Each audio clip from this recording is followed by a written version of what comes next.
What's going down with it, man? We outside. You know how we get on. H-Town, Texas. Urban Politicians TV.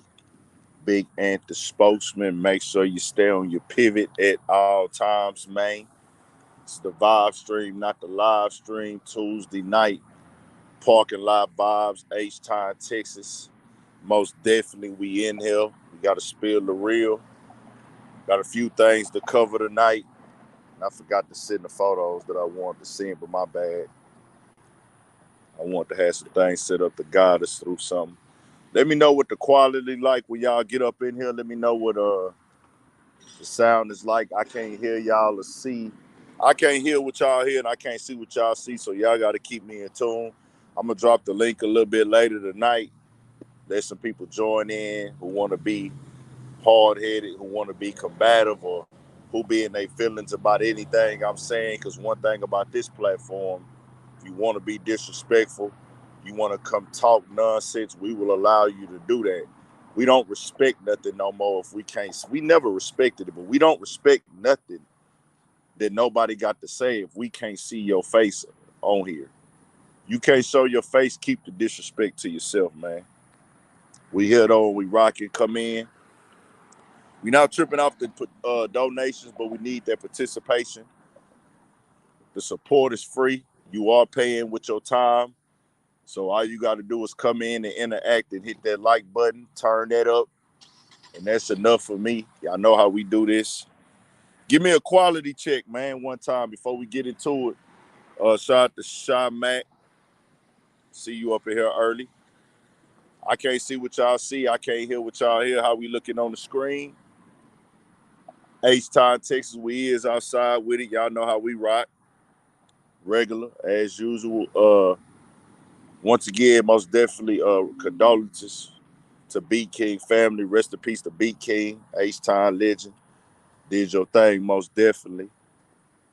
We're going to get in, a lot of things tonight. Just want to say that first. Uh, what's good? We got the boot in the building. Give me a check, y'all. Shout out to my boy Jay in the building. How we looking? How we sounding, man?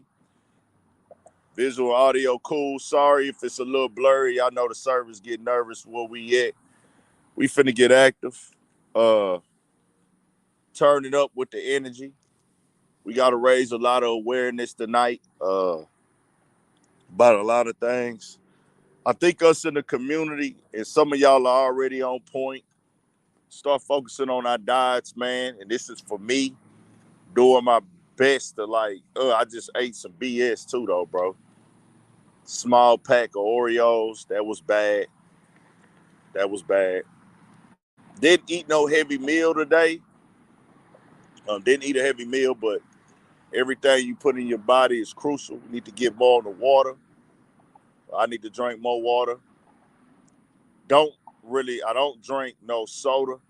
If I do drink anything, it's gonna be more of a flavored water type thing. They got the little soda vibe to it, which those probably ain't the best for you either. I'm not drinking nothing with no sugar in it but alcohol. When I drink liquor, it do got sugar in that. Sound good out the boot. See, this the main thing. This the main thing too.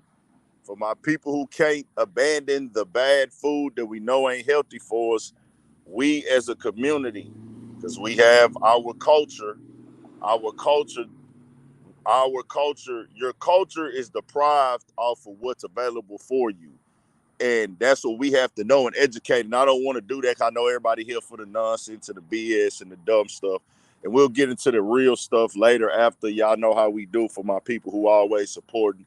Y'all know we talk about the chaos and the drama and the stuff that don't even matter, but we gonna talk about that, and then we gonna get into the real stuff. But culturally, the foods that we eat are not really healthy for us. You know what I mean? But culturally, you eat what's available, you eat what you can kill, and you eat what the environment allows. And in our culture, the environment allowed our taste buds to be adapted to a lot of foods that ain't the best for us. So I just say this: if we can't cut out the foods we eat, we most definitely got to cut down the portions that we eat them in. We have to cut down the portions that we eat them in, man. So let's just slow down. Like, we was raised to eat these big meals. Your people fix you a nice solid plate of food. They don't want you to go hungry, and they tell you to eat all your food before you leave the table. That is bad for you. That is terrible for you. That is disgusting. You should never be eating a big plate of food. So we got to start cutting back and having portions in small amounts. I got to get about 10 pounds off, man. That's what I'm going to try to do. 10 more right now. Then we're going to try to cut up and go for that next 10. I want y'all to do the same. If you know your health ain't on point, let's turn that up. That's for the people, man. Let's try to do it, man. Yeah, now that fasting is important, man. Fasting is important. Let's try to get that water in, bro. Let's try to get that water. We're going to keep raising this awareness, though. We're going to do our best. It's a struggle for me. I'm going through it. My time is what be killing me, bro. My time. My scheduling. I can't get organized. It's things that I was supposed to have done a month ago that I still haven't done. I finally did one thing today that I was supposed to have been done last month. Just got to that now. I did 2 good things this week, so I'm proud of that. I did 3 good things that I've been holding off on this week. 3 good things. I did 3 things. So it's 2 more things that I need to do. And once I get them out the way, that'll be a good progress move right there. So we here. We got enough people here now. Let's turn it up, bro. Let's turn it up, man. Yeah, let's do our best to get better, man. Let's start making them sacrifices. Let's get that cardio in. I've been doing my little push-ups every night. I need to get back on that track. I was hooping a few years ago, man, and I felt the difference. So I got to get back out there on that basketball court. That's most definitely mandatory for me as well. We got to get back to running. We got to do it all, bro. Yeah, we gonna do it. No, yeah, I ain't gonna say I can't do it, but it just get tough, man. That's what I be struggling with, my schedule, bro, trying to keep up with the media and the news and everything that's going on. And sometimes y'all, some of these videos y'all see me making, they take a while to make, especially the ones when I got to go do a lot of research and get a lot of information and getting all the facts and making sure they on point. Some of these videos y'all see me watching, they look like y'all probably think it take me the amount of time that the video is to make the video. Nah, the way I do my videos, that stuff be time consuming, y'all. And sometimes it take hours. It take hours to make some of these videos, believe it or not. So, yeah. It got some. She said that F you. Y'all never had that fooder? I never had that fooder. I have had the little gut, but my gut never like hung over that little area right there. Like that area, the fupa area on women, I've never had that. I have had the little gut before, and it still go. I might get a little gut depending on what type of meal I eat. Then it'll go away after it digests and go away. But let's turn it up. Let's get started, man. Hit that like button as y'all come in. Now, we got to get outside and sweat, man. We got to get outside and sweat. Get that stuff up out your body, man. We got to get outside in that heat, man. Just got to drink that water. Let's get to it, man. First, Cenat and Speed. I'm way more familiar with Cenat than I am Speed. Speed, I know he's something for the kids. I've only seen him come across my timeline for like kiddie stuff, and I seen him like getting arrested before or something like that. I know he's pretty big in that streaming world though. I do know that he's pretty big for the kids. Cenat, he's came more on my radar because he interacts with the rappers. He interacts with the music side. He gets posted on the rap and hip hop blogs a lot. So that's why I'm familiar with Cenat. I don't be tapped into everything they got going on. Don't watch every show. Don't watch every stream. But they did a stream together recently. And the stream they did together, Cenat and Speed, two young dudes who have audiences of kids, the younger generation of kids. I'm pretty sure majority of their audience is either their age, and probably mostly majority of it is younger. I just, it's going to always be those exceptions of older people that watch people that are younger than them and things like that at times for different reasons. It's people that's older than me that watch me. It's people in their 40s that are older than me, you know what I'm saying? People that's in their 40s that watch me because I'm keeping them in tune to what's going on. And they probably kind of feel like, oh, I was that at his age before. I was at that point in time. I might not think like he think no more or feel how he feel, but I understand where he coming from. I can relate. So I'll be in the store and I'll run into people that's in their 40s and in their 50s. They tell me they watch me. You know what I'm saying? And be real supportive. And they most definitely greatly appreciate it.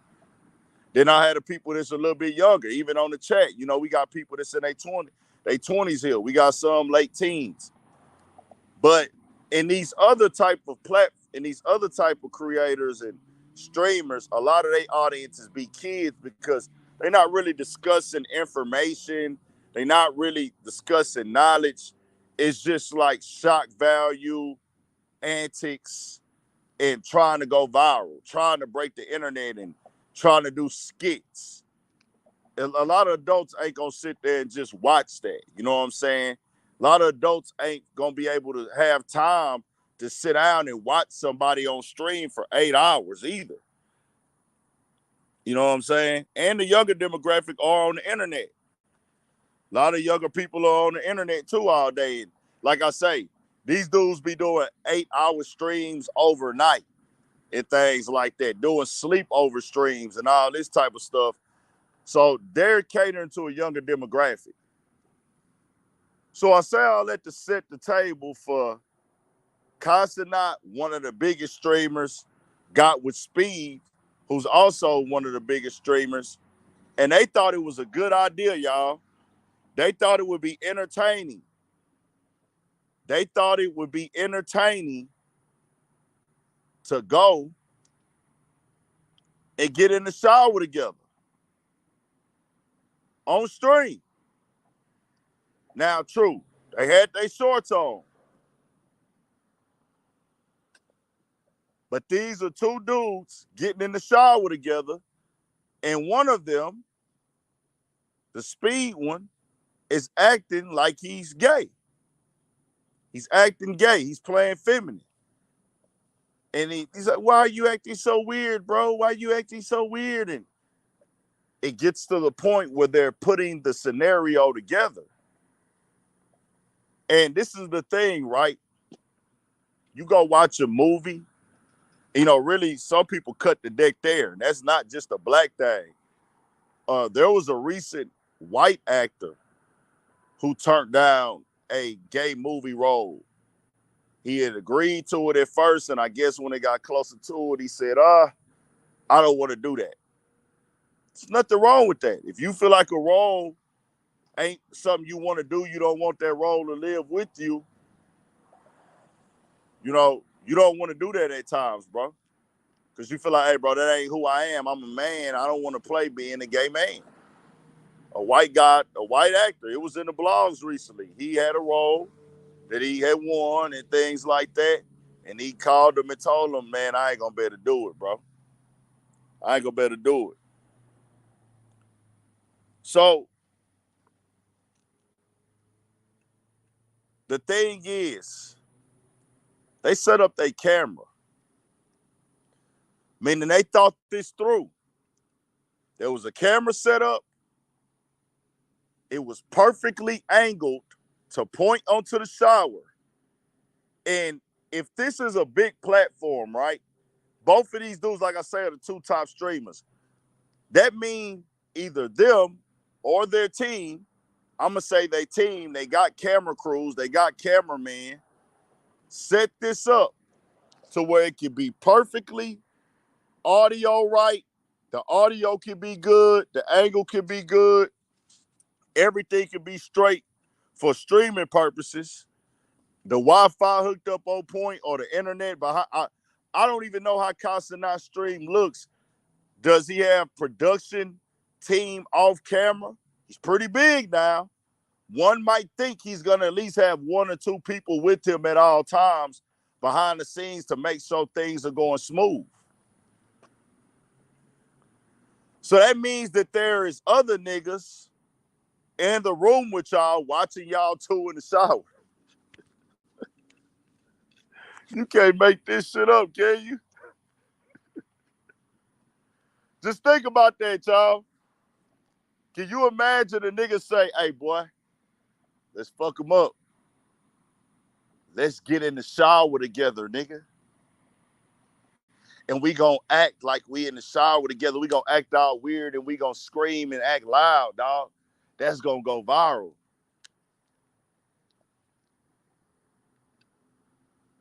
I had like 700 comments on that video.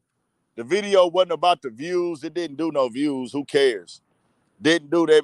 Didn't go crazy. Didn't go viral. I didn't need it to. I just needed the message out there. This is not black. This is not hip hop. This is not urban. This is not FBA. Foundational Black American culture does not get in the shower with their homeboys.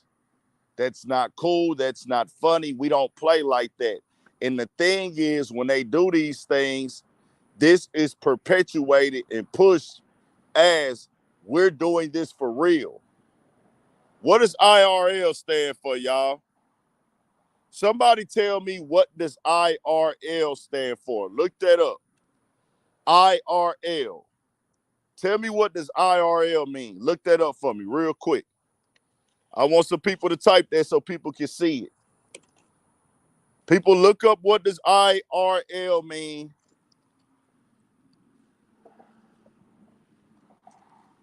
And type that there. So they can see it for their own self. I don't want to tell people. I just want y'all to put it there so they can see. In real life,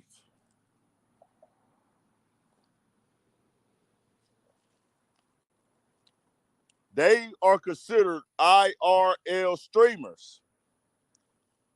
IRL streaming. IRL streamers. So this means in real life.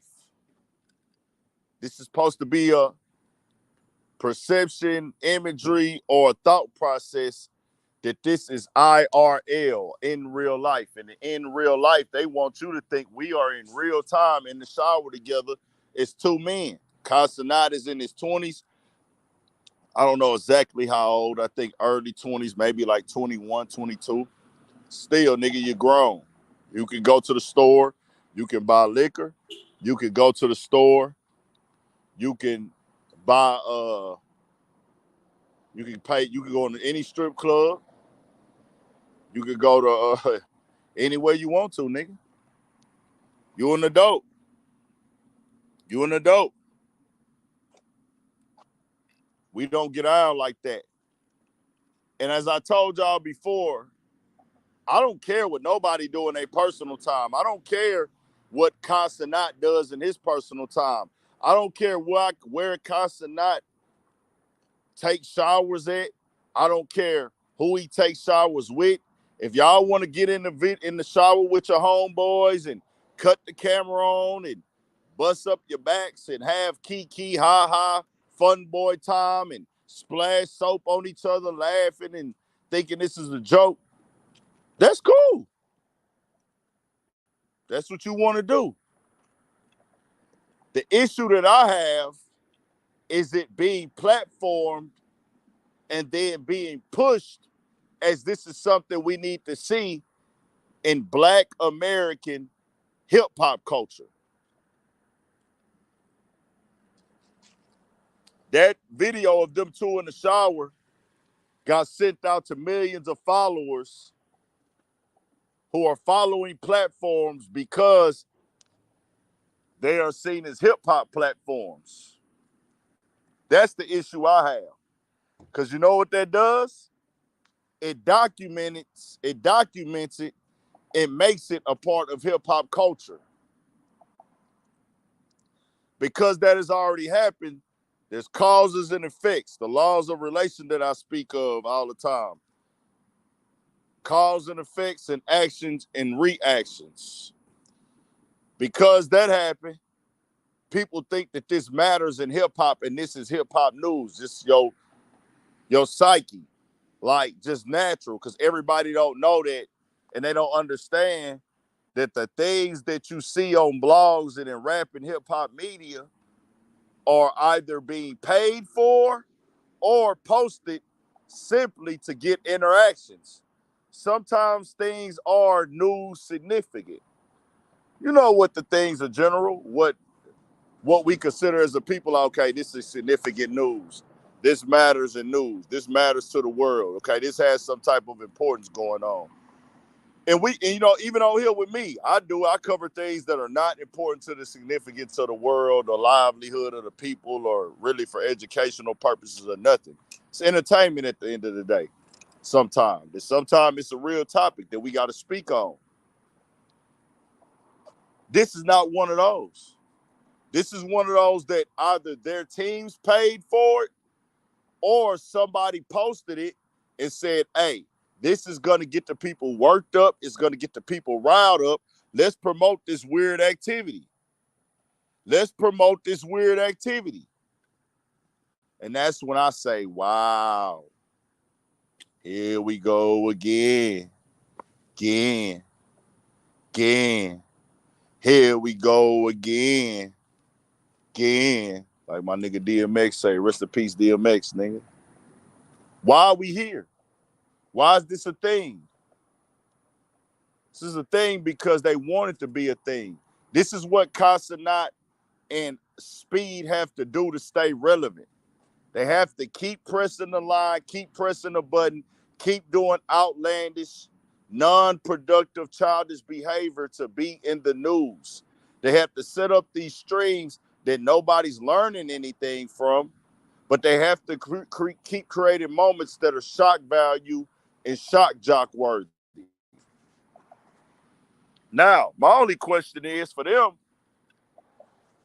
one might think, are y'all coming up with these ideas yourself?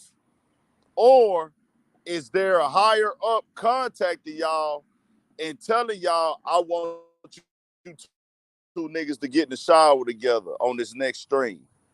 Is somebody that's over y'all that y'all have signed with or partnered with and that are part of y'all team, are they presenting y'all with all the ideas? Because I know there's teams where people have booking agents and management and publicists, and they sign with these companies that are in between them to keep things rolling. Okay, we gonna be the ones that handle this for you, handle that for you. Or we gonna be your script writers or your executive producers behind the scenes, but we ain't gonna never show our face. But you just gotta show up. You just show up and we ask you, is you cool with this and you cool with that? You always got a right to say no. At the end of the day, you did it. I don't care if you signed to a team or not. You still made your own decision as a man to go with the flow. So I just wonder, do they have a team behind the scenes asking and telling them, this how we need to get out? Hey, bro, you want to go viral today? This how you go viral, nigga. This how we gonna go viral. This how we gonna go viral, Speed. This how we gonna go viral, Cenat. Y'all two niggas get in this shower together and cut this water off. Out of all the comments I had, it was like 700 last time, and I, of course, didn't have time to read them all. But I'm not gonna lie to y'all, I was shocked. It was less than 5 who was looking at this as not a problem. more than 95% of the comments saw this as an issue. And I said, man, we is finally on the right track. Finally. You always gonna have the niggas who want to protest. You always gonna have the people that only see the money. You gonna always have the niggas who want to be open-minded to everything and who can't see the big player, see the big picture. Then you gonna always have that one person who just want to be a hater of the platform. You gonna have at least about two of them. You always gonna have two of them. You're gonna have three people who ain't intelligent enough to understand what's really going on. Then you're going to have two people who just get a kick out of going against the grain and trolling. So really we had about three people who really a problem in this conversation right here. I was shocked, though. I was shocked, y'all. I was shocked that it was that small of an amount out of the 700. And I didn't read them all, but I was like, damn. So nobody agrees with this, that this is a good look. And guess what? There were a lot of women. There were a lot of women. Women. Let me say this again. A lot of women that said that's a no-no. Yeah, that ain't it. But you know, it's going to be those people. Oh, man, they just playing, man. They just kids, man. This is how they test the waters on niggas. See, what they going to do is they going to keep finding niggas that go with this, and they going to keep pushing the line and go as far as they can with niggas. I have to speak out against it. It ain't what's up. It ain't it. These tactics are trash. These tactics are not what we supposed to be doing in the culture. Now, I look at people who do these things as outsiders. This has nothing to do with rap and hip-hop. What happened with Cenat, he built up a big following. The younger generation cares and lives and watches through rap and hip-hop. That's their focal point. Rap and hip-hop culture, FBA culture, foundational Black American culture. Hip-hop is an offspring of Black American culture. Foundational Black American lifestyle has gotten everybody attention. Foundational Black American fashion, foundational Black American lingo, foundational Black American gang violence, foundational Black American slang, foundational Black American relationships, foundational Black American athletic ability has got the entire world watching. And they will spend money on it. They want to be a part of it. So, when you can cater and relate to that, when you already have an audience, it crosses over. Because these people already like hip-hop. So hip-hop artists, labels, and teams, they say, well, hey, man, they got 100,000 people watching over there live. Let's get over there so we can sell some units. We can get some people to stream. It's a great business move. But what happens when you get 4 or 5 big rappers over there?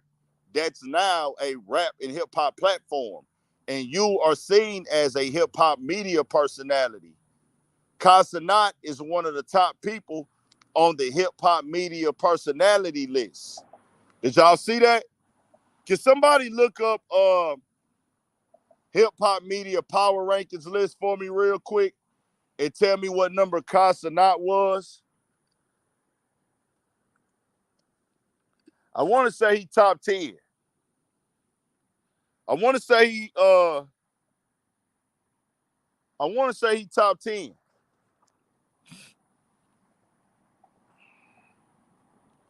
Can somebody look that up for me real quick and we gonna move on?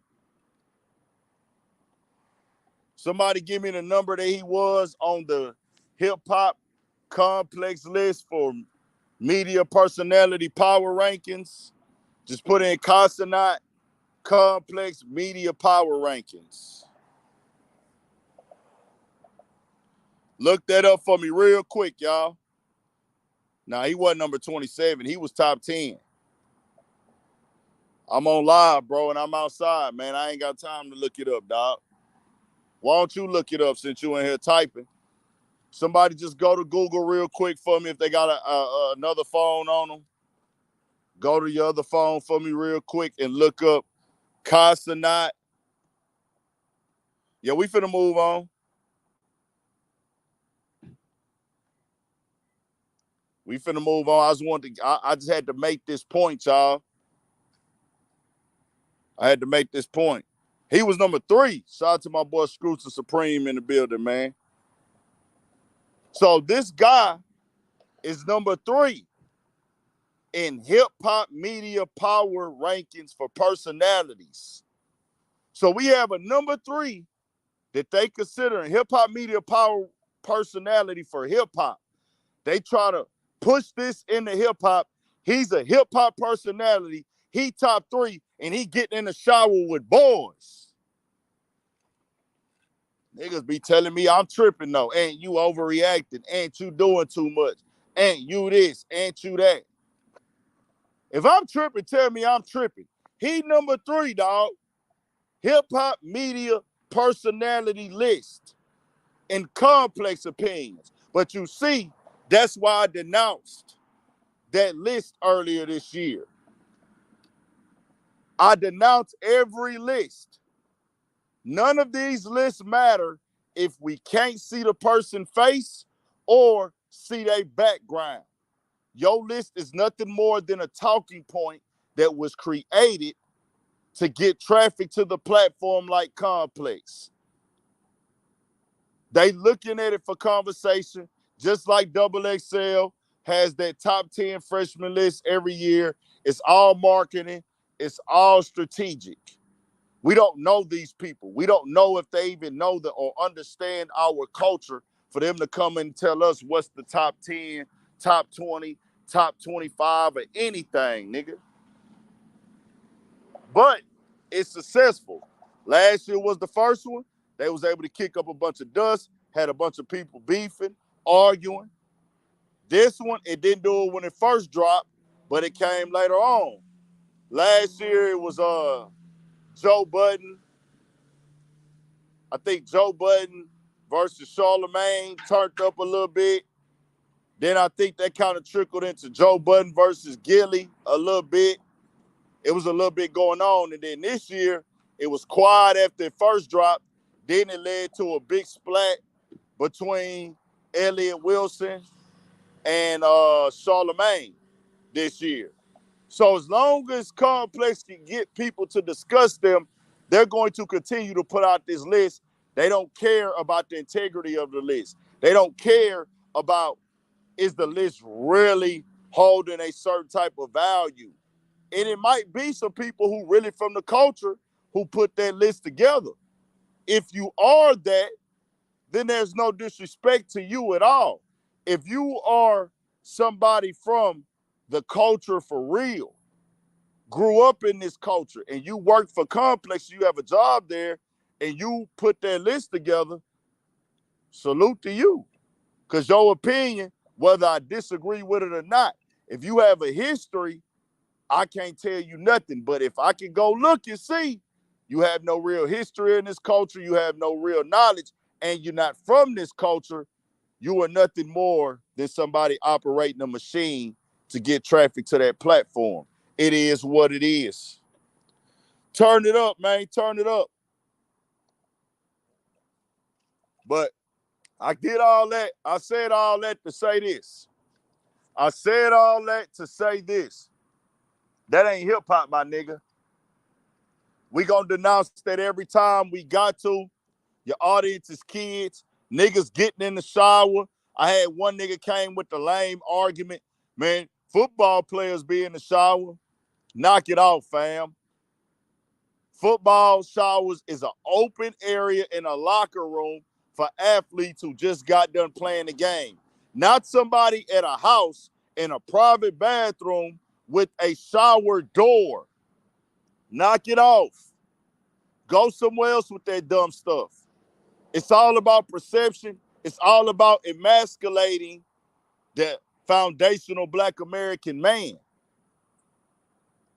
They want to put imagery out there from anybody to pushed in a format to emasculate the foundational Black American man because we symbolize strength. We symbolize power. We symbolize rebellion. We're symbolic. We're the most rebellious people on earth, nigga. They want to take that away from us. That's what y'all not getting. Y'all don't want to get it, nigga. We the ones that fought. We fought to the death, nigga. Us, nigga. Our ancestors. We the hardest motherfuckers on this earth, nigga. Can't nobody fuck with us, nigga. These other motherfuckers talking down on us. Bitch, we done fought. Nigga, we ain't never ran, nigga. The fuck? Name what war we ran in, bro. We the motherfucking soldiers, nigga. Ain't nobody solid like us. Tell me who else ain't run? Who fought when we ain't have guns, nigga? Who took them beatings? When we ain't have no way to fight back, we stood there for centuries. And we still fought in the Civil War. We wasn't trained. We had to get in the field and go get it, nigga. They didn't give us our freedom. We fought for our freedom, nigga. They didn't give us shit.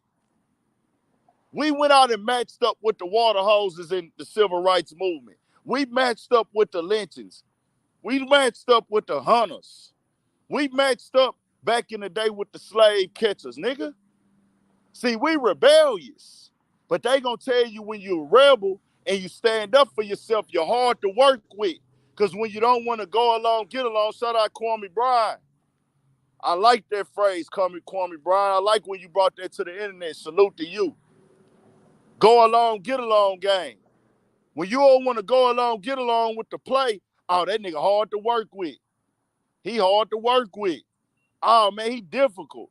Because I don't want to let you emasculate me. Because I don't want to let you treat me like I'm less than. Or because I want to sit down and negotiate my worth. Or you got a standard amount that you want to pay me, but I feel like I'm worth more, Vlad. I won't let you come with the little certain deal you want to throw me. And nigga, I feel like I'm more valuable to you than what you think I am. And I don't really have a relationship with you. So I got to set right for you. So what you like to do, what the other colonizers do, hey man, go tell the whole world that nigga hard to work with. Even though I know I'm probably just using them. I don't even care about him for real. But I need him to do what I need him to do so I can win.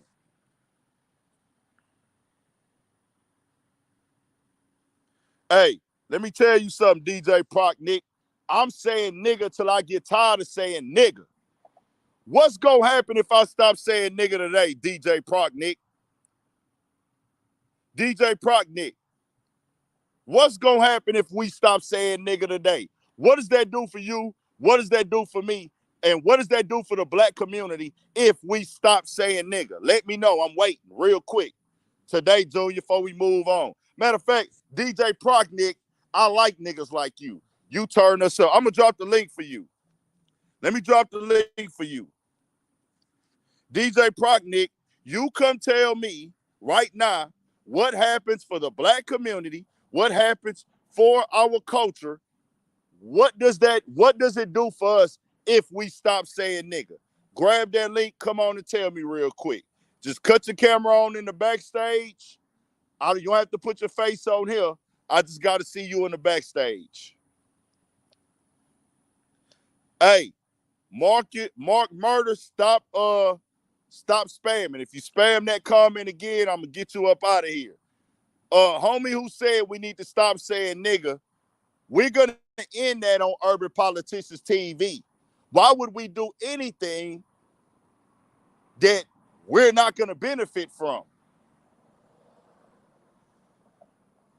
There's nothing that makes you better than another black man because he say nigga and you don't.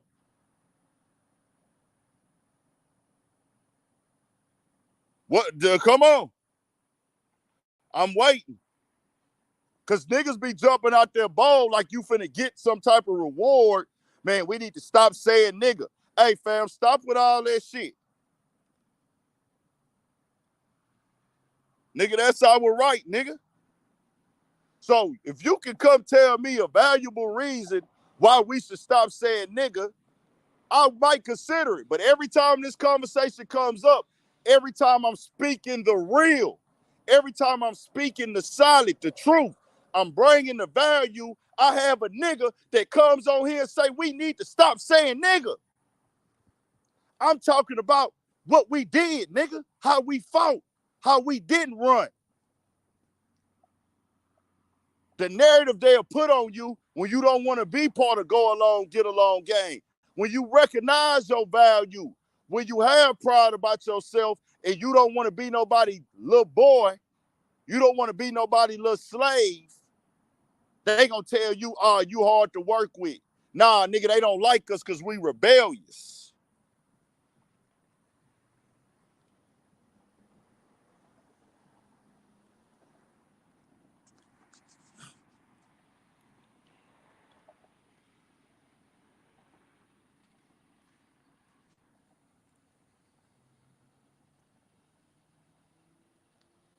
Nah, we ain't never calming down, bro. Calm down for what? Nigga, I'm turned up. Nigga, I'm turned, nigga, forever, nigga. The fuck I'm calming down for, nigga? We turned. Nigga, we really living this shit, nigga. I'm outside every day with it, nigga. See, this what y'all niggas, this what Pac talked about, right? See, me being in my 30s, I'm really supposed to lose this passion. This what they talked about. They want to suppress you and keep you quiet in your 20s because that's when you got your most energy. That's when you got your most testosterone. That's when you're most rebellious. So when you be turned up in your 20s and you got the knowledge like Pac had and that information that Pac had and that mindset, that Black Panther energy, that rebellious nigga energy, that energy that see two people beating up a black man on the street and pull out the strap and shoot him because he see them beating up a black man, not knowing that they cops, but still, he just jumped out there for the cause. I see two men beating up a brother. They off-duty cops, or they ain't dressed as cops or whatever. See, they don't want you to be like that in your motherfucking 30s, nigga, because you got so much more knowledge. So when you got that energy, that passion in you in your 30s, you a fucking threat, nigga. You a threat, nigga. I'm finna block this nigga up out of here, bro. Tired of this nigga spamming my shit.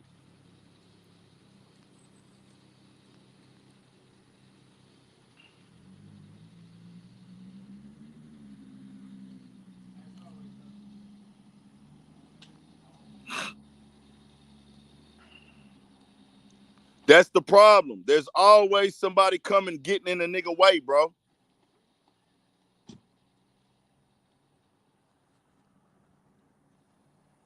There's always somebody getting in the nigga way. There's always a nigga, hey, y'all can do what y'all want to do, fam. All you little tap dancing coon house niggas, all you Sambo boule niggas, you can go be in the master big house. I'm in the field, nigga. I'm in this fucking field, nigga. I'm in the field, nigga. I'm comfortable in this fucking field, nigga. I'm cool with the field. I don't gotta be in the house, nigga. I ain't even the hardest worker. But I get through the day, nigga. I might get whipped a few times. Let me get in this field, nigga, where I belong there, nigga. I get in the fucking field, nigga. I'm comfortable in this fucking field. I'm in the field, nigga. If you want to be a motherfucking house, nigga, take your bitch ass in the house, nigga. Take your bitch ass in the house, nigga. Y'all niggas want to tell, oh, be quiet, man. Stop saying nigga. For what? Why you speaking up like that? Oh, he just this. Nah, nigga, we speaking the real. I get in the field, nigga.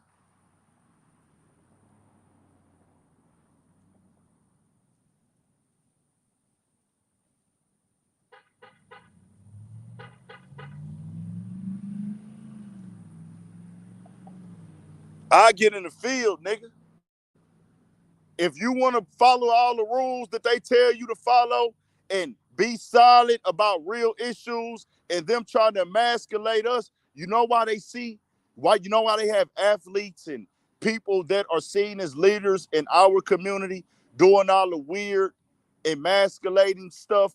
Because we rebellious, because we'll speak up for ourselves. Everybody else fall in line. It's the deal, man. Everybody else will fall in line, nigga. We don't fall in line, nigga. We don't fall in line. We'll create our own. That's the difference.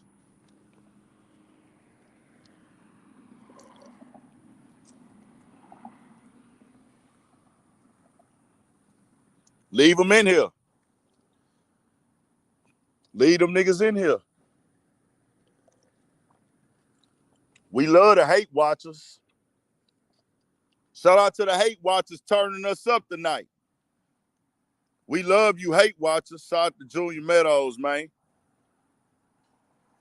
DW, what's broke to you, nigga? How much is broke to you, DW? What's broke? What's broke, DW? How much do I need, DW, to not be broke? How much, you know, I've been told that a few times by several niggas since I've been doing YouTube. Oh, this broke ass nigga be in his front yard. This broke ass nigga ain't got shit. That broke ass nigga this broke ass nigga that. I've never said that I was rich. How much money do a nigga have to make to not be broke a year? Because the last time I checked, 90% of America don't crack 100K a year. I'm just saying. So when you calling me broke, or you saying everybody in America broke? What's broke to you? I'm just asking, because I don't give a fuck, man. I'm from H-Town, nigga. I'm going to make the shit happen, nigga. Cost of living good down here. We straight. Shit high as hell right now still. You got to be smart with your paper. But like Pimp C say, rest in peace, nigga. Cost of living good down here, bitch. I've been driving Cadillac since I was 15. Not me, though. Shout out to my Uncle Richard. I've been driving Monte Carlos. My Uncle Andre as well. I've been driving Monte Carlos since I was 17. We outside with it. Shout out What's the Dirt, man. I've been seeing that platform. I got to tap in with that one. Who else we got up in here? Mike Bryan up in here.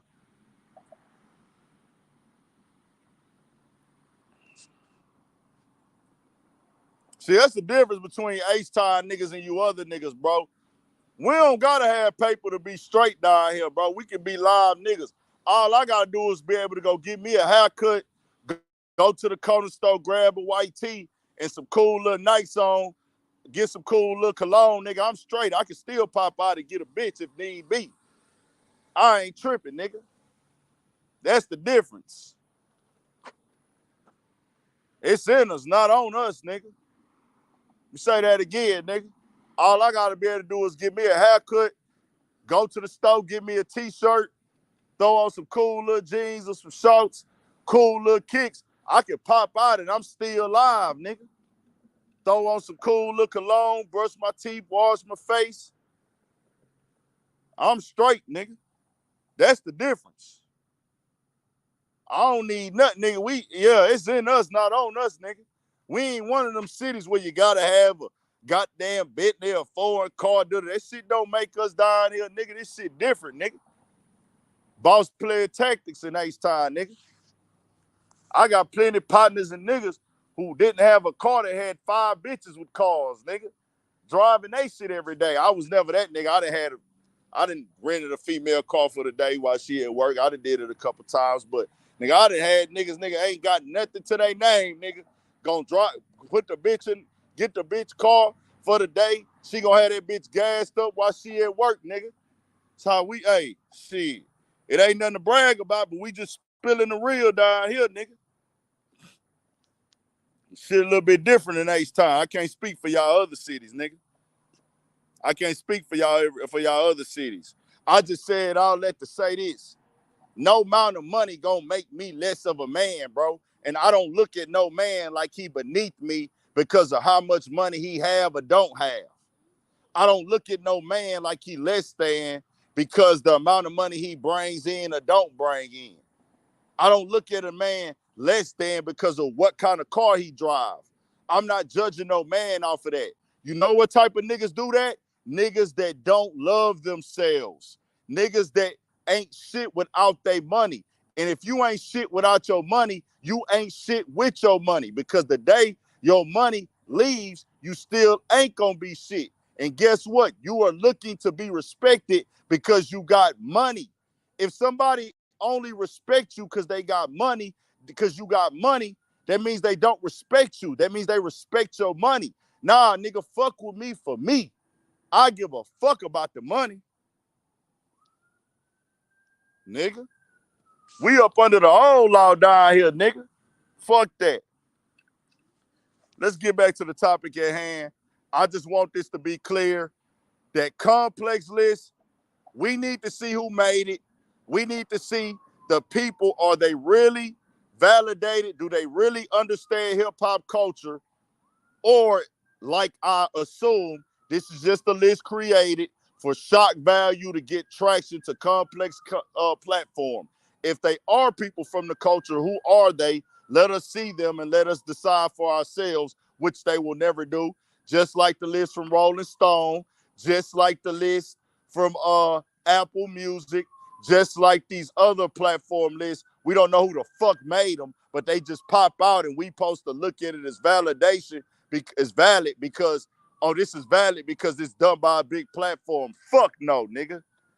Even the one with the top Atlanta rappers, I saw that shit. I was like, get the fuck out of here, bro. Who made this bullshit? Some 20-year-olds? Who made this shit? Some 20-year-olds? They put Playboi Carti as a top 15 Atlanta rapper. Playboi Carti, are you fucking serious? What body of work has Playboi Carti put out that was rap that you could say was solid? Get the fuck out of here, bro. Get the fuck out of here. I think he was number 10. Playboi Carti is a top 10 rapper out of Atlanta. Whatever publication actually sent that through and proved it, you're fucking garbage. Not to mention, once again, Complex has another nigga in the top 10. We already talked about Cenat tonight. Now they got Playboi Carti, a top 10 nigga who wears male thongs. Actually, no, there's no such thing as a male thong. He wears female see-through thongs, one-piece suits, and paints his fingernails. He's a top 10 rapper in Atlanta. Get the fuck out of here, though, bro. Come on, bro. Knock that shit off. Bro, we not redefining what rap is, bro. I don't care about the list, fam. I don't need to be on nobody's list.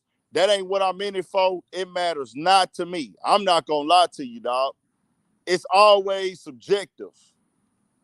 They always subjective. Fam, it's a top 10 rap list. When the fuck is the last time Playboi Carti dropped the album? I don't give a fuck how much a nigga sell, nigga. All of you niggas who say Playboi Carti is going crazy, you letting me know you're not valid. Rap is a whole art form. It's not about what you sell. The little bitch ass nigga Lil Nas X has streamed more than every rapper I listen to from this generation, pretty much. Do you think I'm gonna say he's a better rapper than them niggas? Cause Lil Nas X is classified as a fucking rapper.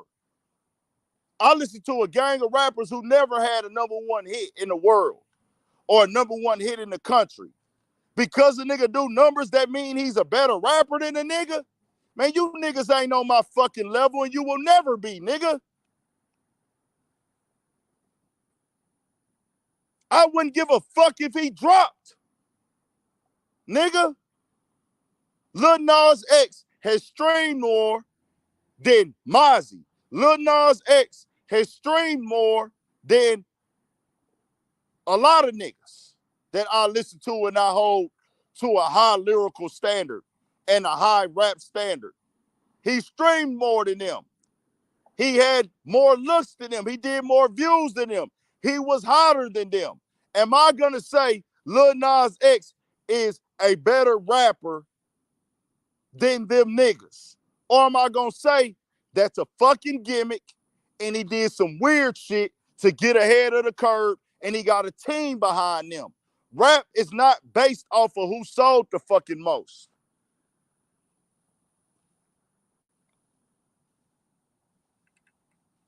When Playboi Carti first came out, I fucked with him.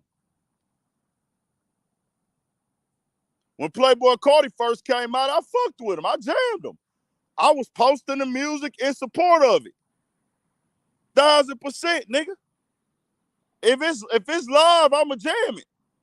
I even like the song with him and Travis Scott, The Fiend. I like the song Fiend, nigga. That bitch jam.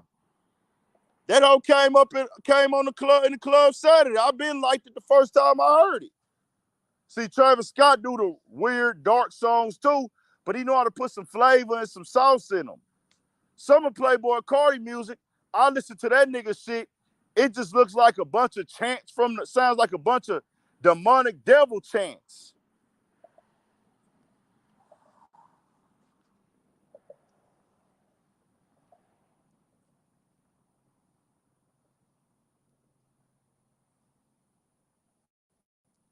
See, y'all don't know. I listen to music and I check shit out.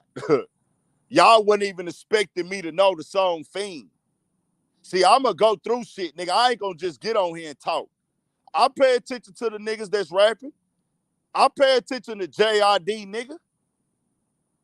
I pay attention. I listen to the Sci-Hi the Prince mixtapes, nigga.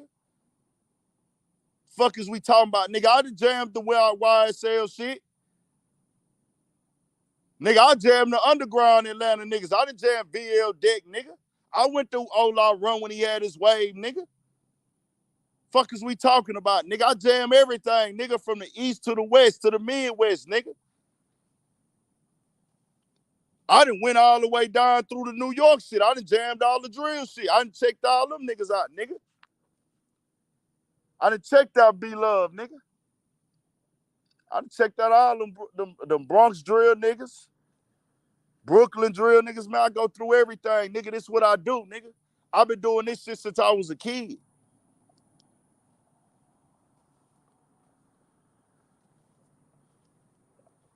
Hey, bro, all I'm saying is you can pay your money, you can have the followers, you can have the numbers, but rap is a standard, man. And if we gonna say you the best rapper or you the top rapper, you have to be rapping. You have to be putting substance. We're not gonna devalue the word and devalue the phase of what a good rapper is, or what a great artist is, or a great rapper is, by social media followings and antics with some cult shit. No, nigga. Shout out to Playboi Carti. Do what you do. Get your money, run your bag up, get your fans to support it. But we not supposed to be putting that in a top 10 rap category, my nigga. Simple and plain. Turn us back up, though. Let's move over here to Sexyy Red, man. Spent a lot of time on that. Sexyy Red has announced she's dropping a lip gloss line for these products, and I really want to do a video on this tomorrow. I want to drop a video on this tomorrow, but I did not get the opportunity. I was going to drop one today, but then the Vlad and D.L. Hughley shit came up.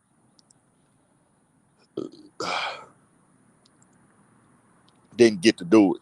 We'll get to that in a second. This is real quick, self-explanatory. Sexy Red is dropping a lip gloss line called whatever the fuck they call it. Hold on. Introducing Northside Princess, the brand, and my first product would be my lip gloss. I'm so excited.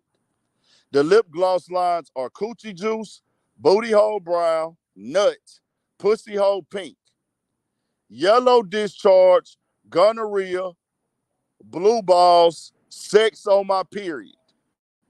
Now, it's all nonsense. It's all stupid. It's dumb as shit. But I would let you get away from all of them, but this gonorrhea and yellow discharge. Gonorrhea and yellow discharge as some lip gloss lines in 2024 as a lip gloss flavor. Y'all see where I'm going with this? I don't give a fuck about how nobody feel. That is trash. That is a stupid tactic. It's dumb as fuck and it's degenerate. The reason why it's being pushed, they telling her to do this, dog. This is not being done out of Sexy Red's own mind. Her team is telling her to push this stupid ass shit. When the fuck have we ever glorified or made it seem like this is cool to have a fucking STD in our culture and our community? I don't think no community does that, but I'm saying, why do we have to be the representative or somebody that's from our community have to be the first ones to try to say, we're going to make it cool and create something symbolic as a fashion statement in reference to catching an STD? Am I tripping? Am I tripping? Give me the real. Am I tripping right now? If I'm tripping, let me know.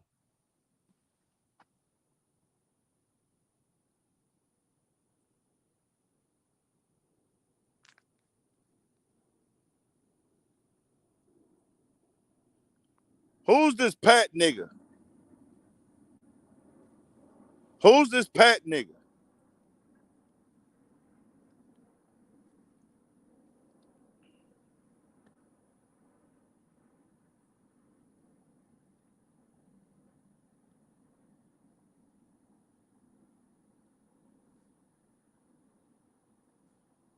So it's okay to do some stupid, dumb shit, is what you saying. You know what? Hey, Pat, we don't need an explanation from you. You on that side, go over there, because you sound like a nigga, Pat. And Pat, I don't want to disrespect you. So since you blatantly in support of this type of behavior, I want you to come on here and explain yourself. I'm going to drop the link because any nigga that wants to co-sign this, I need to see if you can really stand on it or you just trolling. I'll drop the link for you. We don't need no confusion out here. I want anybody who wants to defend this, come grab this link. Come defend it to me.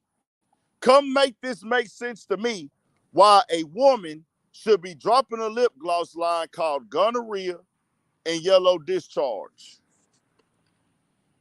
Let's talk about it. There's a lot of things that sell. If you're not going to drop a link, you don't really support it, you just trolling. If you're not going to grab the link, we'll just take it as you're trolling, and that's fine. You can troll. We appreciate the engagement. We appreciate the view, but your opinion doesn't matter if you're not going to come stand on it on here. If you're not going to come stand on it on here, then your opinion doesn't matter. You got a little bit of time. We're going to give you a minute. You got 1 minute to come defend it. You don't have to put your face on camera, but I just want to see if any nigga wants to come on here and defend this type of nonsense.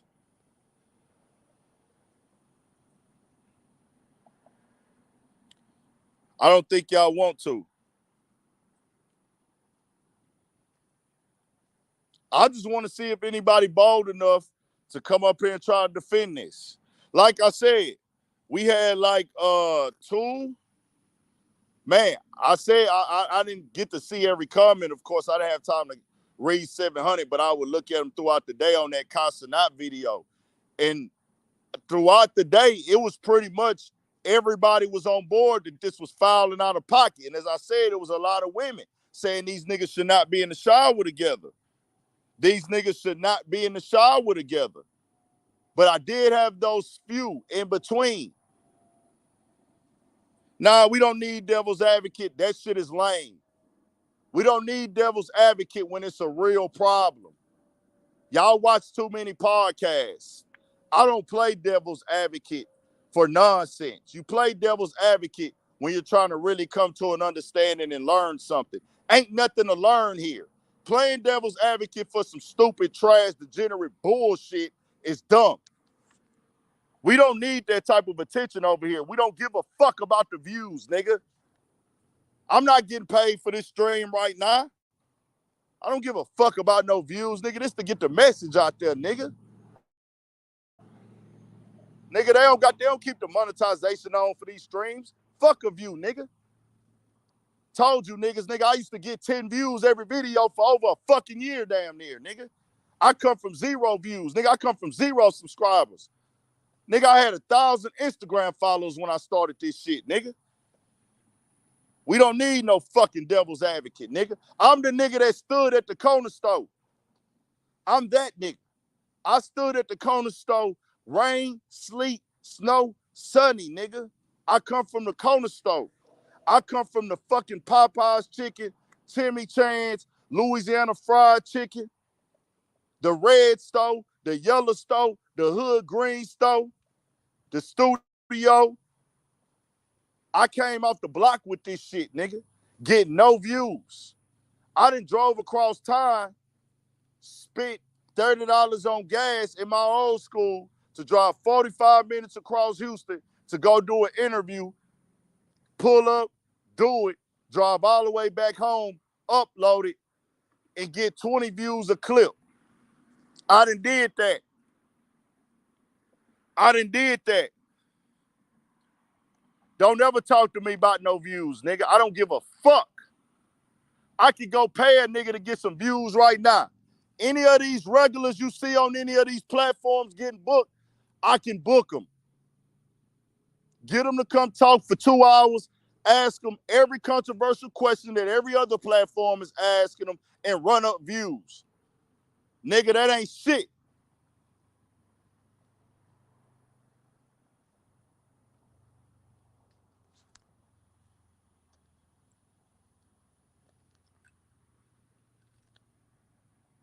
Trying to wake you niggas up, man. Nah, this is what we do out here, yeah, yo. Say, yeah, yo, this is what the fuck we do, nigga. We wake the shit up. I don't see you gotta remind niggas because niggas forget. See, niggas get to talking about Urban Politicians TV. Niggas want to tell me about me, but they ain't did no research. You know what I tell them, yeah, yo? All you gotta do is click that home button and then go click videos, and then it's gonna be a filter where you can push all this. The work is there. Take 10 minutes out and scroll before you try to create a narrative about this shit, nigga. Before you have an opinion about this shit, go do that.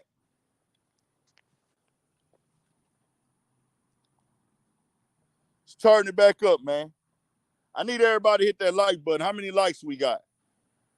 None of these niggas want to join. None of these motherfuckers want to join and defend that whole shit. All I'm saying is these teams are getting with these entertainers. These teams are getting with these rappers, and they pushing degeneracy on our people, fam. And they want you to be quiet about it. They don't want nobody to speak out against it. They want you to feel if you say something negative about this, they want you to have that fear that you will be looked at as a hater and judging. I don't give a fuck about that. When it comes to some real shit, because I've been here like, hey, I don't think Sexyy Red is a great rapper. I don't think that she's pushing nothing live. I don't think that she pushing nothing cool. But I've said, hey, do your thing, Sexyy Red. Get your money. Take care of your family. Get up out the hood. But now, It's just blatant. You have a team that is willing to do anything that'll make you look like a goddamn fool. That'll make you look like a goddamn piece of trash. I would never tell my artist or my person that worked for me or my not my they all work together. She don't work for them. But I would never tell my artist, I would never tell my brand, hey, we gonna drop a lip gloss called Yellow Discharge. Cause I wouldn't want my fucking daughter to do it. Ask them motherfuckers what they want their daughter to do it. Ask them that. Would you want your daughter to do it? Ask them that. Would they want their niece to do it? Would they want their little cousin to do it? Would they want their sister to do it?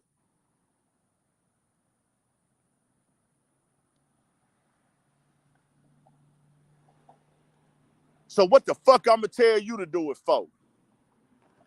If I know I wouldn't want my little sister to sell no shit like that, I'm not gonna think that's cute. I'm not gonna think that's pretty. I'm not gonna think that's funny.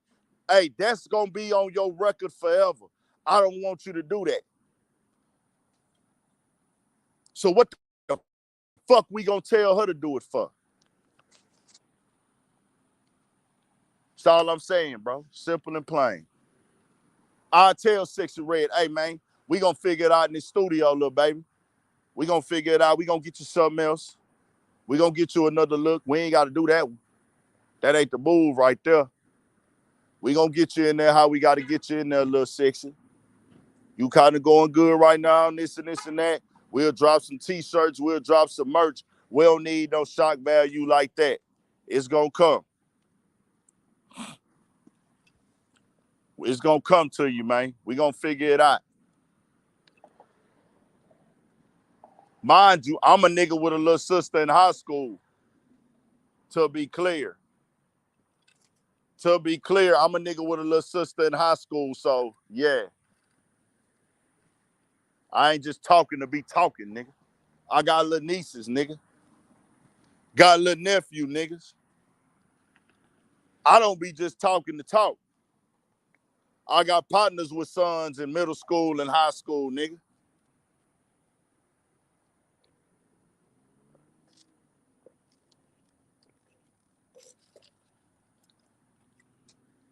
That's all I'm talking about. This shit above her.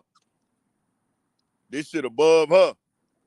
So, nah, that ain't it. I was gonna do a video on that tomorrow, but I just had to speak on it because I didn't get to drop the video today. Let's move over here to DJ Vlad and DL Hughley. Y'all turn it up, man. Is we in full screen?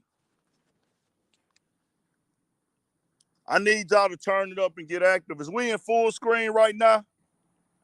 Nigga, this gas station my block. Nigga, I run it. The earth is my turf. I can be wherever I want to be. You been talking slick all night, nigga, and you ain't showed your face yet. You ain't showed your face yet, nigga.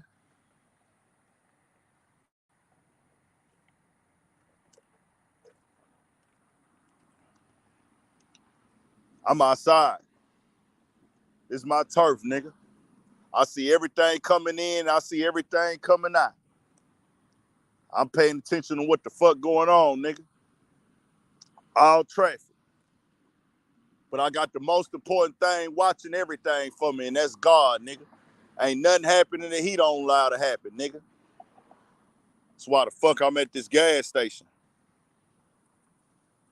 Bet. Finna go in the store real quick, man. For sure. Shoot me your address on the DM, Shy boss lady. Shoot me your DM on my Instagram address. I'll come scoop you. Or come join, grab the link. Don't put your address on here. I'm going to drop the link for you, Shy Man. I mean, not Shy Man. What's her name? Shy Mac. I said Shy Man. I tripped out. Shy Mac. I'm going to drop the link I don't know if you want your voice on here. You can come join real quick. You ain't got to put your face on here though, Sharpe. I'm 6'2". We finna get into this Vlad shit for the rest of the live. Then we'll get into some other shit after that. Thirsty in the motherfucker, y'all. The weather was good at first, but now it start motherfucking being humid as fuck.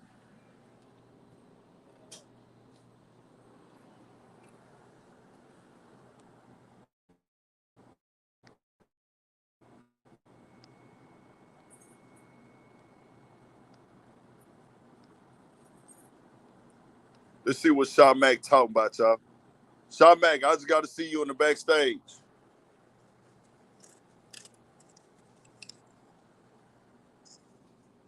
Yeah. Nah, I ain't sweating them off, though. I ain't gonna lie to y'all. I gotta work them bitches off. I gotta eat right for a few days. See if Sharpe can come talk. Sharpe might be having a dude at home, man. Talking about she gonna come pick her up. Motherfucker be having a whole situation. Having some bullshit. We finna get on Vlad and be at Hughley right now. To grab something out the stove before they close it down. Yeah, good. All right, man. They finna shut the store down. I need to grab something to drink real quick. Posted at the shell, like my nigga Nip say. Shout out to the Pyrus in Compton. Shout out to the Pyrus in Compton, Bumpton. Compton, Bumpton. Shout out to all the Pyrus. They did something big yesterday. Did a peace walk. They had ended a war that had been going on for like 10 years, and I don't want to be wrong on the details, bro. I don't know. I'm not from out there. I just seen that they tried to put something positive in the air, start in the right direction, so I wanted to come salute them niggas. Shout out to them niggas. I've been over there too to that park in Compton, man. Back in 2021, Gonzalez Park. I went to that park in 2021. I did an interview there. I also interviewed Slim 400. He from over there in that area of Rosecrans. Of Rosecrans. I went there in 2021 and did it. I know I interviewed Slim 400 out here in 2021. Dope interview. Shout out to Slim 400, man. I wish I would have been. I had to do it on the fly real quick. I wish I could have been way more prepared. And really, I really want to get that nigga. I think I had told him, like, hey, bro, I got to get you on like a real sit down, nigga. Because Slim 400 was entertaining, man. Shout out to Slim 400, man. Yeah, I seen YG was there. Game was there. Shout out to Skip Townsend. He was there. I grabbed a little piece of what he had at the very beginning when everybody met up at the shopping center and started walking. So shout out to them brothers out there. Anytime, of course, certain people, they can't squash it for whatever issues and things like that. But the fact that they trying, we not tearing that down on Urban Politicians TV. I'm not going to be a platform who's only going to report when niggas is beefing and dying and dissing and everything like that. And when I see somebody trying to push something positive, I'm not going to be the nigga that's going to come in and shit on it. If you want to do that, that's your choice. If you feel like it's fake, that's your choice. I would just say let's keep that private because it ain't about how you feel. It ain't about how I feel. Even if you could do something symbolic for the next generation and show people, hey, man, we can at least, we tried. We got to try, bro. If y'all just want to stay at war and killing each other forever and keep passing this shit down to the next generation and the next generation, then fuck it. Do what y'all do, bro. Yeah, my Instagram is Urban Politicians _ Big Ain't. Now I told you to join on here, man. Oh, I don't know. I don't know if a platform did it. I don't know if no platform said nothing at all. I just seen like people in comments on the internet, on Instagram. People on Instagram and shit was saying little shit, but I don't know if those platforms had something to say about it, and I don't really care. I stand where I stand with it. Of course, we know that this is something that happens and then it gets broken at times, but I'm pushing for it every time, bro. We trying.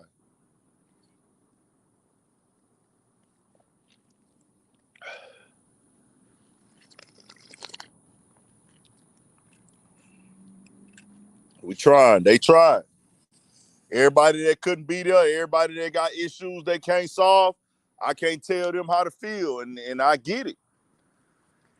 I'm not saying, but hey, that don't mean we don't try to highlight like, hey, bro, we gotta end this shit, bro. We ain't supposed to be out here killing.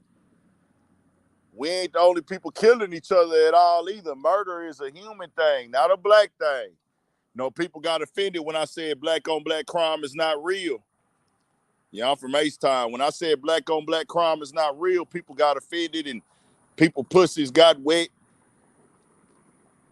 People pussy got wet and they got all in their feelings and shit throwing little hoe ass hissy fits. When I'm like, hey, my nigga, everybody kill everybody. Black murder is not just associated with black people.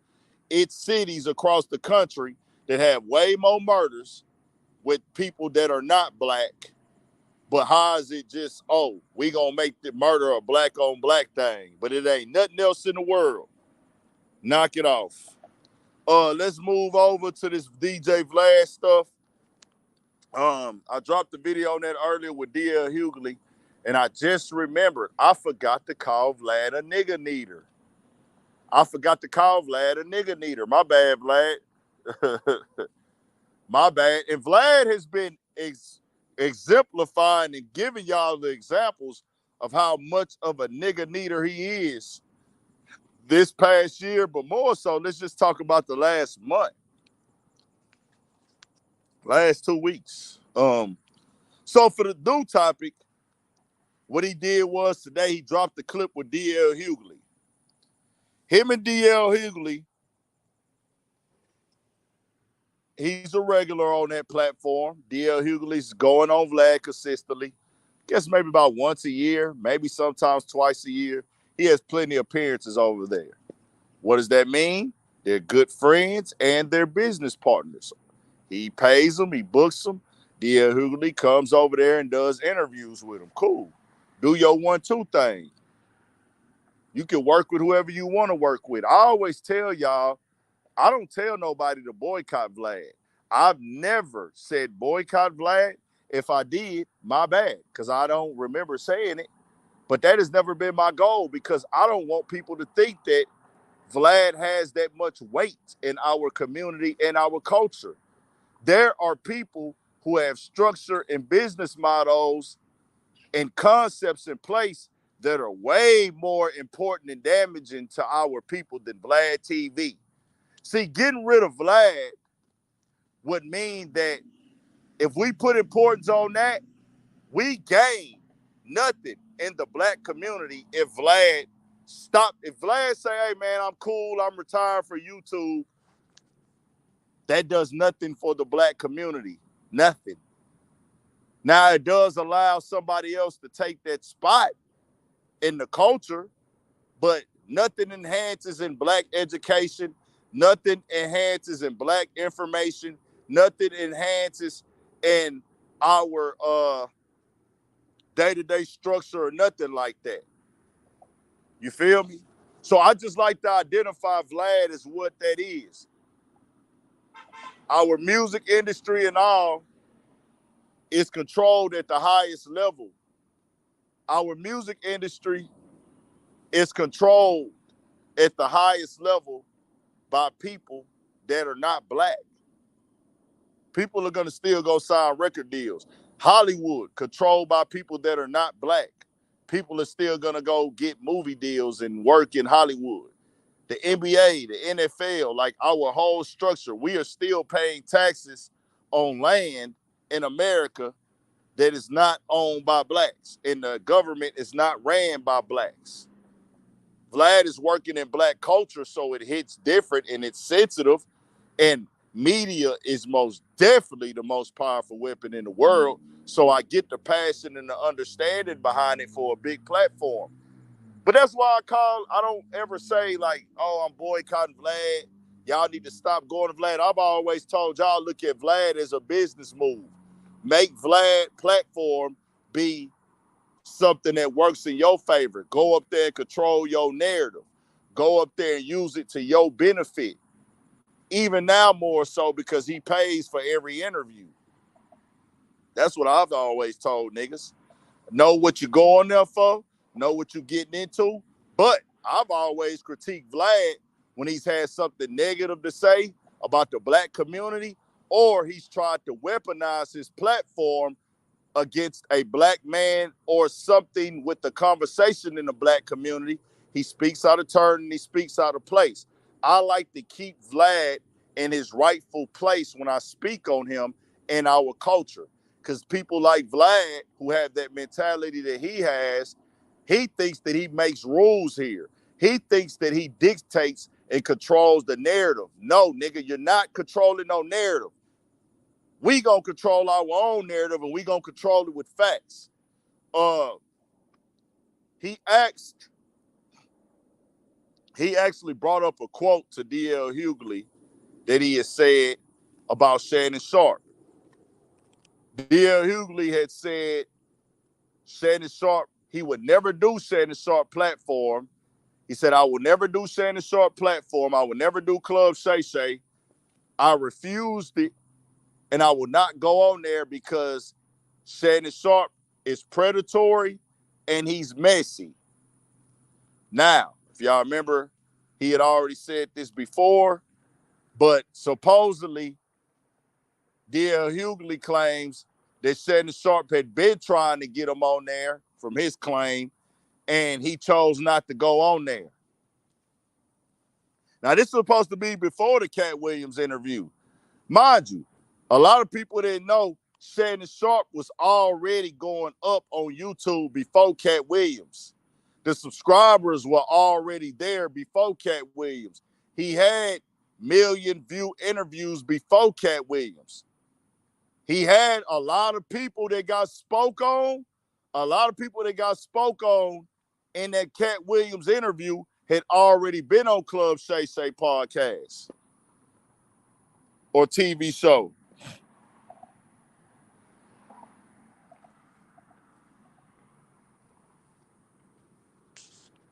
He already had been on. A lot of people already been on there. But Cat Williams stole the show. Turned it up, went crazy. Went at niggas. It was viral. But the first time D.L. Hughley said this, I said, this nigga is not making any sense. How can you say, and he didn't say it on Vlad at first. I was just like, how can you say, D.L. Hughley, that Shannon Sharpe is the new Wendy Williams and he's messy, but you are a frequent visitor for years on Vlad? You called Shannon Sharpe messy and he's Wendy Williams, but you work with Vlad consistently. Does that make any sense to y'all? Make that make sense to me. I can only take that as one thing, a nigga saying that the white man ice is colder. Because if you are frequently on Vlad and you consistent on Vlad, you fuck with Vlad, you can't go tell another nigga, I don't fuck with you because you messy and you're predatory. What, nigga? What, nigga? Did that make sense to y'all? Or am I tripping? If I'm tripping, let me know I'm tripping. I got a few niggas coming to tell me, hey, man, Shannon Sharpe is messy, though. So fucking what? Is he anywhere near messy as Vlad? Is he anywhere as predatory as Vlad? Yes or no? That's what we talking about. A nigga sitting down with a white man and telling a white man who is 10 times more messy than the brother, I don't fuck with him because he's messy and he's predatory.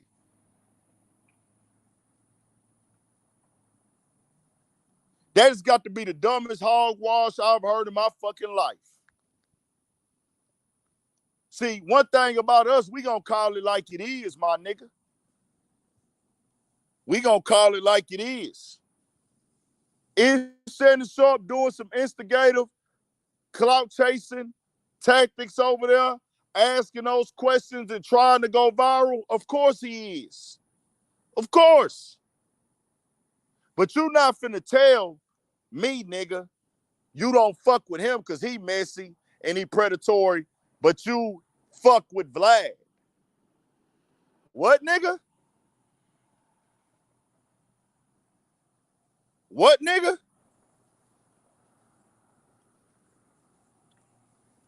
What, nigga? Have you checked Vlad record? Oh, DL Hughley, you said you fuck with Vlad. DL Hughley, I forgot, nigga, to put that in the video, and shout out to homie in the comments. I forgot your name, bro. Come comment after this video up if you see this.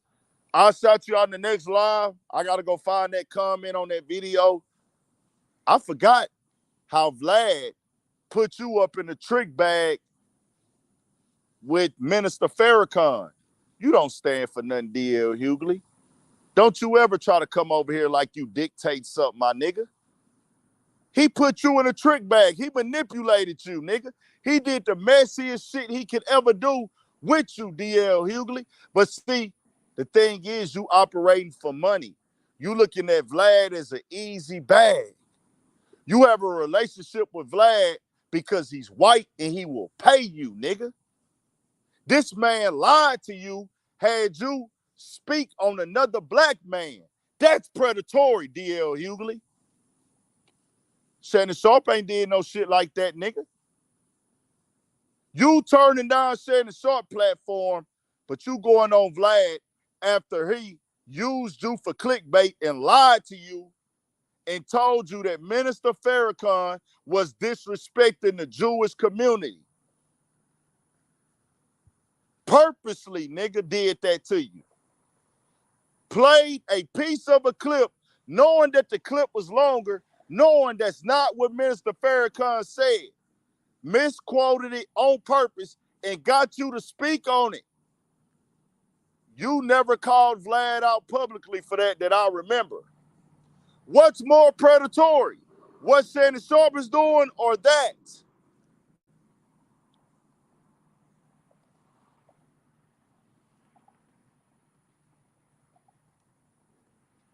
What's more predatory? That or this? Which one would y'all say? I'm going to bring you on my platform, play a clip for you, DL Hughley. I know the narrative of this clip is different, but I'm going to show you a little piece and manipulate you into thinking something was said. He crossed you, nigga. I don't fuck with niggas that do that.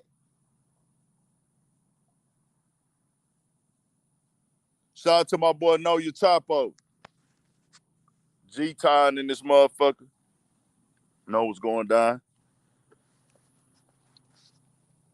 What we doing? It was some niggas defending Vlad in the comments today. Hey, fam, I don't have no beef with Vlad. I don't beef with white people. But if you're going to be around me, I'm going to tell you what it is when you disrespecting the culture, nigga. I don't give a fuck. You're not finna come over here and tell us this or tell me that, and you're not going to piss on me and tell me it's raining. And if you a nigga, I'm going to call you out even more, especially if you a nigga that's supposed to be older and you're getting on a platform manipulating and lying on some hoe shit. Shout out to Millennials Mindset, man. What we doing, man? How many likes we got in this motherfucker? How many likes we got in this motherfucker, man? How many likes we got, y'all? Turn me up real quick. You finna get to it. Yeah, no, Vlad took the clip down eventually. Corey Holcomb has spoke on it first. That's how I saw it. Well, somebody else, I think, reacted back at that time. This was like 2020, 2021. I can't remember when. I think it was 2020. Vlad took the clip down, but wouldn't apologize for it. Y'all get them likes up 33 more. We need 33 more likes in this motherfucker. If you ain't hit that like button, hit it. I'm going to drop the link in a second.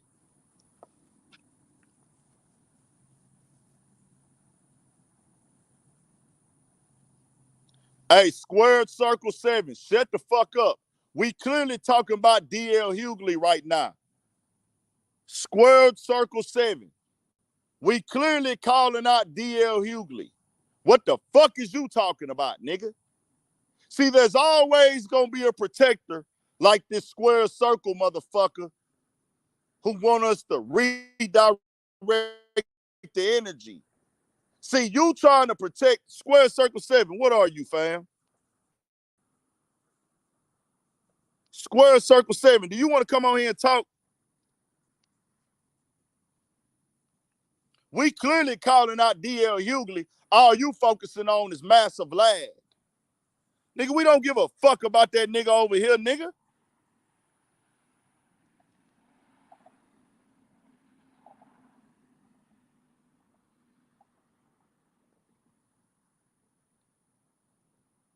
What do you mean, nigga? I called DL out immediately today when I saw it. DL Hughley was spoke on today immediately.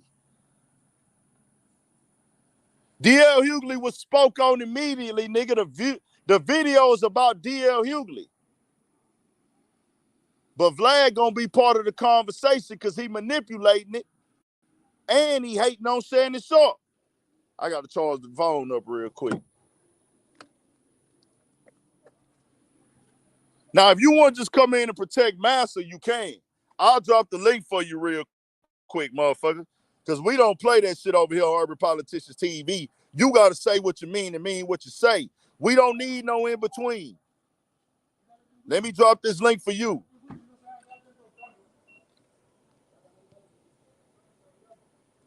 Let me drop this link for you so you can come on here and protect your daddy. This is for him, squared circle. Come explaining what you getting at, my nigga. Because what it seemed like is a lot of excusing. Let's excuse this. Let's excuse that.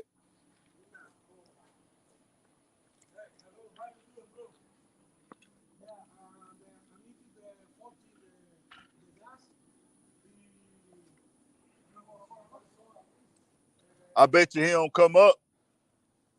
I bet you he don't come up. We finna charge the phone up. We got to take it inside on the whip real quick. Niggas at my fucking stove, man. Got my stove out. Yeah, DL Hughley, that shit weak, my nigga. Talking about the white man ice is colder and Vlad is over. He's clipping that. He gonna clip that part up into 2 parts. He's hating on Shannon Sharpe still. We finna get into that in a second. But I want this part to be clear that he's already fucked over DL Hughley, but DL Hughley don't care. He allows the white man to fuck over him. He cool with Vlad fucking over him. He don't care because Vlad can pay him. And see, that's the thing with certain niggas. They all right with Massa. Massa, you can fuck over me all day, Massa. But if a nigga fuck over me, I got a problem. Nah, nigga. See, he ain't joining. He don't want to stand. See, y'all niggas be getting in these comments typing, but y'all don't want to stand on that fuck shit. We be giving y'all the opportunity. Yeah, I bet it won't let you hop on, nigga. Let me drop it again for you. I bet it don't want to let you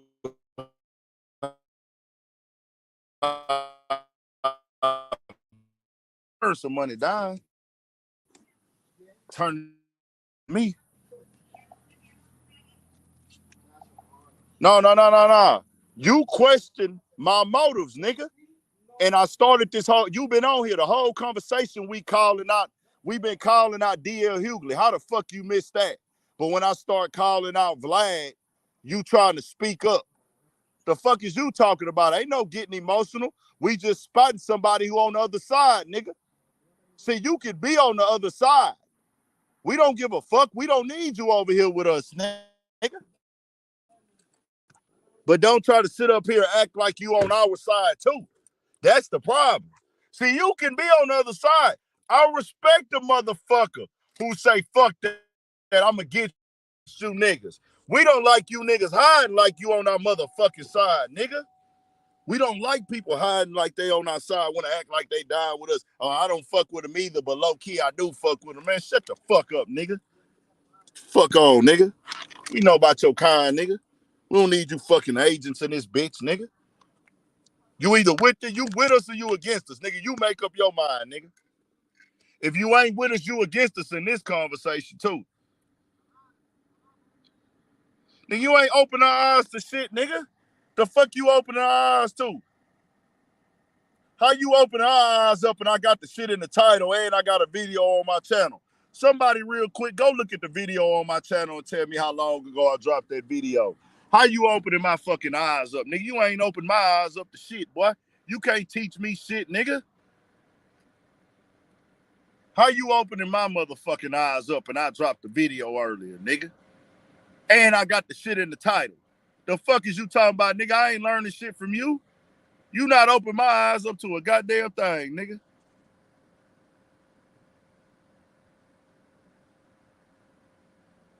Fuck out of here, nigga. Fuck on, nigga. I ain't open my eyes up to a bitch ass thing, nigga. He can't stand on what he said because he talking in circles, man. He been talking in circles all fucking night, nigga. Y'all can go look this up, and I guess certain people, after they watch the video, 5 hours ago, shout out to my nigga Heartbreak Kid and this motherfucker. I guess certain people, after they watched the video, they didn't catch what DL Hughley was doing. See, y'all gotta know and understand, just because the nigga's talking calm, just because he's talking monotone, just because he's not calling you out your name, that don't mean that he ain't being disrespectful. Understand that. Let me say that again. You know what? He might be right. The link might not work. The link might not work, y'all. Sometimes that motherfucker don't be working. He ain't lying. Sometimes it ain't working when you on this full screen shit. Let me see.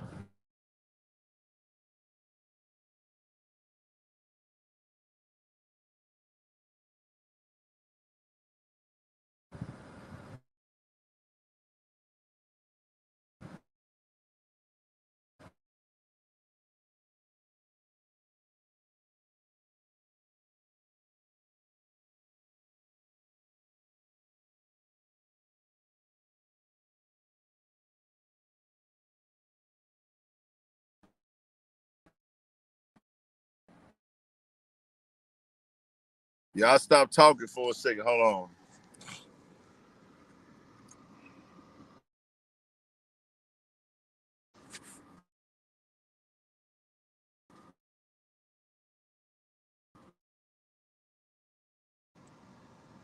Might be getting too real for him, man.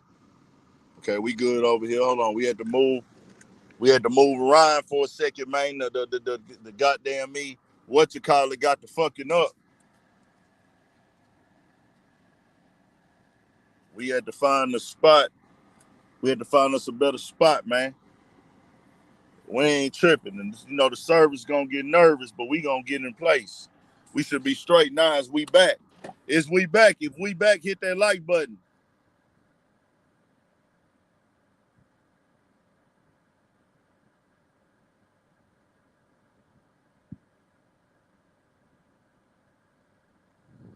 No, we don't. Hey, look here, fam. You not doing us no favor, square circle. You asked me why we calling out Vlad, fam. Don't try to redirect it. The whole shit was about DL Hughley tonight. I did put, you know what I did? I put Vlad in there, but I dropped the video on DL Hughley earlier.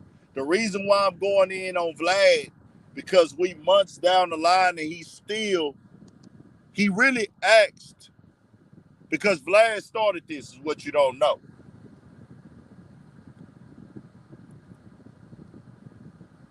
You did say, why is y'all worried about Vlad, man? You got people in your own community. Look here, my nigga. Vlad started this. Vlad asked DL Hughley that question because he has a problem with Shannon Sharpe's success. This is what people like Vlad do. They manipulate. Vlad is a top manipulator. Vlad has an issue with Shannon Sharpe's success. He has an issue with that viral interview. He has an issue that interview did 70 million views, 80 million views on the one main video. Vlad was trying to underestimate that interview. I've done videos for months how he was trying to downplay how much money that interview made. He kept saying, oh, he only made a few $100,000. I said, nigga, bullshit.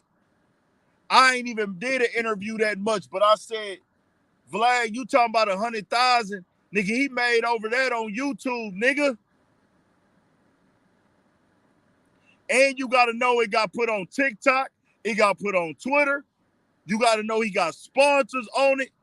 He got advertising revenue on it with him and his team on the audio platforms. They probably got an ad break in between. Everything's set up. He making money off that. He making money off Facebook. Nigga, that nigga Shannon Sharpe made fucking millions off that interview, bro. Vlad, you ain't never did an interview. Then Vlad was only counting the one clip. I'm like, Vlad, the nigga got 50 million views in the clips, not just the long one.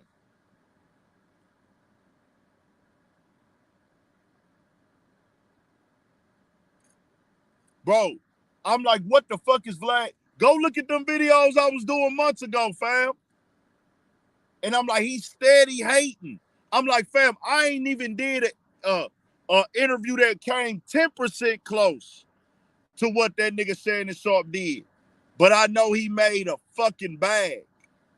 When Shannon Sharpe came out and said, I made more money off that interview than I've made off of one single season in my NFL career, Vlad got sick and disgusted and went on a rampage. And I said, Vlad, you keep talking about, oh, he did 50 million views. This is this much.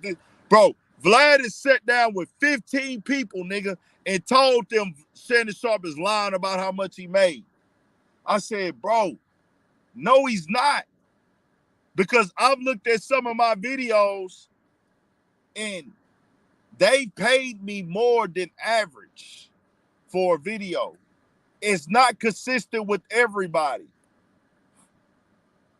Some niggas is getting paid for 1 million views, $7,000, $8,000. Everybody not getting 4 or 5. Just keeping it all the way 1,000. But Vlad has got on this narrative and lied and acted like he's smarter than everybody, doing what nigga needers do. Oh, I've been doing YouTube for 15 years. That's why Vlad is sick, because he been doing YouTube for 15 years and he ain't do what Shannon Sharpe do. Come on the internet and apologize, nigga. That's the only way I'm going to get off for you. And if you step out of line again, I'm going to call it out again, nigga. You been hating on that nigga Shannon Sharpe, bro. And then you got DL Hughley to help you hate with his dumb ass, because he don't know what the fuck is going on, but he want to be a smart nigga. You fucking dumb, DL Hughley. Guess what came after he got DL Hughley to hate on Shannon Sharpe? He started saying, I don't like Shannon Sharpe because he lied about how much money he made off the interview, and now people are trying to charge me more for interviews because they think I make this much money. No, Vlad, people are charging you money because they know you pay for interviews, nigga, and they don't fuck with you like that, and they looking at it like a business, nigga. Niggas gonna do interviews with platforms for free when they want to do a promo run in media. But they looking at you like, hey, he's doing this as a business. He's gonna clip it up, manipulate it, and he's gonna try to regurgitate it. Well, let me go ahead and do my thing.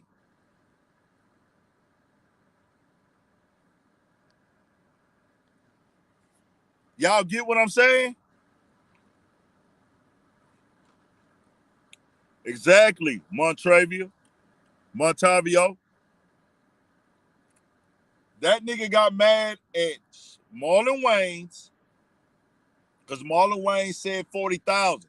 Marlon Wayans looked at you like he probably don't fuck with you, but even if it ain't personal, he looked at it like, nigga, this nigga Vlad is trying to do business. He reached out and offered me money. So when you reached out and offered me money, nigga, I don't charge people for interviews. But if you try and do business, let me send you over there to my business department. Hey, my nigga, we gonna need a percentage of that. Marlon Wayne's been doing acting. Nigga, Marlon Wayne's been acting for 30 years. Marlon Wayne's been acting for 30 years, my nigga. So when you hit up Marlon Wayans and say, hey, man, how much you gonna charge for this interview, man? What price you need? You already put it on the internet, Vlad. You paying for all your interviews. So they looking at you like a lick. They looking at not even a lick. They just looking at it like business. That too. We finna get into that Heartbreak Kid. But what does Vlad do? That's what I keep telling y'all, fam. Vlad is unprofessional. I will tell Vlad this to his face. You out of pocket. You out of line. You come run the man in the mud on the internet. You go to your platform and do exactly what D.L. Hughley is accusing Shannon Sharpe of, being messy and being predatory. You come to your platform and get other niggas to talk down on Marlon Wayans. You got Arian Spears and you got Elliott Wilson to do it. I seen it come across my screen both times. So because Marlon Wayans didn't want to do your interview, you go get Elliott Wilson and Arian Spears to talk down on him. And you get into a Twitter back and forth with him. And you disrespect his career and say he falling off and he ain't this, he ain't that. Because he don't want to do your fucking interview. Same thing you did with Tyrese when he didn't want to do your interview. You offered Tyrese $10,000 for an interview. Vlad, them niggas don't need that $10,000 you offering them. But see, you so stuck up in your own head, you think that you so valuable and we supposed to bow down to you. That's that white man entitlement that you have, Vlad. Oh, these niggas need me. I'm going to revive their career. I'm important. Come on my platform. Give me your life story, or nigga, I'm the cultural stop. Nigga, they don't need you, nigga. They don't need you. Who the fuck are you? You bitch, you complain, and you whine your way into the game, nigga, when niggas don't want to fucking work with you. You try to make niggas feel bad and down talk niggas because they don't want to come on your platform. That's why he's a nigga needer. Vlad, you might be the number one nigga needer now. I ain't gonna lie to you. I didn't know it. Between him, Adam 22, and Skip Bayless, I was trying to decide. Right now, I would say Skip Bayless is number one because he just lost his gig and he didn't go out humbly and he didn't acknowledge that he didn't handle the ball and do it right, and his YouTube channel is in the fucking dump. And in his spare time, he's still on Twitter talking down on LeBron James.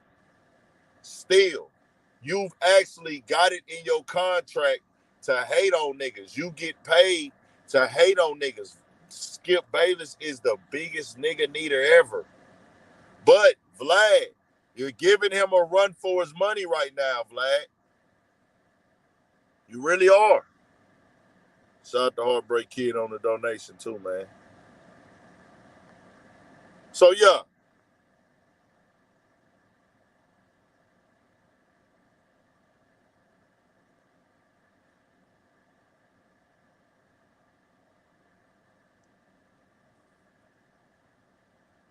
Yeah.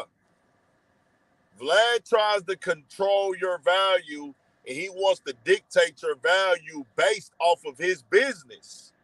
Do y'all not get that? He's looking at it like, hey, you need to give me an interview for a price that I can make the money back off of. Nigga, my price is my price. If you don't like my price, you don't go then run to the internet, nigga. You don't go run to the internet and get your other guests to talk down on me and then you discussing a private convo. Vlad is so unprofessional. Do y'all know how badly a black person would get dragged in the media if they did this? They might kick you out of Hollywood for some shit like this, bro.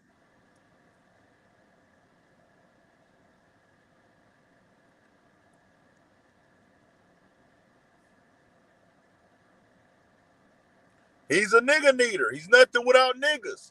A nigga needer is somebody who cannot survive in their space, in their career, in their realm, in their lane without niggas.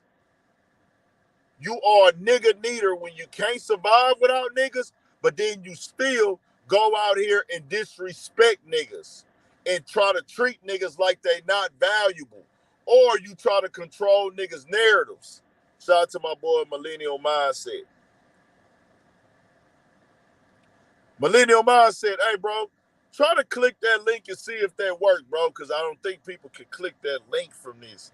If that's the case, then there's no point of me coming to StreamYard to do the live streams no more from the long screen, because if that's the case, we ain't gonna better let nobody join. They gotta fix that bug. I think you gotta be at your computer to join. That's the only thing. I don't think you can join from your phone. That's what I think it is. You know what? That's what it is, bro. You good. I think you gotta be on your computer to join this motherfucker. Hell yeah. Marlon Wayans that did sitcoms, nigga. Marlon Wayans that done movies. Marlon Wayans that been in this shit, nigga. Marlon Wayans is from a legendary family, bro. You really tried to drag this man like he wasn't shit. Wow, you were trying to offer to pay him the week before. That's what I'm saying. I wonder if maybe the D.L. Hughley interview was already done, so D.L. Hughley might not be talking about Marlon Wayans.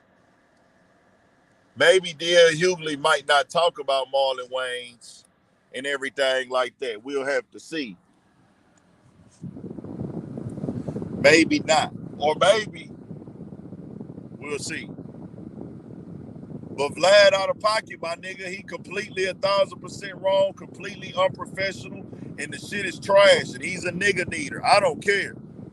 I would tell that nigga to his face he's a nigga needer. Straight up, nigga. I'm a fucking legend in this game regardless, nigga. And Marlon Wayans be on shit that I don't agree with. Just keep it all the way 1,000. And that's another thing, Lammy Young. Now, I don't think you can from this screen. I don't think you can join from this because I'm on StreamYard. See, y'all join. I'm on StreamYard full screen. I'm on StreamYard full screen, so I don't think you can join. See, I'm in a different setting. I'm trying to see though.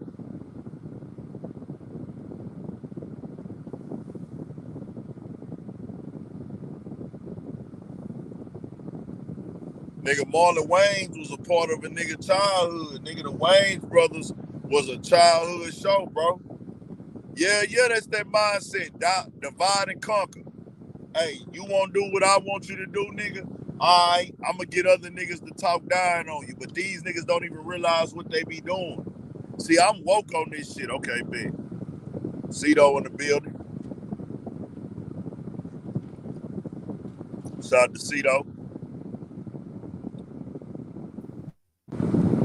Hey, my man, I'm trying to get the YouTube. What's cracking, my guy? Chillin'. You on the computer or you on the phone? I'm on the computer. Okay, that's what it is, man. Okay, so from this screen right here, that's good to know. Then Yeah, people yeah. can I only guess join. it worked cool from the computer. Just gotta put it in the Chrome, and it came right up. No. Wait. So did you try to click the? So I think on this stream on certain people's phones, because my boy he was doing this from his phone with the settings of StreamYard and trying to let people join. I couldn't join until I got to the computer. Yeah, I think you can join. You may be able to join it from your phone. You just have to go on the StreamYard link through Google Chrome. Oh, okay. I got you. You gotta Yeah. go StreamYard.com and then Yeah, so take like what I did was copy. You just copy the link and then put it in Chrome. But if you do it like on your phone through like just the screen, trying to yeah, click the screen. your regular internet browser, it won't work. It gotta go through Chrome. So hold on. So they have to click the link off the screen though. Yeah, that's what I did. I copied the link. Unless your phone will unless you got Chrome as your default web browser. Yeah. Right. If it's already a default web browser, then it'll go right to Chrome. But most people, if you got like an iPhone, then it goes to Internet Explorer or whatever this shit is called, Safari. Yeah. Got you. Yeah. Nah, Cito, this what I'm saying, man. Jumping out here like this, dog.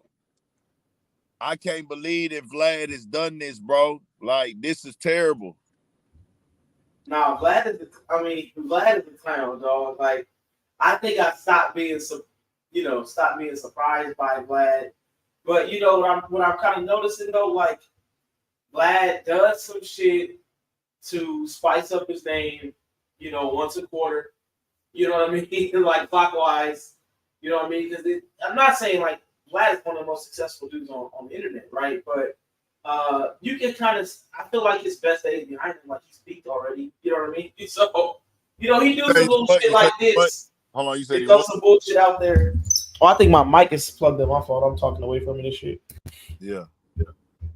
You say you feel like he hit his peak already? Yeah, I definitely think like his best days, his best interviews and all of that shit is behind him.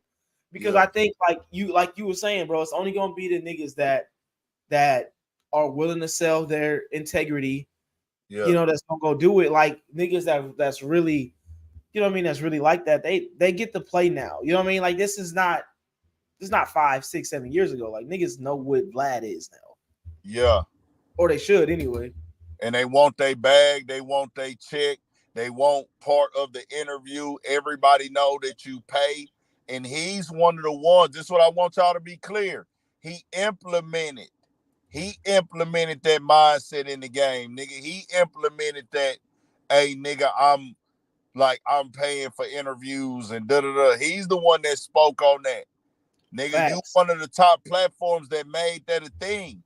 I knew that this was going to happen when it became that, and it's crazy because I remember Alex Alonso was the first person calling it out. And I know I spoke on it, and I was kind of seeing both sides of it. You know what I'm saying? Yeah. I was seeing both sides of it. And when I was seeing both sides of it, I was like, I get what Alex Alonso was saying, like, it kills the integrity of the interviewing in the media game. But at the same time, I was like, well, man, I can't knock the business of it because it's certain times that you really want to get an interview. A person might be like, man, give me 500. Like, and I'm like, well, if you a big nigga, like, because I think it was around the time when Adam interviewed Dame Dash. And Adam came on the internet and did something very unprofessional, just like Vlad. Dame Dash told him, man, give me 500 for the interview. And that was more so like, hey, nigga, convenience fee, driver, haircut. You know what I'm saying? Right.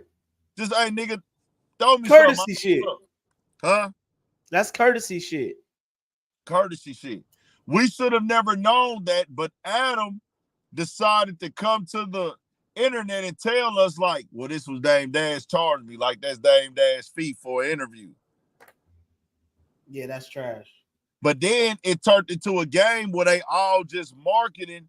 We pay for interviews. I paid you for this interview. Oh, how much is for an interview? How much he's charging? They get on here and talk about it like it's a business of how much you can book. Like, fam, talking about how much you pay niggas for interviews and things like that on the internet, you discussing a nigga feature price. Yeah, you talking business shit. You supposed to keep your business private, bro. Man. And that fucks up the market too. Like, come you know on. what I mean? Like, yeah, like, you know what I mean? He could be getting $10,000 bags over here from the church. You done fucked up. You know what I mean? He could have got $100,000 from the DNC that you done fucked up. You know what I mean? Come on, and see, that's the thing. Niggas ask me what I see. This why, and I don't give a fuck how no nigga feel about it. I don't tell niggas what I'm making off YouTube, and I don't tell niggas if I'm paying a nigga, because niggas have volunteered me what other niggas have paid for interviews that I didn't ask. Right. That ain't got nothing to do with me. I'm like, oh, okay. I didn't ask you how much that nigga paid. I didn't ask you what he paid that nigga for an interview. So why are you telling me this? Oh, so you letting me know if I tell you how much I'm making and how much I'm paying, nigga, you're gonna go tell somebody. For sure. And like, that's 101. Like, I do business contracts for people, like, in the confidentiality, just like, bro, you just don't talk about that shit. You know what I mean? Like, it's just for one, it's just bad business. You know what I mean? Like, it's not good business practices, and you lose your reputation doing shit like that. You know what I mean? Like, man, if I talk, like, you know what I mean? If I was a gabber, I could just gab off all day and probably run some numbers up. But what does that do to my integrity? You know what I mean? Come on. Who we talk about? So I just had to like set that tone, and Vlad at the end of this DL Hughley clip, he began to hate on Shannon Sharpe, but he's really setting it up to hate on Shannon Sharpe the whole time. Get DL Hughley to say he would never do Shannon Sharpe's platform because he's messy and he's predatory and things like that. But I'm like, nigga, you on Vlad. He's been doing this, nigga, in the worst way. Like, I will never forget that BTB Savage interview, bro. Like, what the fuck are you talking about, DL Hughley? Yeah, he be doing some wild shit, dog. Bro, like, he said he would interview Pop Smoke's killer. He would have done that. He was on a little press run, right? Huh? He was on a little press run, wasn't he? When he making some videos and shit? Press run. He did one interview, then I think he did Adams, and then he did another one, and then I think he went back to jail. He did two interviews, maybe 2 interviews in a live stream. I think he tried to get a press run in, but you know what? But bro, it's like I said, it's not surprising. Like, all of this is right on brand for Vlad by this time. Like, niggas, y'all niggas been living under a rock? Like, you know what I mean? Like, you gotta just be. It ain't surprising. The only thing is we seeing him scratching and crawling in the desperation, and the boldness is getting there more. We not surprised. Niggas is and I think, and I think the reason that is, like, I feel like the economy, the Vlad economy is down a little bit. You know what I mean? So like, he said it himself, bro. It's no secret. He said it himself. Okay, I don't really follow his shit, but from an outsider looking in, I gotta follow these things so I can know what's going on outside.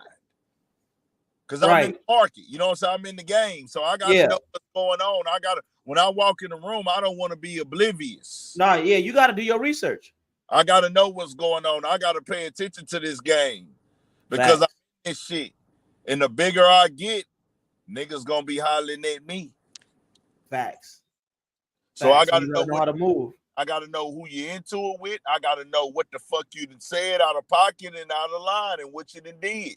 I can't walk in these situations blind. You gotta understand there's several reasons why Vlad's situation is different. For one, the overall reason is the competition. Facts, but and that's why you've He got a cultivated. lot of competition now. Yeah, and that's why you cultivated the fan base that you have, because niggas come to you because your shit be on point. Like, Anthony did the research. You know what I mean? Like, when Yeah. he's reporting, he's telling the truth, and he putting his thing on it. And that's what I like to do. See, I've carved a lane for myself where I don't have to have a guest to survive. I don't have as much money as niggas. I don't get these quick flips and these quick like come ups and things like that. No, I don't. I don't have that. But I do have a point where, hey, nigga, I can get out here and generate and grow still and build still have a monthly situation without having to pay and come out of pocket and get upset because a nigga don't want to come on the platform and be unprofessional and try to trash a nigga name or jump out here and do this super duper clout chasing shit. Facts. Know what I'm saying? So I just say I just have to put that perspective out there for the people in the culture that this No, is what. you cultivating it the right way, dog. That's how it's gonna be sustainable. All that little trendy shit, all that shit gonna come and go. You know what I mean? Like, it's gonna come and go. Like, you're gonna see that niggas that's slowly cultivating the right way, building a brand off what they actually stand on, and that what they stand on is something, Yeah. and that's where it's gonna last at. So I do want to point out too. He was going into that for that next clip. He could have put all this in one clip. He purposely wants to clip it up, calling Shannon Sharpe out for lying about how much he made off of his interview. Vlad can't stand it and accept it. He don't know what the fuck he talking about. I'm like, he's only counting the YouTube revenue, but I'm like, Vlad, Shannon Sharpe is clearly on Facebook. That's only a line item on the on the income report, bro. The Oh, bro, YouTube. he clearly on Snapchat. And really on YouTube, he made more than that. I'm like, Vlad, you only called him a big interview. I'm like, nigga, he They got got clips that 23 clips of that shit. They got 23 shorts of that shit. bro, not even the shorts, the actual like different segments. He had segments of it for like 8 minutes that was Yeah. doing Those millions. are, yep. He got 8 minutes. He got 8 minute segments that did millions. I'm Yeah, they like, chopped man, the brick down. make no couple 100,000 off this interview, nigga. What are you talking about? This Nah, interview did over he made a 100 couple M's million for sure. views. For sure. And look, you got to think of it too. You got to think of it double fold. Not only did he make that bread from the viewership, like you were saying, but the business that came in after that. You know what I mean? Like, the doors that everybody that got the knocking and calling after that interview, every fucking company wanted a piece of that. How do I get a spot? Come on, they want 30 seconds or Liquor whatever. deal, advertising deals. You gotta think, bro. That shit, Vlad ain't never been in that conversation like that, Nah. nigga. And that's some like that's not some everyday shit. Like, you know what I mean? Like, that don't happen every fucking day where you Come even on. stumble across some shit like that. Then he tried to say, "Oh, it did this." He tried to go downplay it. Oh man, this interview did this because I'm because it's a conspiracy theory. It's based off of things that ain't factual. I'm like, Vlad, fuck out of So here. yeah, that makes it even crazier that 80 million people watched some shit that wasn't factual. Bro, we all knew whether it was exaggerated opinions or this or that, there's some type of truth or structure to what the nigga Cat Williams was saying. Facts. The things that mattered. For sure. But see, Vlad Listen, it's one stepped of those, away. if you know, you know. Like, if you watch, everybody who watched that interview, it's a if you know, you know.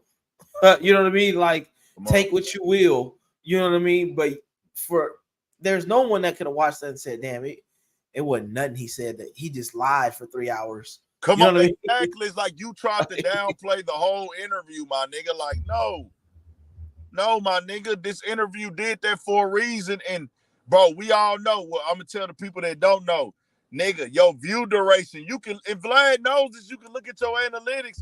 The view duration of a long interview like that is gonna be more money. Facts. Facts. Shannon Sharpe has a team. Everything is set up. They maximizing every dollar off of every view, bro. I guarantee you, Shannon Sharpe probably made, I'd say, at least $5 bare minimum. And that's, man, he probably made more than that. Who knows? He probably made $5 per 1,000 views on that motherfucker, bro. $4 at least. He didn't go in there making $2 per 1,000 views on this interview.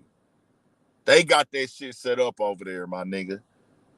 Vlad out the loop. He don't know what the fuck he talking about. And people listen to him and try to downplay, oh, he's lying. No, nigga, you not in that conversation, nigga. And what Vlad don't understand, Shannon Sharpe was a star, nigga, before he came to doing interviews. Shannon Sharpe was one of the greatest tight ends ever. Shannon Sharpe is ranked like, I know Shannon Sharpe gotta be ranked top 75 NFL players of all time. I would think, right? Right? My fault, I hit mute. But yeah, absolutely. Shannon Sharpe is definitely Top 75. top 10 in his position. He's definitely a top NFL player of all time. I mean, yeah, he Shannon went to the Super Bowl. Top 75 player of all time, bro. For sure. Like, come on, nigga. How you, like, he was already the nigga in the NFL, had what? How many? 3 Super Bowl rings? He got 3 rings. Hall of Famer, record breaker. Yeah, and he led the league. He led the league in touchdown and yards a couple of years too. Shannon Sharpe got to be top 10. He top 10 tight end. I'm gonna look it up. I'm about to look it up. He a top 10 tight end for sure, without a doubt. Oh, for sure. He may be top 5. Shit. Yeah, he might be a top 5 tight end. Shannon Sharpe might be a top 5 tight end. He for sure top 10. And he gotta be a top 75 NFL player of all time. No matter how you feel about him. We just talking about field performance, bro. So he did that. Yeah.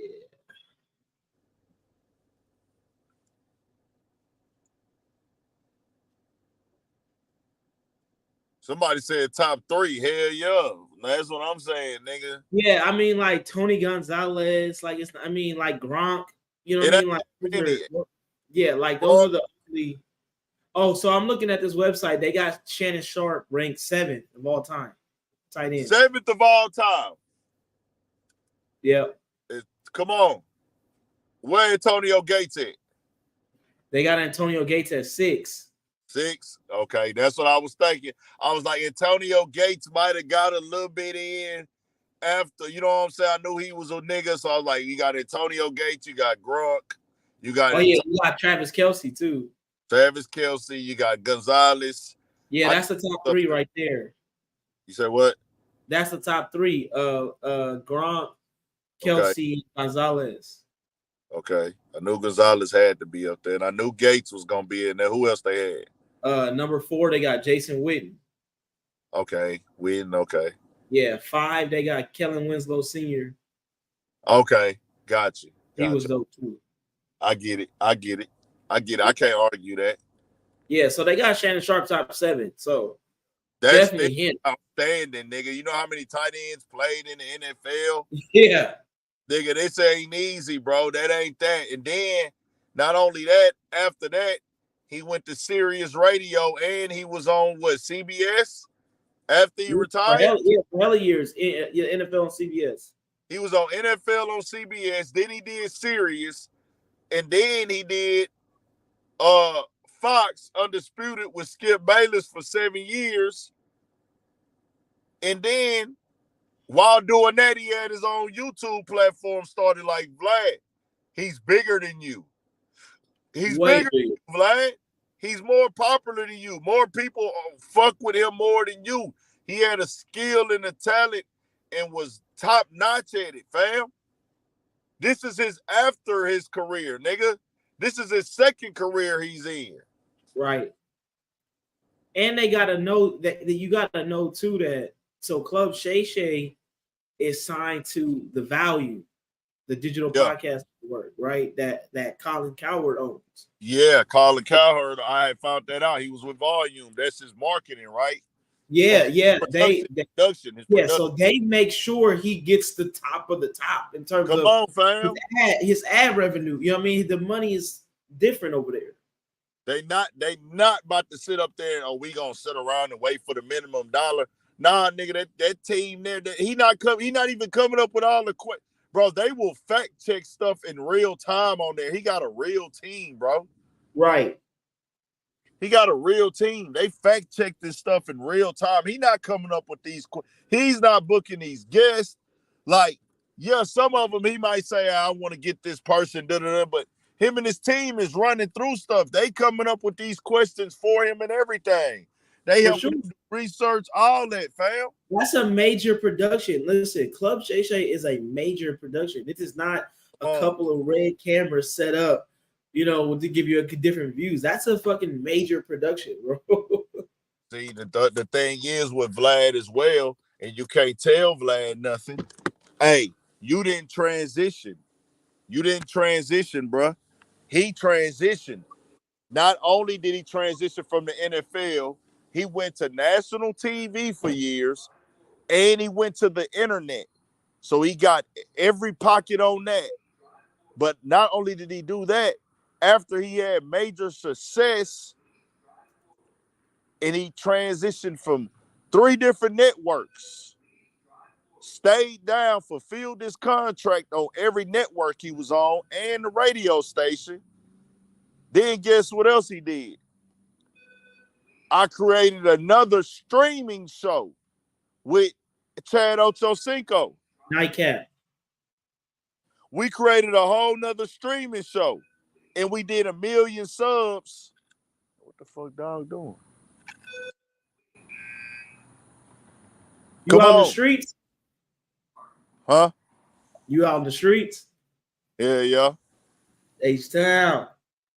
Gotta be outside with it, man. This my vibe. This why I just let it all out of it, bro. Like, this why I come to my little spot and my little duck off, man.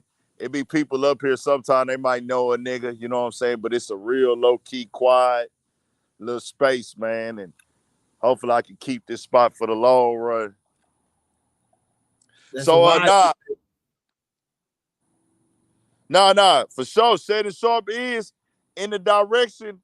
Really, I can't say that Shannon Sharpe is bigger than Stephen A., but he most definitely hotter than Stephen A. right now. For sure. I think he's more valuable. Stephen A. had to follow his blueprint. That's why Stephen A. started his own YouTube channel and started giving these cringy ass takes on the YouTube channel. Yeah, when he gets to throw in a couple cuss words. Yeah, them shits be cringy. His opinions be cringy as fuck. Everything is cringy about Stephen A., bro. It's a fucking lie. He fucking sucks, bro. But the thing is, he has the following and he doing what he supposed to do. If you're hustling, hey man, they putting all this money behind me to be on TV. They paying for me. Hey, I gotta use this and do my thing outside of this platform, or I'm gonna end up like Skip Bayless. Right. Nah, yeah, he got to dance right now. You know what I mean? He got to dance, and he's trying to figure out how to transition where niggas like Shannon Sharpe or McAfee, they've already learned the transition. Like Stephen A's trying to keep on that. You know what I mean? So he's tapping in, trying to figure out how to get his feet wet in all these different avenues. Shannon got his feet wet in a lot of places. You know what I mean? And see, that's what Stephen A. trying to do.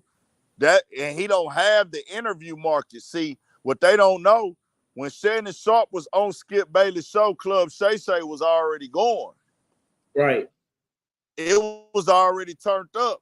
It just wasn't viral. But he was already getting interviews. Nigga, he had already interviewed Steve Harvey. He had already interviewed Deion Sanders. He had already interviewed different rappers. Nigga, he had already interviewed Dame Dash, Waka Flocka. all type of actors. He already had plenty of people on that show. And he knows these people because he was Yeah. already doing this. And he did not have to he didn't have to pay nobody. He might have had to book the flight, or so his team might have booked the flight. But if they say, hey, Shannon Sharpe want to get you on the interview, at that point in time, before that Cat Williams interview, nobody was saying no. Right. Now they might be like, well, hey, man, I really don't want to come on for real. And he might have got a few no's. D.L. Hughley claims he told them no, it was too messy. But did you really tell him that before? Or did you tell him? Because he made it seem like he told them that already before I heard that too. But that nigga be lying, bro. Yeah, nah, you can't. Yeah, he be adding extras for the theatrics. You know what I mean? That nigga DL be adding the extras for sure. I can't fuck with what D.L. Hughley did on there, bro. Like he said, I will never go to that platform because he's messy and it's predatory. And I'm like, fam, you're doing exactly. Vlad is doing to you right now exactly what you're accusing Shannon Sharpe of doing. And Vlad has a way longer, more in-depth track record of doing what you're accusing Shannon Sharpe of doing. A way more disrespectful record of that. You know what I'm saying? Right. Facts. But like you said, DL just want to get the check and keep it pushing. He ain't standing on nothing. That shit lame though, bro. You don't tear down no nigga. I don't give a fuck what type of nigga it is to do something that and co-sign and be cool with another man doing something way worse.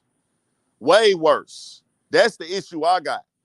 You made it, and then he even said out his own mouth, I fuck with you though, Vlad. What, nigga? That's crazy.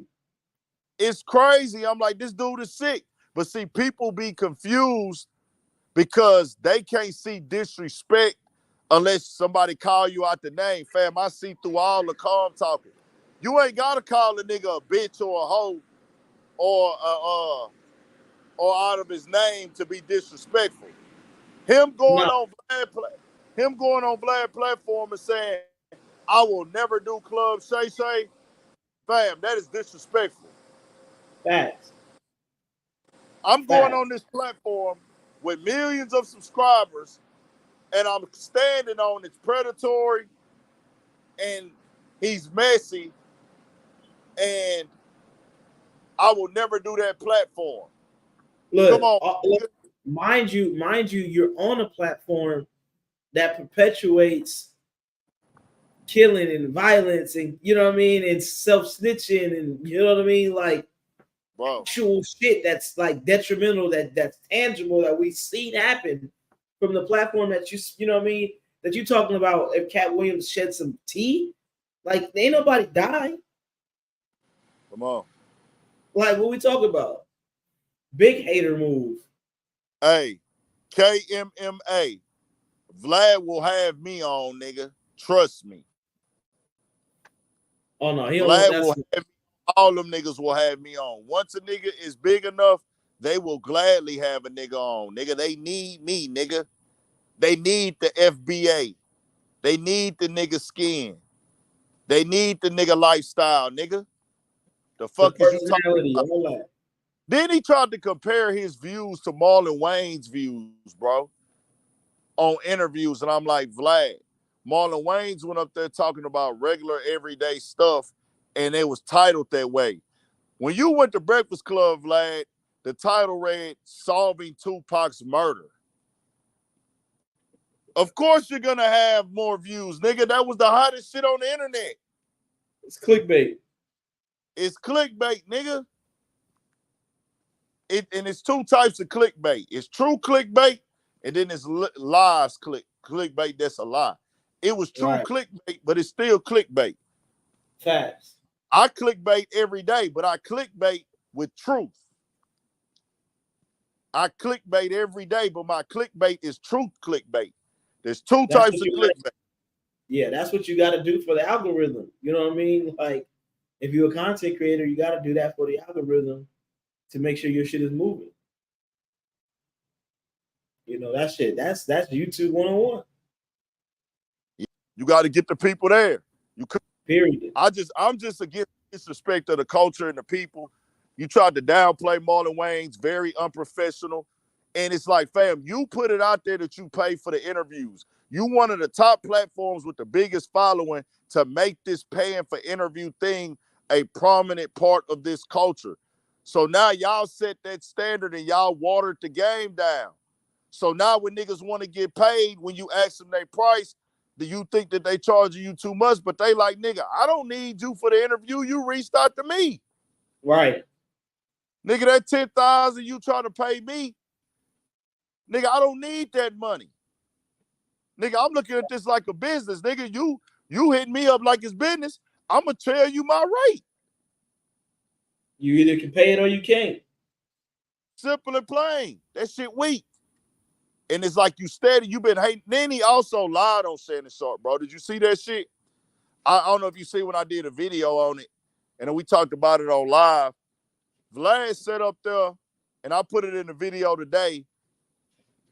He said that he didn't like Shannon Sharpe also earlier this year. I think he told that to Marcellus Wiley. He told Marcellus Wiley he didn't fuck with Vlad because Vlad would not go on other people's platforms. No, nigga, he didn't want to go on your platform. No, right.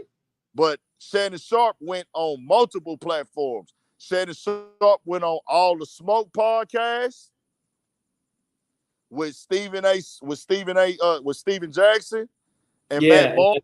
Matt Barnes. He did an interview on their platform. He did an interview on Stephen A. Smith platform. He did an interview on the Kelsey Brothers platform. And he did an interview on Cam Newton platform. Yeah, good one on Cam Newton.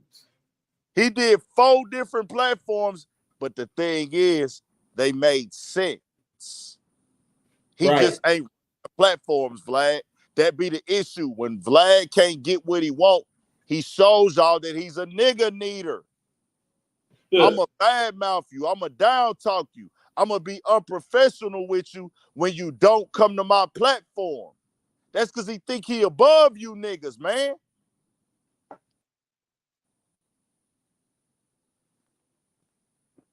Facts. Well, Marlon team told him that. But that's the thing. He reached out to Marlon and asked for a price. So, hey, if he would have told Marlon directly, hey, bro, I want to get you on the interview. Thing is, Vlad, niggas ain't looking at it like that no more because you the one that's on the internet talking about paying for interviews. Boosie, everybody know you paying Boosie. So they looking at it like, oh, I pay my regulars, I pay my guests. They seen you get into it with Tyrese. You offering Tyrese 10,000. They seen you on here talk about solving the Tupac murder and all this shit. Niggas gonna think, well, that nigga has to pay me. Not to mention you're white. Not to mention you also Jewish. Right. Straight culture vulture. Shout out to my The boy definition. millennials mindset, man. So how you feel about what's going on in these politics right now? Enough of that. I think everybody got the gist of what I was saying. It should be overstood and clear. He been pocket watching Shannon Sharpe for months, hating on his price. You don't know what that nigga made. I believe Shannon Sharpe made that paper off that interview, bro. I believe that interview went dumb and crazy. Nigga, it wasn't just no YouTube revenue. And it's crazy because, nigga, even I know that and I'm not even in that bracket. Nigga, nowhere near it. I ain't at the very bottom level because I started on YouTube making nothing before. I'm making a little something. But, nigga, I'm nowhere near Shannon Sharpe level, and I know that nigga made that bag off that, just off the YouTube views alone. 100 million plus, nigga. The AdSense, all that. Yeah, the AdSense is what pay you. That's all that is. That's what you get paid off the advertising dollars. So Dope. that's one check in itself. But nigga, you got the main interview in itself that probably at 90 million right now, maybe. But overall, it's well over 100 million views at this point for that interview. It's like, nah, nigga, this is a hefty fucking bag. The only nigga who didn't want to face it and accept it is that nigga, is him. And maybe his boy Adam 22 didn't want to accept it too. I don't know. You know, they two peas in a pod now. They both nigga needers and they both got the same regular guests. That's how desperate they are. Vlad is Fat. family. He doesn't know what the fuck to do right now. He knows that he's not the number one guy. He looking at Shannon Sharpe like nigga Shannon Sharpe got Cat Williams, nigga. He got all them niggas. Then he started getting niggas like Usher. He started getting all these other niggas. And he got competition over there with Art of Dialogue. You know what I'm saying? Yep. He said Art of Dialogue get Tupac father. He said Art of Dialogue get I just seen Mob James brother. He getting around my niggas that he wasn't even able to get. Even Yeah, Reggie they starting White, to get some bigger interviews. They getting some bigger interviews over there for sure. he got people that we know Vlad wanted. He went and got Reggie White pops. Mm. You know what I'm saying? Like, nigga, he couldn't get him. He couldn't get him. He wouldn't got them niggas. And it's like, or maybe Vlad didn't think of getting those niggas. He like, nigga, I know he wanted Tupac Daddy, but nigga, Tupac Daddy went over there with him. You know what I'm saying? Fast. That style getting a little bit older. Yup, Shannon selling the liquor too, man. Shannon up right now. For sure. And that shit stay selling out. Shannon selling, he doing pop-ups. Bro, he's a star, nigga. Vlad, you not really a star. Your No. style is outdated, nigga. You have no real personality that the people connect with. Yes, you have and like you said, he hit his peak, bro. He hit his peak. You got the shit in the vault already that you done put the work in on, but nigga, this an everyday game now, bro. But he looking like, man, I'm paying these dudes for these interviews and they just ain't hitting like they used to. This is what happens. Niggas start panicking and trying to create false narratives and lying. I told y'all this months ago, bro. And he's spiraling out of control. He spiraled out of control with the Marlon Wayne shit. Spiraled out of control with the Shannon Sharpe shit. And bro, he's gonna have to eat this shit one day. Just watch. Oh, for sure. Remember y'all heard it from me. Yeah, the Boss Man D-Lo shit too. What the fuck was that? The Boss Man D-Lo shit. That was him being more and more entitled. Even the Taraji P. Henson shit. Nobody wants to hear a millionaire complain. All you fucking do is complain, Vlad. The Jewish millionaire complaining. Bro, you keep, uh, nobody wants to hear a millionaire complain. Vlad, everything you're doing is complaining. You're complaining about Marlon Williams. You're complaining about Shannon Sharpe. You're complaining about this. And people be defending Vlad. Vlad, I will have this conversation with you. You said on Drink Champs yourself, at times because you're white, you are racially insensitive. Yeah, I remember he said that. Because you don't know. Well, I'm here to tell you, once again, you're being racially insensitive, nigga. So get it overstood. I will have the conversation with y'all because I want to tell y'all how it works. I want to tell you about us because other niggas is like D.L. Hughley, he not going to tell you because he just want to get paid, which that leads me to believe, lets me know, D.L. Hughley, your word ain't credible, G. I've already made that decision that you clearly, whether you were being incentivized by who you work for at the radio station or you incentivized by a under the table payment, you getting paid by them Democrats. You getting paid Fat. by the Democrats in For some form, sure. shape, or fashion. Yeah, Nobody oh, is he's getting a 1099 from them at the end of the year, for sure. nobody is flooding their entire fucking Instagram page with Democratic posts and Kamala Harris support without being paid. You're not doing it. No. And there's several comedians on board with it. D.L. Hughley, Earthquake. I know Plaza's a nigga on board with it. Steve Harvey. Steve Harvey on board with it. Not a check might not be a check. And we got a video coming with Steve Harvey, him and Dr. Umar. Yeah, I seen that. Yeah. I'll probably drop that bitch in the morning. I'm going to try to put that together tonight. We'll see. Probably put that together tonight. I'm going to try to gather all the information. And I'll probably have that on the wake up for y'all in the morning, man. Yeah, I heard that. I want to hear what you say on that. Yeah. We talk about it now, shit. Hey, man, if it look like a duck, it quack like a duck, then goddamn it, it's a duck, nigga. For sure. Like, I mean, like, You at heard? this point, it's like insulting. Like, just be. I mean, we know what it is. Like now, when you say that it's not, it's like, come on, my nigga. Like you trying to you spit in my face now. Like, come on. Like, what are we talking about? Wow. It's obvious what's happening. Shannon, see, the whole thing is, fam, when I hear like Steve Harvey speak, it's like him being on his radio station. He say, "Yeah, man, Dr. Umar said that he was offered 10,000. Like, man, 10,000, man, you can't pay me $10,000, nigga. 10,000 don't get me to do nothing." He didn't say that they offered you 10,000. He said they offered him $10,000, nigga. Right. Me, they want to buy his opinion. They wanted to buy his opinion.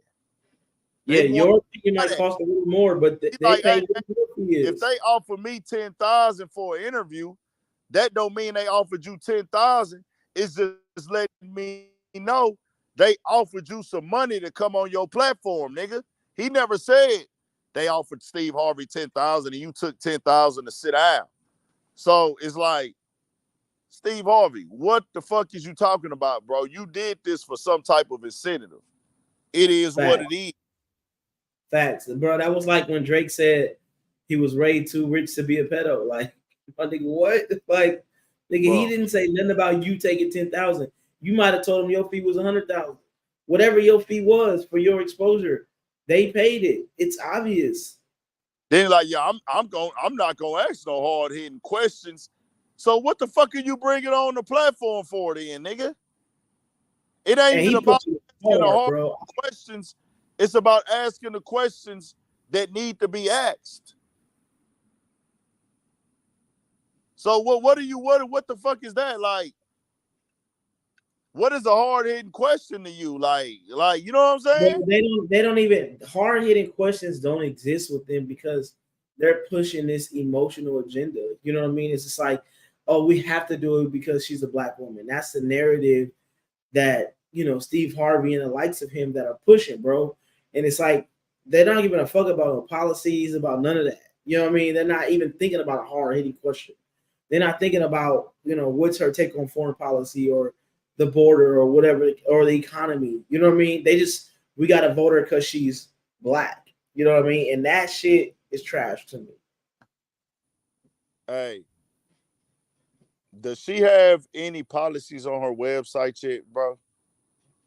Are they up there yet? Because she doing a lot of talking at these rallies now. Yeah, I just heard all of the, she did a little introduction the other day. They should be up on her website because she did do an introduction. I watched as much as I can, but it got sickening after a while. But she talked about all of her policies. She talked about giving $25,000 to people to buy homes. She talked about a bunch of shit, but she didn't say how any of it was going to happen. Yeah. But it was all like, we're going to do this, we're going to do this, we're going to do this, we're going to do this. But with no solution to how any of it happens. And I'm like, come on, we cannot keep falling for this, money. Like, how though? You know what I mean? Like, because how many times do they tell you they gonna do shit? Policy. Nigga, tell me how that happens. Come on. But see, people gonna fall for it, bro. Bro, they know that we continue to fall for the okie doke, but I do think it's a good portion of people that are, and I hate using this term, but waking up to like, just bro, I don't care who you know, what side that you fuck with, but let's just be open and transparent. Like, what are you gonna do, and how are you gonna do it? Or You know what I understand mean? why you're voting for who you're voting for. Don't vote for Period. a false narrative. Because Period. I'm voting for her because she's black.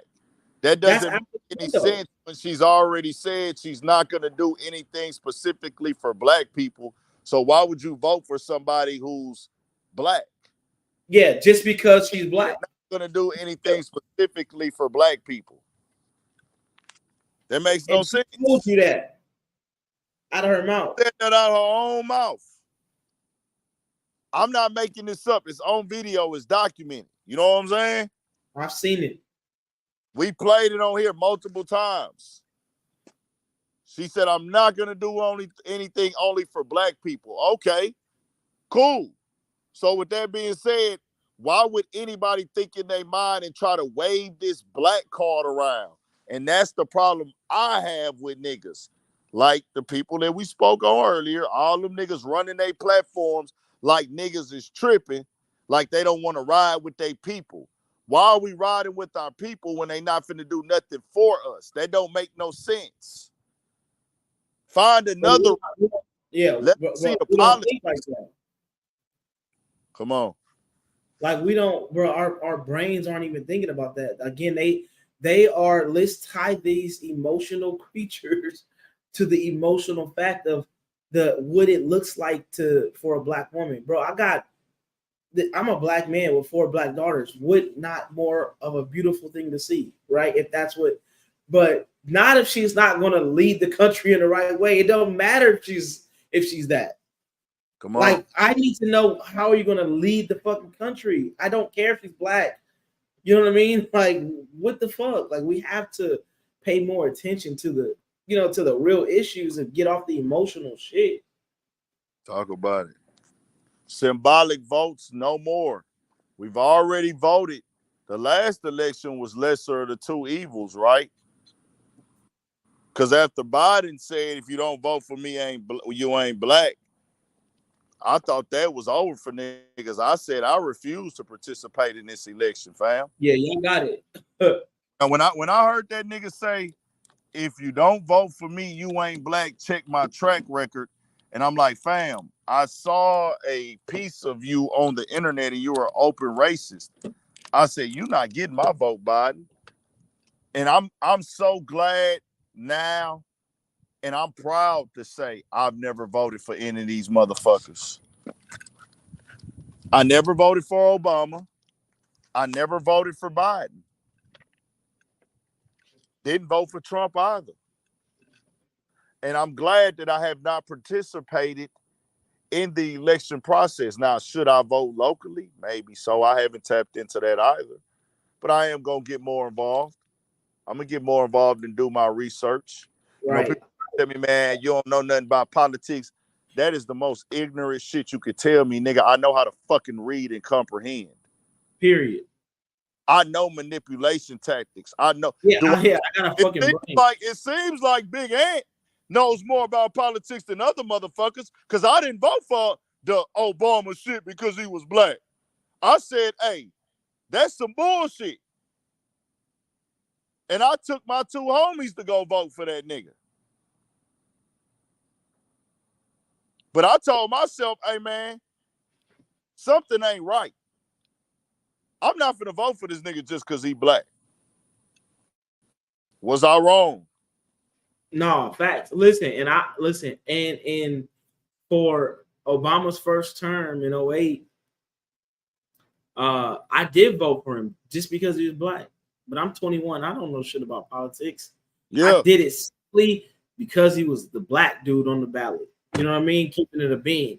But over those 4 years, as I grew older, I'm independent. I'm on my own. I'm learning more. I'm like, oh fuck, this is what I voted for, right? And so I had to educate myself to even know what to look for in a presidential candidate, because all of this shit right now out here is propaganda on all the sides. You know what I mean? Like, how do you really dig deep into what bills are being passed? You know, how many House seats do each side have? How many Senate seats does each side have? what type of bills could actually be passed under this presidency if they don't have a house. You know what I mean? Like that type of shit.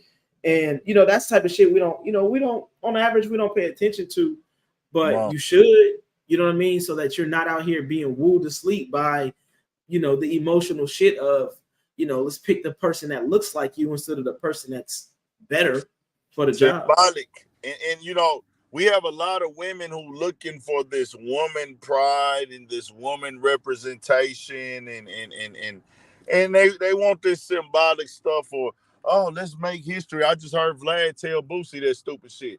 Fuck it, I'm gonna vote for Kamala. Let's make history. Da da da da da da. Man, shut the fuck up, nigga. We don't need to put no woman in office just for the sake of she being a woman, man.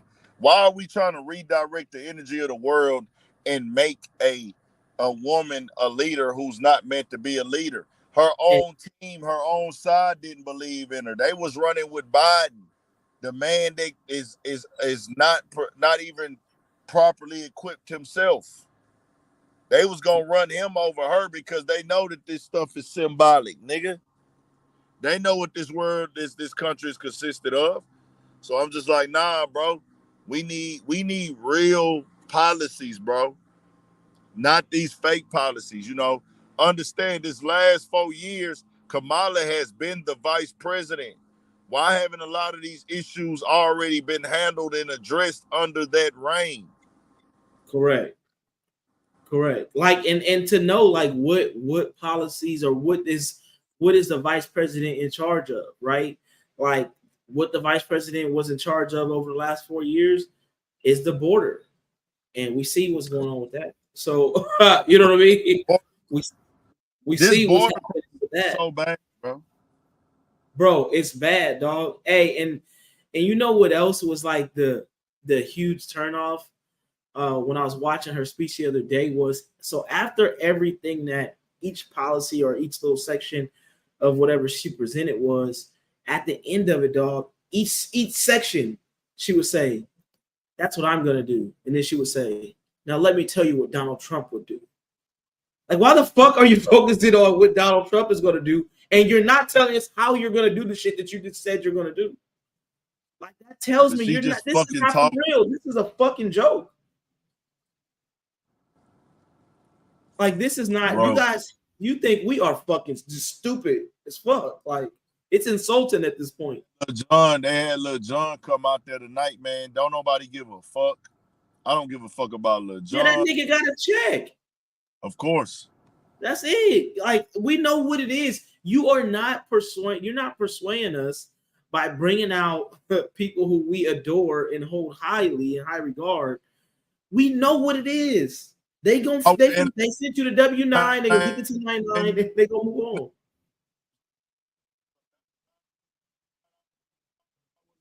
Not our leaders, man. Our entertainers are not our leaders. They're not our role models.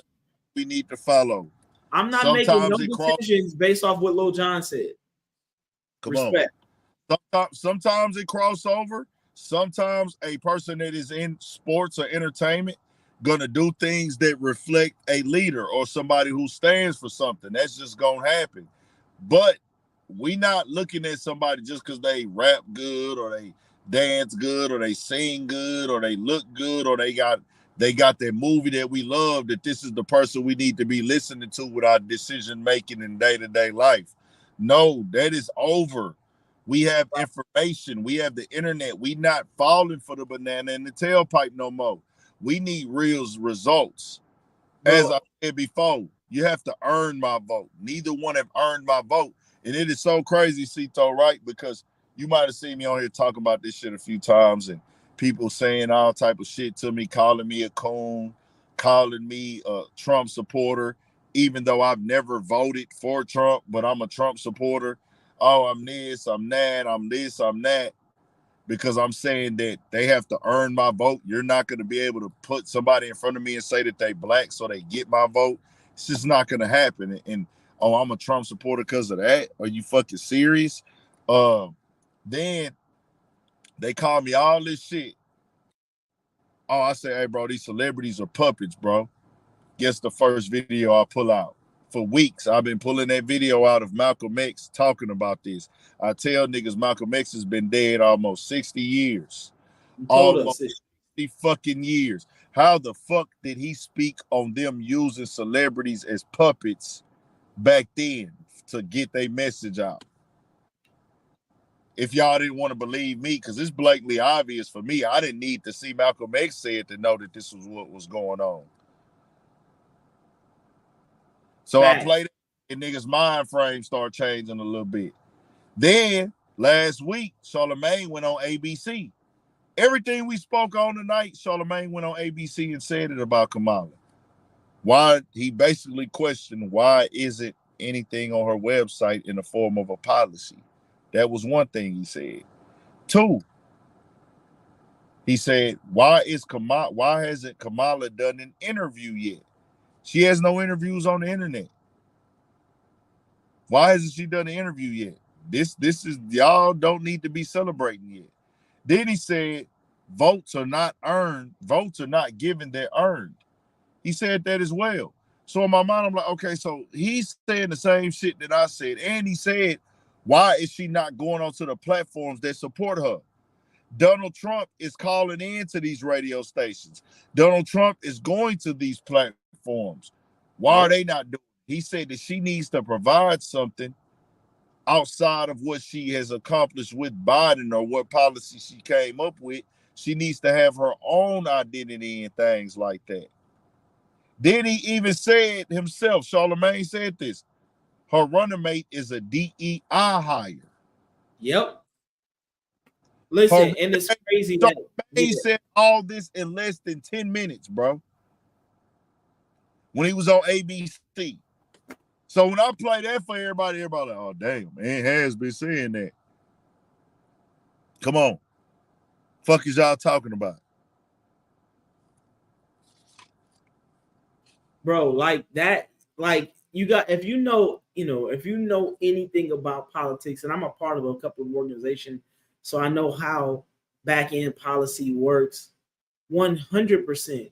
Listen, they're not gonna put this quote unquote woman of color up there with another woman or another minority, bro. They're gonna put the quintessential white man behind her, right? But I think they made the mistake at is that this dude is the farthest, left as you gets. You know what I mean? Like I haven't even looked into him yet, but I heard this nigga is the far, far, far left.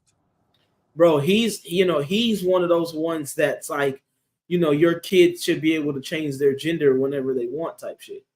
And, like, bro, people are waking up to this type of shit is what I'm saying. Like this old okey doke of like thinking that, the puppets that the performers are, the people that we look up to or our entertainers are gonna now sway us. That shit that's just an old thought process, bro. The real way that any one of these candidates should win, and this shows you how out of touch both of their fucking camps are, their campaigns are completely out of touch. You can win this, wrap this whole shit up if you just start talking to the people.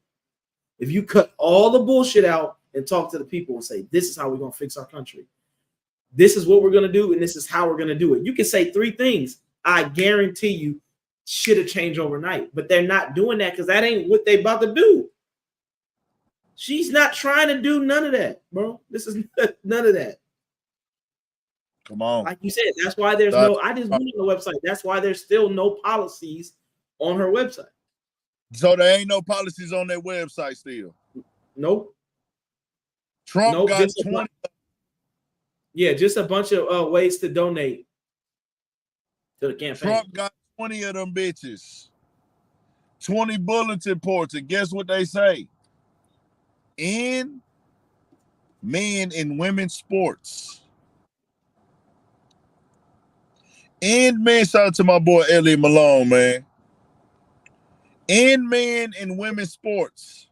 It's fucking nuts. Trump got that up there. We shouldn't even be having to focus on that, but we got to. We got to get back to the roots of this shit. I feel it. Then he got border control. We got to stop this border crisis, fam. This is fucking us up. for We need sure. to get out of the Ukraine war. We need to get out of the war in Israel. What are we For doing over there, bro? Why are bro, we dumping we into? have too many homeless people right here, bro, to spend that much of our tax money, dog. And like as a nigga who has to pay taxes, like I don't have a check, like I have to actually pay taxes, right? That shit fucking breaks me, dog. Like, so you sending my fucking money that you took out of my households, out of my kids' mouths, right? To fucking Ukraine, to Israel, and I Yeah. got kids that I'm trying to fucking provide for right here. You taking my money and doing that with it? Shout out to Come on. Brian again, man.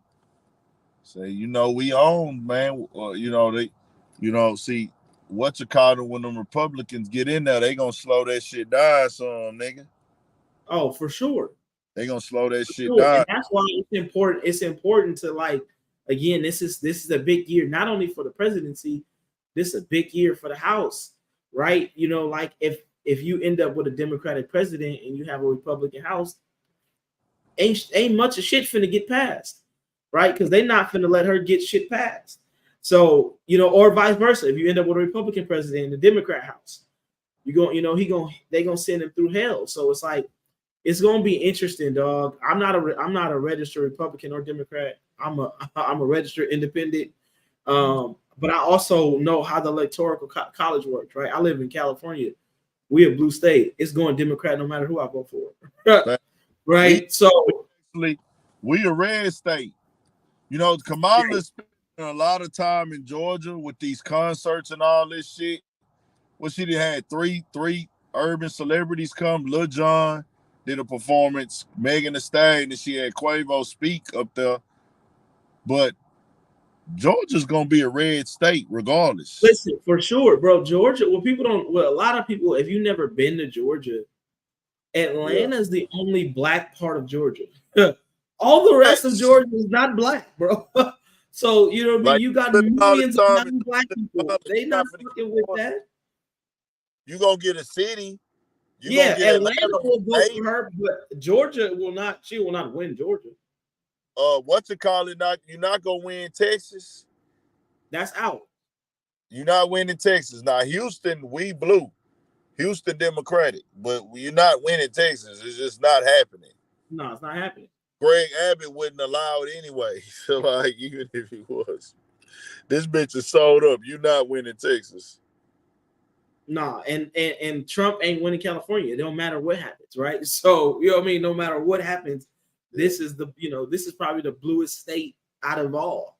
You know what I mean? So it is what it is. But the local elections will probably be the biggest. If anything, I would tell people, don't even focus your efforts on Trump or Kamala. Go figure out who the fuck is your city councilman and what they talking about doing. Because that's gonna have the biggest effect on your immediate life. That's what I need to do. I need to get involved with that more, man. It's so much shit. I need to find out what they need to do to lower this market down out here on these apartment complexes. This shit is outrageous, bro. People suffering, gas prices high as a motherfucker. Yeah, it's crazy out there. My boy, he owned a little condo spot right over there by the Turkey Leg Hut.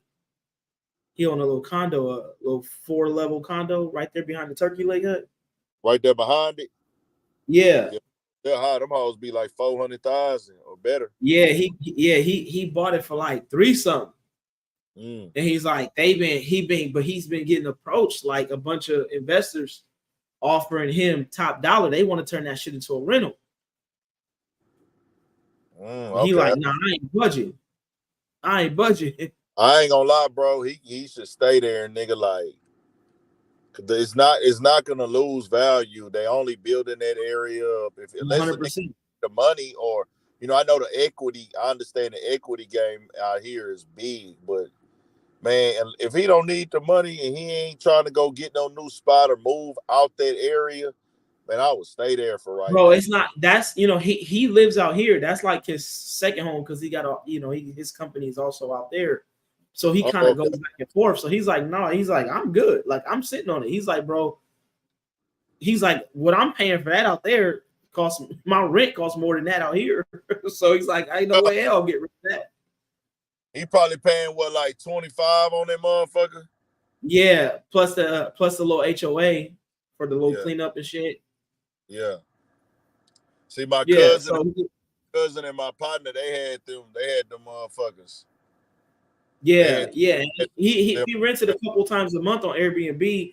It essentially paid for itself. Yeah, for sure. But you know, them people, man, they want to move you out them hoes, bro, because they know, like, nigga, that shit is a nigga. They got them bitches all over Houston now. You know, we got a lot of space. Them townhomes are fucking everywhere, and they taking them outside of like downtown. Facts. In town and in the down. They used to only be kind of more closer to the downtown area or inside the loop that go, because we got multiple loops in Houston. We got the 610 loop. That's the loop that's directly around like the first part of the city. That's the 610 loop. Then we got the Beltway, and then we got 99. At first, the townhomes like that, the forest level ones, they was all gonna be inside the 610 loop. So when you on the 610 loop, no, like from whatever side you from or whatever side of town you on, most of the time the 610 loop to downtown is 10 minutes with no traffic. Okay. So you wouldn't catch those townhomes further than outside the 610 loop. They always inside, or they'll be right there on the outside of the loop. Basically, you looking at the feeder of the freeway. Right. Now they throwing them bitches up everywhere, huh? They throwing them bitches up outside the loop. They stretching it further and further. They just tore down the mall. They just closed the mall on the 31st of July in the neighborhood I grew up in Greenspoint. They just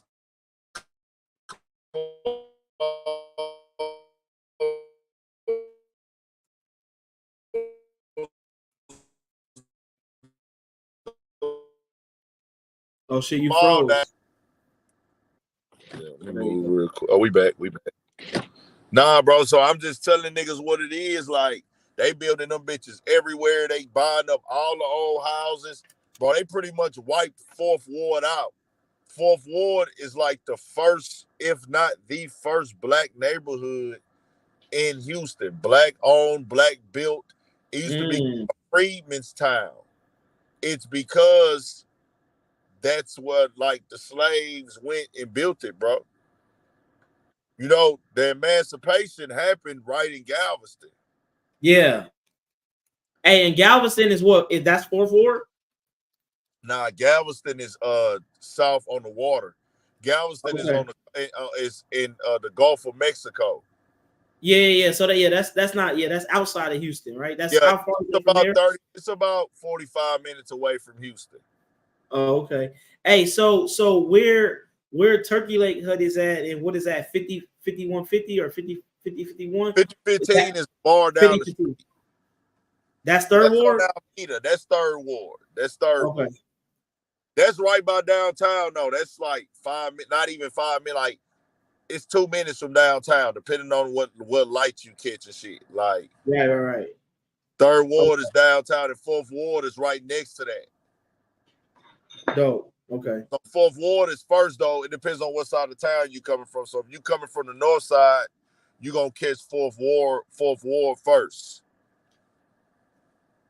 Okay. So if you coming from Galveston, you will actually pass up Third Ward before Fourth Ward. But they right next to each other. But what they did was they turned Fourth Ward into Midtown. They bought everything up. It don't even look like Fourth Ward no more, bro. That whole look like you in a whole nother city. If you only go over the Fourth Ward, you won't even know what Houston looked like. Hey, so it's like fully gentrified over there now? Man, they probably got a few streets left, bro. Damn. And see, you know, that's how it is out here, dog. In LA, like in the jungles, you know what I mean? That might be something that a lot of people familiar with the term the jungles. They know Training Day and shit. Like, that's where I was born at. and dog, like they're like in phase 3 or 4 out of 5 of gentrifying that area. That used to be like all black, right? Like now they like 11:30 is white women out there walking dogs. It's 1,900 a month for a studio apartment. Like it's, you know what I mean? It's crazy, dog. Like, and I see that shit, same shit happening out there. Yeah. Nah, it's going up, bro. It's wild as fuck because, Houston always been a city that was very affordable, very livable. People Yeah, was always doing good and being able to find ways to make it. It was a point in time, bro, where if you made $15 an hour or $16 an hour in Houston and you was getting 40 hours a week, shit was you was gonna all be right. it was all right, especially for a single person. Like if you was one person that's all you do is take care of one, you was gonna be straight. You know what I'm saying?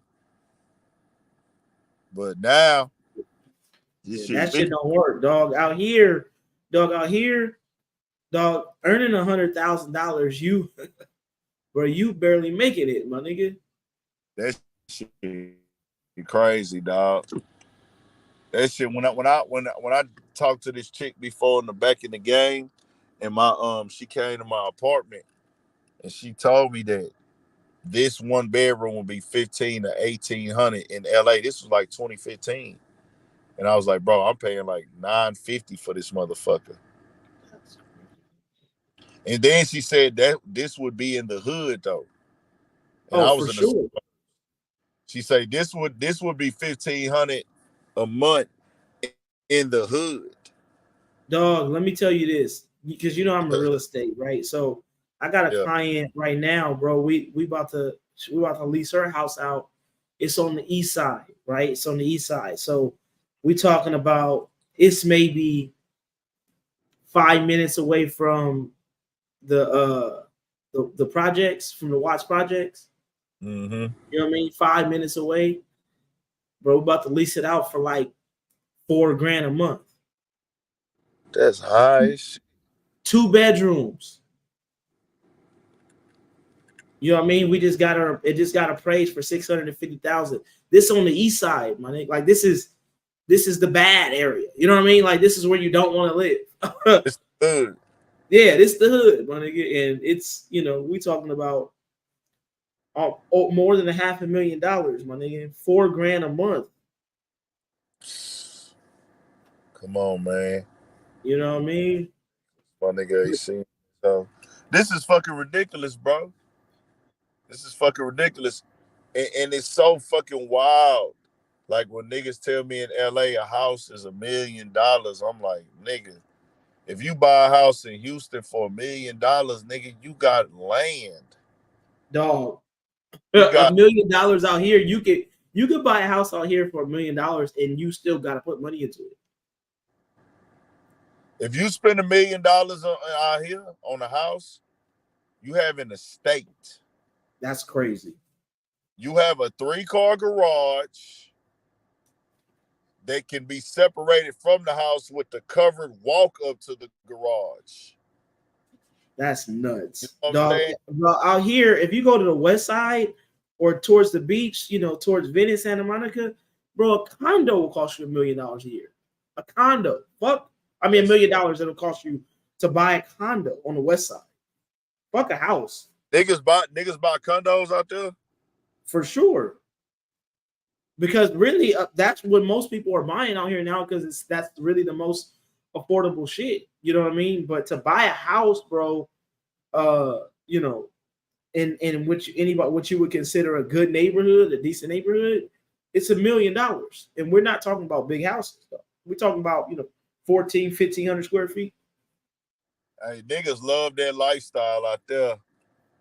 Cause there's no way. But see, I guess when that's when you raised that, nigga, this is what you used to. You don't want to leave, bro. You like, nah, Yeah, I'm gonna like I mean, it depends on your reasons for here. Like if my business wasn't built here, I'll be living in Houston right now, my nigga. You know what I mean? Like if my stones wasn't here, this is where I'm making my bread at. yeah. I would be the fuck up out of here. But but again, it's like we have impeccable weather. You know what I mean? Like it's amazing. You know what I mean? Like there's a lot of opportunity if you going after it. You know what I mean? If you really get after it. But a lot of people get caught up in the, in LA and what all the LA is, and then Go they to get the off their shit lifestyle, the litness, for the like sure. weather. I love the weather out there. I just thought Dog, to it what's so I, crazy is that out here in LA is the only, I feel like maybe, and it might be like this in New York, but like in LA, when you go out, when you're from LA, you're the minority in LA. Like when people like, you from I LA? got told that when I went there in 2016, bro. Dog, most people are not from LA That's what I was told in 2016. They said if you from LA in 2016, the Uber driver told us that you're a unicorn. for Yeah, sure. from LA. They said majority of Yeah, people you're gonna meet and talk to, they are not from LA. And it was so crazy because we got an Uber from the Airbnb, and the Uber driver told us, it's like, man, what's up, bro? Like, we just talking to him, whatever. He just talking and popping this shit. We say, hey, bro, we say, hey, bro, he just got to talking and talking. And we was like, so where the females and stuff at, man? We're like, what's some good spots to hang out at? He said, man, I ain't gonna lie, bro, I don't know. He said, I just moved here a week ago.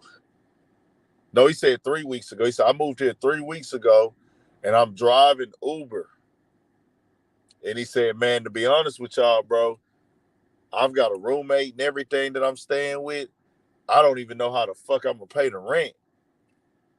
damn, He said that he moved out there. He said he was from Chicago. I remember this dude, bro. He was cool as fuck. It's like, man, I'm from Chicago. He said, I didn't want to go through another winter. And I just went through a really bad breakup. And I just said, fuck it, man. Booked the flight to Chicago. I seen somebody that needed a roommate. And I just drove out here. And I said, I'm going to drive Uber and I'm going to figure it out. I said, oh, damn, man, this motherfucker crazy. Elliot, I'm bringing you on, man. that's crazy as fuck.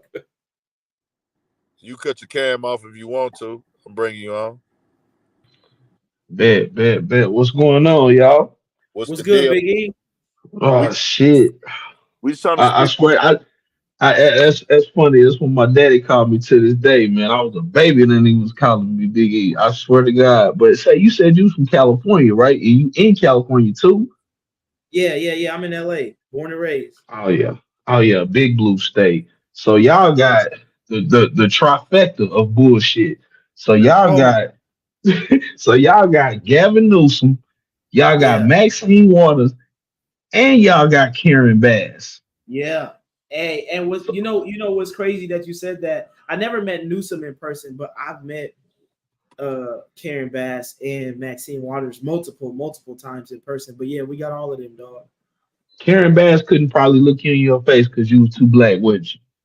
You know what's so crazy is that Karen Bass actually, I'm a part of this Black real estate trade organization out here. It's national, but we have a chapter in LA, and she came when she was running for office to try to like solicit our organization support. It's full of mostly Black women, right? So you know what I mean, and so Ooh, you know and what I she ain't mean. been So back that, since. oh yeah, she got elected, and we ain't seen her since. Yep, yep. Figured that she ain't been Sounds back about since. And yeah, sounds about white too. But nah, but you boy, and right though, man. Like I'm in Texas too, but I'm in North Texas, so I'm like in the DF Dub area. It's just as red up here, if not more red than it is down there, and they closer to the border. They got the oil down there and everything. It's just the same. It's just the same. They want it to be blue so bad up here. It's not happening. And I don't need it to be blue. I need this motherfucker to be red as possible. Cause nigga, we right on top of Mexico. Yeah, y'all getting a heavy influx then. We right on top of it. Crazy shit is that any Democrat and every Democrat, they'll go to like Brownsville, they'll go to like Beaumont, and then they'll set up camera and they'll say, "Oh, well, the border's not that bad." When it's really they need to be going to Laredo. They need to be going to the Rio Grande. They need to be going to Eagle Pass, where all them the border patrol people they get beat on, they getting shot at, they getting stabbed, they getting punched on. So they'll go to like closer to Louisiana versus going closer to Arizona, where everybody getting their ass whooped at. Because you know Greg Abbott done put up that razor wire and them buoys and all that other shit, and he won them cases. But as far as California, I was watching the DNC tonight. What that shit look like down there? Because I know it's heavy. Hey, I know the delegates out. I know they supporting heavy. I know they trying to push out to keep their little regime going so they can keep their paper stream. And shit is mostly about what's that shit? Social capital. It ain't even about money no more. They already back. got the bread. They already got the bread. They just need somebody to vouch for them. That's all that shit is. Same shit with Ricky Smiley. That nigga just wants somebody to vouch. That nigga's a Q dog. Motherfucking Steve Harvey. That nigga's a Q dog. Right. Same shit with who's that other clown ass nigga? The other it's another cat. It's Steve Harvey, Ricky Smiley, and I heard somebody else. they too. DL Hughley. Nah, it's somebody else that's the Q dog too. Well, I don't know if DL Hughley cute. I just know he's a comedian that's getting, getting incentive. Earthquake is getting incentive as well. Plies is getting incentivized. Man, I He, don't pay that nigga no mind. He don't even know what the fuck he be talking about. yeah, Yeah, man, that nigga don't even know who his mayor is. I don't fuck that. Yeah, that nigga there, he don't even know Ron Santos is in his state. you Ron didn't know that. DeSantis. Nah, I, he don't know. He ain't never even said nothing about Ron DeSantis. All he talk about is the president. it's He don't crazy. talk about he don't talk about Ron DeSantis at all. That shit crazy because it's like we've even tried to Puka Torn. We've even talked about that nigga on the podcast before. Who that nigga Plies or Ron DeSantis? The dude out in Florida, Sanchez. Him and Trump fell out. Yeah, they fell out. Because that nigga Trump, say, the one thing I respect, actually, I ain't even gonna lie to you. It's a few things I respect about Trump. That nigga switched up his strategy so crazy. Because that nigga, at first, 2016, that nigga came out hard. But now, that nigga be laid back. He transitioning into new media. The nigga sat up there and talked to Elon Musk for 3 hours. Within the first 2 days, that bitch had over a million, over 50 million listens. Minimum 50 million. That if that ain't breaking the internet, I don't know what is. The nigga took a new approach. He ain't talking about number policy. He ain't talking about number record. He admitting to shit that he did. So now it's the B rabbit strategy is what I call it. I already said what was wrong with me. What else can you say about me? Hey, And they but gonna look, fuck and they gonna but fuck around and win again. peep this though. This is the drawback. And this is why everybody has to be tapped in. Trump has what does Trump have coming up? Trump is his sentencing is coming up September 28th, right? And he's been trying to get the sentencing pushed back to after the election. Why? Because he believes he will be sentenced to actual time. This is why the Democrats and Vice President Harris are moving like how they're moving. They expect him to be in jail, and that's how they expect to win this election, Bare bro. minimum probation. Bare minimum probation. Yeah, bro, bare minimum. But I don't think probation because if Trump's team of attorneys thought he would get probation, then fuck it, we'll go have the damn. We'll do it on the 28th. Yeah. Right? If they thought, because the DA and the prosecutors are talking. So if probation was on the table, I don't think it would be such a push to get. I hope you got a plan, Brian, because I think that's what the Democrats are banking on. But they tried everything And again, I heard somebody, I read in the comments, I'm not a Trump supporter neither, but you gotta, I call it how I see it. I have eyes in the brain, Come and I on. can see what's happening. See, preparing for the worst. That's the plan. Where like, okay, him getting indicted in itself and getting found guilty is him saying, okay.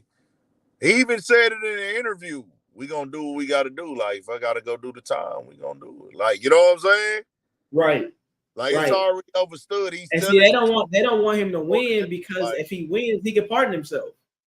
exactly. We'll see. They get the time pushed back. It is federal, right? In New York. That's federal, right? That was a Yeah, federal that's fair. state. That's fair time. Yeah, that was a son, because the one in Georgia is state, but the one in New York, I think, is federal Southern District. Yep. Yeah, that's Southern District. That's federal. So, like, with that being said, bro, you could get time pushed back, you know, in that realm and things of that nature. So, we shall see, man, because if he get that pushed back, he can still fucking win. And people are starting to say, you're going to vote for somebody who got felonies, man. I don't give a fuck. I never said I was voting for anybody, but you think that man, I'm a whole fucking nigga. You think I care about somebody having a fucking felony? Right. That's an insult to me. Yeah, Especially what You mean what he found guilty of. right? Fucking You that yeah, trap, you bitch. think you think that I trust the judicial system, the justice system? Like, what the I'm fuck? like, you think that I'm judging what he did? Like, he ain't shoot nobody or kill nobody, fucking with a whore bitch and tried to get her to speak in his favor. Like, come on, I've been fucking with whores. Right? That's what he got convicted for, right? Yeah. Well, he two things. Well, he got convicted of a few things because it was multiple charges. Yeah. But yeah, that was one of the things about him paying off Stormy Daniels or whatever, I guess, out of the campaign funds or whatever. But you know, that's, you know, players fuck up. But he also got convicted of, you know, moving some money around and essentially avoiding taxes type of shit. Yeah. But what he did, but that is like what he did wasn't it was, you know, it wasn't illegal, but it was It's not illegal. It's hella immoral. frowned upon. Right? It's immoral, and it's like, dog, he's not doing nothing that all the 1% don't do. My nigga, what are we talking about? So convict all of them then. Yeah. Because they all doing haven't paid a prostitute in a long time, but trust me, I'm not looking at a nigga, oh, he paid a prostitute and he tried to bribe. I don't give a fuck. He didn't rape her. Shit. Yeah, exactly. It wasn't no SA. Yeah, nigga, like he didn't fuck over and shit. I don't give a fuck. I ain't paid for a prostitute since I was a young nigga, and it was a stripper, but it was still, you know, whatever. That's why I come on here and speak about it, because you're not gonna make me feel bad about it. Like, you know what I'm saying? Like, who am I to say, oh man, you paid for a prostitute? Nigga, I didn't pay. I didn't threw strip club. I threw money on the strippers in the club and didn't get nothing from them. Nigga, way too much. Come on, man. For sure. There you go, 2,300. I call that stimulating the economy, though. You know what I mean? Yeah, nah, facts. Me and my boy went to the strip club, what, a week ago, last week, I want to say. Yeah, that was like that strip clubs. Like, that shit was dead. Oh, yeah, niggas is broke. Niggas ain't got it right now. It was a bad day. I wanted to get my dog out the house and show him a good time, man, because he been cooped up and shit. I'm going to really hit him tomorrow and see what he doing, or Thursday and see what he doing, and we're going to pop out again. We went on a bad day on the cool, and we went late. Which one y'all went to? This spot called Cover Girls. Oh, okay. I don't think I've been to that but one. That's not even a lit. It's not even lit. It's not lit. It's It's like a gentleman's club. It's like I don't, bro. I ain't gonna lie to you. The popping ones, shout out to them. I think the main one in the city right now is Area 29. Oh yeah, I went to that one.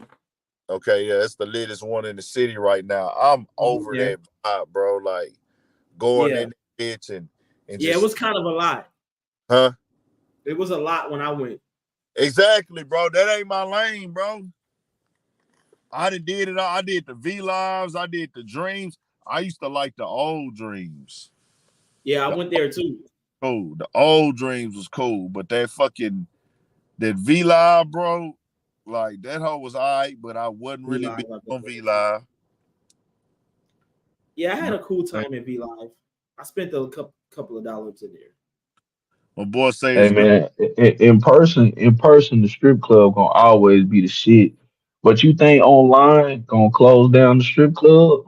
You think like Camster and OnlyFans and all that pop shit? You think that's gonna take over and the strip clubs eventually gonna go virtual? Hell nah. That's a Shit, crazy I don't know, cause nigga, OnlyFans. I mean, I know some people be capping about how much money they make, but some people don't. Some Hey, folks don't really be capping. They can make that money right in their room. They ain't gotta listen. have no trick. I got a real OnlyFans experience, right? With a client, right? I do loans. So I do a bank statement loan. If you have a business, right, and you get your income deposit to your account. So I had this girl apply, and so she has to send in 12 months of her bank statements. And so I had to calculate the income for 12 months on the bank statements, and her income is coming from OnlyFans. Bro, she averaged 38 grand a month for 12 months on OnlyFans. Like I and she bought a house for like $700,000 or some shit like that. God damn. But see, the Bro, ones from make OnlyFans. you have to know though, the ones that are making that bread, Yeah, it's a small percentage though. that's 1 out of every 5,000, bro. Like Shit, most probably of 10,000. most of the girls on OnlyFans are not clocking them type of dollars. Yeah, That's the top they percentile. lucky if they getting You a you right. So look though, You right. this is what I'm saying. The height of OnlyFans was during the pandemic. yeah. That shit is over now, Yeah, bro. that's peak too, for sure. That shit is fucking over with. And then But but you now but what it's I'm saying is it might have opened up another door for another revenue stream. So just like my nigga John Vasquez said in the motherfucking chat, the tricks want that ass in they lap. I know I want that motherfucker in my lap. So I'm gonna go out and do that. But at the same thing, it's gonna create another revenue stream though. That's what I'm saying. Oh yeah, So like, every do you do stripper you, has do a you think eventually like, oh, I gotta go, I got some shit on OnlyFans I gotta do. Like you think I'm saying it might cut into that business. well yeah, I now. think it adds to it, but I don't think it make it go away because Yeah, like every dancer that I know out here, every dancer has all of those platforms. They don't just exactly. dance. Like it's not you can't just dance anymore and make it. You know what I mean? Like you gotta have all that shit. They be doing it all. All the dancers be having OnlyFans. They be having their main tricks. They For be having sure. boyfriends that's Yeah. fucking on them too. Some of them be Sugar trying to daddies, all show that. eat. Like you gotta say, a lot of the dancers, bro, they be having major drug habits. They gotta support a coke habit or a pill habit, Yeah. and, And if you and pay they got enough, you can get the kids. They be, bro, they be trying to get 100,000 a year too. Some of them alcoholics, you know what I'm saying? for sure. All that. And they high expense. So when the bad bitch, it costs a lot to keep up as the bad bitch. Come on. You know what I mean? Like Man, They that's a got budget they be in having itself. that's a 15. whole tag. That some of them be having roommates. That some of them be living one deep. They got to come up with 1,500 a month just on their. No, let me tell you. Listen, you talking about two? They got roommates. I know bras out here, and these are like IG models, and you know what I mean, like video chicks out here right now. They live in 4 or 5 in a loft downtown, splitting it, 800 a piece because it's like 4,200 a month or some shit like that. Right now, like baddies on Instagram. So they running what them influencers be doing. They be renting big ass and leasing the big ass mansions and shit. 100%. Listen, and then what's crazy is each girl has a different pay source of how their portion is paid every month. So I'm seeing niggas like I'm seeing like real name, like noticeable names come in when they rent come in. Like, oh shit, that came from such and such. It just got her name in the notes, right? Of who it come from. Dog, this is, that's what's dog. Out here, they live in a lifestyle. They got the partition walls they got from IKEA to separate their little spaces and shit. And they, you know what I mean? They keep it and push it, living the life. These motherfuckers got a stable and a stable. Do LA be that popping like all night? It don't be popping 24/7 out there like that, right? Nah, it don't. But it don't unless. But there it is. But it's not like broadcasted, right? So like, there's some shit if on any given night you can get into Yeah. if you know where. If you know, you gotta know the right people. Correct. Like, you can't just go to Hollywood every night and expect some shit to pop or something like that. Like, it ain't gonna crack like that. Like, it's certain areas, certain nights, you know what I mean, where you go for certain shit.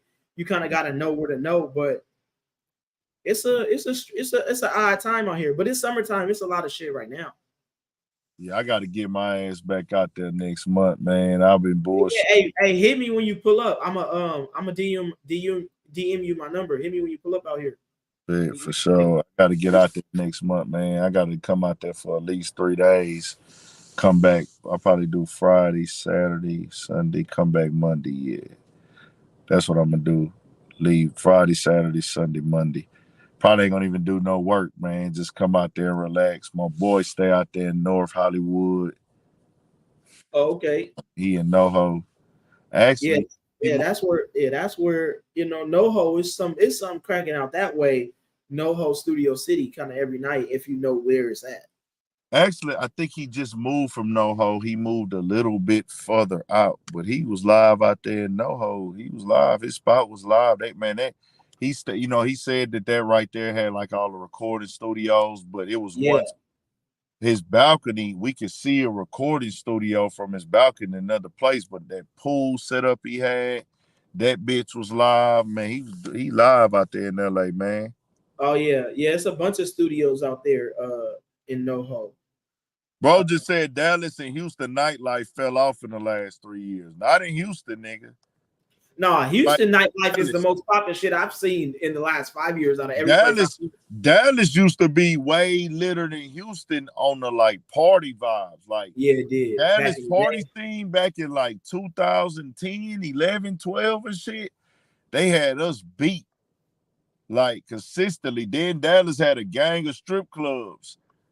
Yeah. Nigga, we got over 100 strip clubs in Houston. But Dallas Houston had more. Crazy. I seen Houston on a Tuesday night. I'm like, damn. Like, it ain't nowhere in LA like this on a Tuesday night, like how it is in fucking Houston. Like, it ain't nothing like that, my nigga. The strip club pop from Tuesday all the way to goddamn Sunday. the black ones, like the turned up ones, and then you could go to the hood ones too. Certain hood ones, they might not be open on Monday, Tuesday, or Wednesday, but Thursday through Sunday, them bitches open. Lit. See, out here, man, yeah, the strip clubs is trash out here. What year back you talking about? Lifeline? Give me the year, nigga. So yeah, you I came to that. I went to Dallas in like 2008, 2009. My boys was staying out there for a couple of years, and it was lit as fuck out there. Yeah, I was about to say 2008, 2000 shit, in 2006 that motherfucker was cracking. Yeah, at all time. Yeah, from Wednesday to Monday, because nigga, we had this shit called after hours. Nigga, the club would close, and then there would be a club right next to that club, or it'd be a strip club right down the street from then. That didn't close until 4. You supposed to close at 2. I remember the after hour air ride here. It was like 20 after hours in the city, nigga. It was so many after hours you could go to. They just was ratchet and hood as fuck. I wasn't even really just a super duper club nigga at that time at all. I will pop out on like Sunday. Like now, I say this: we got the best Sunday fun day shit. Hey, the only place that I think is even close to Houston with the like turn up is Atlanta, bro. Like, and I still think Houston is the number one. We bigger. Yeah, like, bro, Houston is. I ain't never seen no shit like that. Like, Yeah. Like just like I'm like, it's y'all got it lit every night. Like I was out there sleeping 3-4 hours a night. It's something to do all the time. If you got the money, you can go. You can be lit in Houston, bro. If you got the For money, sure. you want to ball out. And see, we cheaper than the other major cities. Yeah, Houston is yeah, cheaper y'all than. ball out is way different, bro. The ball out is way different out there. Like the shit that we was paying for, I'm like, bro, we wouldn't have got a quarter of this in LA for this price. Bro, you can ball out here for the low compared to like, bro. They be when they be hitting niggas for like 33,000, trying to hit niggas for 3,000 a section out here. It's like niggas, you fucking crazy, like. But they trying to push that to be the norm though, Right. because they trying to get their issue. Cost it Yeah. went up for them too. Yeah, they trying to Cost of set the lifestyle, market. Then they trying to set the market. No, I'm gonna tell you what made them able to raise that market in Houston. I'm gonna tell y'all what solidified it. It was already moving that way in like 2018, 2019. But what really solidified them to be able to move that market up? 2000 fucking 20 pandemic, dog. Y'all was outside the whole time. When niggas was still Oh yeah, able you to fucking right. Yeah, we ain't give a fuck about none of that shit. that fucking market, fam. It was going club to club, spot to spot, different venues and places that was able to open. Then they shut us back down again. But when they came with that last open up 2021, that fucked it up. It was like, hey, nigga, it's up, nigga. Nigga, you gotta pay. Even though we're in a pandemic, everything else still shut down. Nigga, you can pop out. You get you a section, but you finna pay a little bit more than y'all was Yeah, paying. see, all we had out here during the pandemic, because we was shut down. All we had was like the underground shit. Like, you know what I mean? Like you had to know somebody, or you had to spend a bag to even be there because all the major shit was shut down. You know what I mean? Like we was all the way, like nigga, you could drive everywhere in 10 minutes out here during the pandemic. Like niggas was loving it because wasn't nobody on the streets. Yeah. Say, Shit, I went. in H Town, didn't y'all had y'all had the drive through strip club? No, I Did didn't y'all see have that. that, or was that some other shit? Cause That's some at other. one point during the pandemic, yeah, nigga, it was like cars pulling up, hoes be on the pole. They can open up the door hose, sit in your lap, and then you just swear to God, you keep on driving. I said, man, if it's one city, nigga, I know it's happening in the H Town because H The Town drive big as through a part is bitch. H Town big in a I motherfucker. So I was just like, God damn, these niggas here got a drive through strip club. Yeah, I didn't see that. It probably was though, bro. I that's didn't see fucking that. hilarious. See, during the pandemic, I was really on just grinding, bro. I was really 2020. I was in the studio every night. And every night I was in the studios. I was in 281 studios. And then after that, I'm going to Studio 56. Me, Pook, we fucking around 2020. I'm in the studio with Pook all night, or I'm in the studio with I'm going back and forth studio to studio during the pandemic. That's all I was doing 2020, studio to studio. And then I took one trip to I went to DF Dub, of course, and then I ended up going to fucking Detroit 2020. 21, I ended up going to LA. I went to LA 3 times in 2021. And y'all was still in the pandemic when I went to LA. March. I went to Wasn't March and I shit went, cracking out here. yeah, At it all. was cool. I went in March and I think August. And then I went back in December in 2021. But in March, y'all was still in the pandemic though.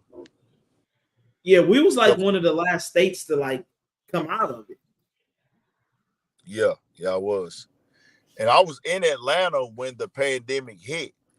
The first weekend they announced the pandemic, I was in Atlanta. I remember where I was. I was in the car on Instagram. I was in traffic. I was in Buckhead driving through the neighborhood because the traffic was so backed up, just trying to get out of Buckhead. And they announced South by Southwest was closed. Oh, I know that hurt. I Oh know yeah, I that remember. hurt. Yeah, I remember hearing I that. ain't gonna lie, I was fucked up then. I was fucked up. I ain't had no more money left. I ain't know what the fuck I was gonna do. I'm like, but I gotta go. I had enough to go to South by Southwest.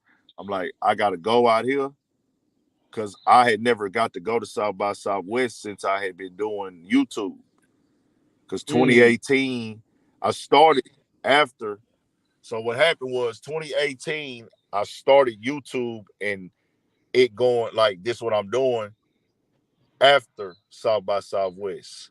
So I was like, I Mm. didn't get to go in 2018 because I really got serious around like April, May. Like, okay, this is what I'm finna do. I'm doing this media shit. Let's get it. Bet. That was after April, May 2018.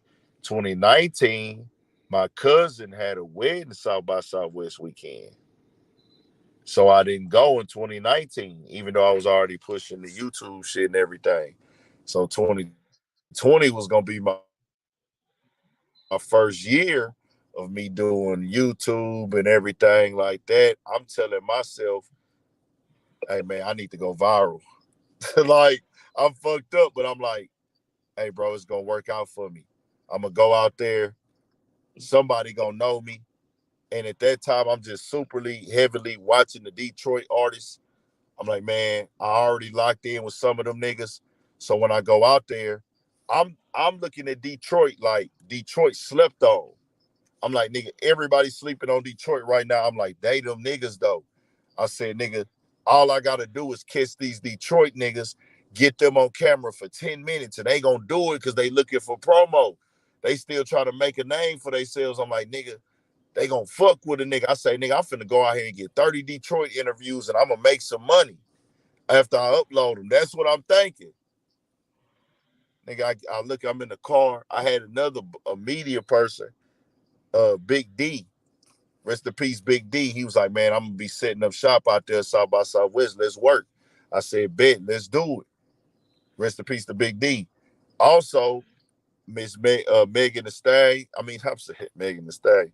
Miss Megan, she was hitting me like, let's work South by Southwest. Paradise was like, you ready to work? I'm like, man, I'm ready to work. So I might you might be able to get you some money, whatever people telling me. I'm like, bet. That So boy I'm like, had I it gotta set up. I'm like, I'm just on whatever, but I'm ready for it. This is my time when I'm standing at the corner store every day not making shit. Yeah. So I'm really in my mind, I'm finna go out there for free anyways. But if I make Finna some go money, nigga, in. this is just a plus.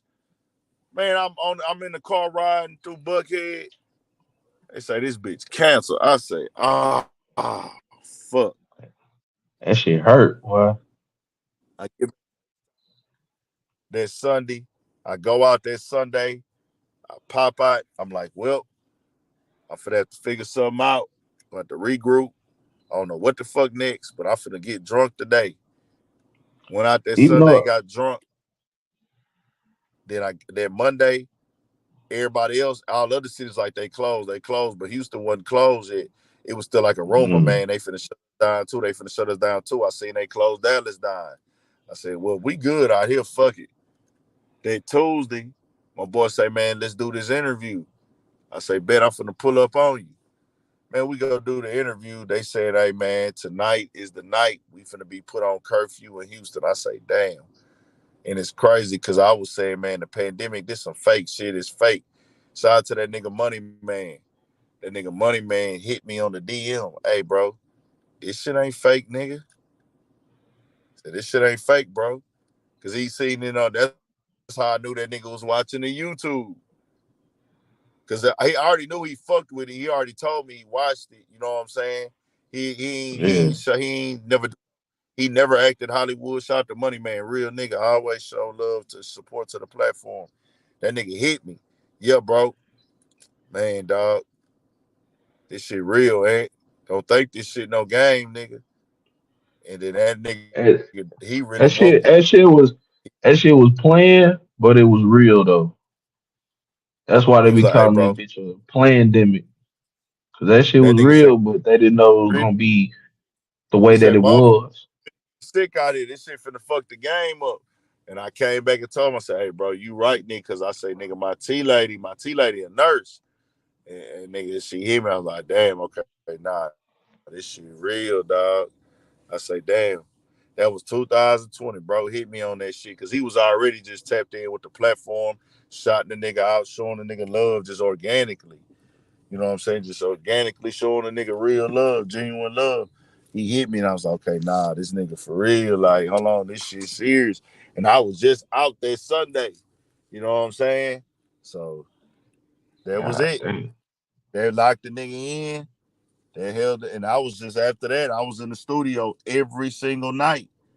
Every night I was in the studio during the pandemic. I would make the videos during the day, try to get niggas to pull up to interviews. Then nigga, I'm going to the studio all night. Damn. All And this fucking was all what 2018 to 2020? Nah, that was 2020. I was in the studio every night. But I was already in the studios 2018 as well though. I was in the Yeah, because you studio. were saying how you started YouTube on 2018, and then you was shit really you was supposed to crack around 2019, 2020 is what it sounded like, and then COVID had fucked y'all. Nah, I wasn't supposed to crack yet because at that time I was still trying to get the interviews. Like I was doing interviews. I was interviewing anybody. I was interviewing credit repair people. I was interviewing food truck owners. I was interviewing clothing line owners.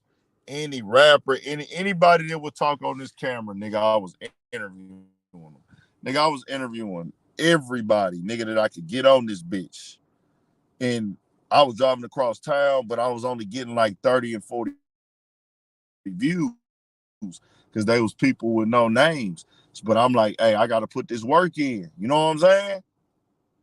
So that's what I was doing Yeah, yeah, 2018 through 2020 before the pandemic. The pandemic hit, I started to get a little bit more steam in this shit, but I was still doing news every single day.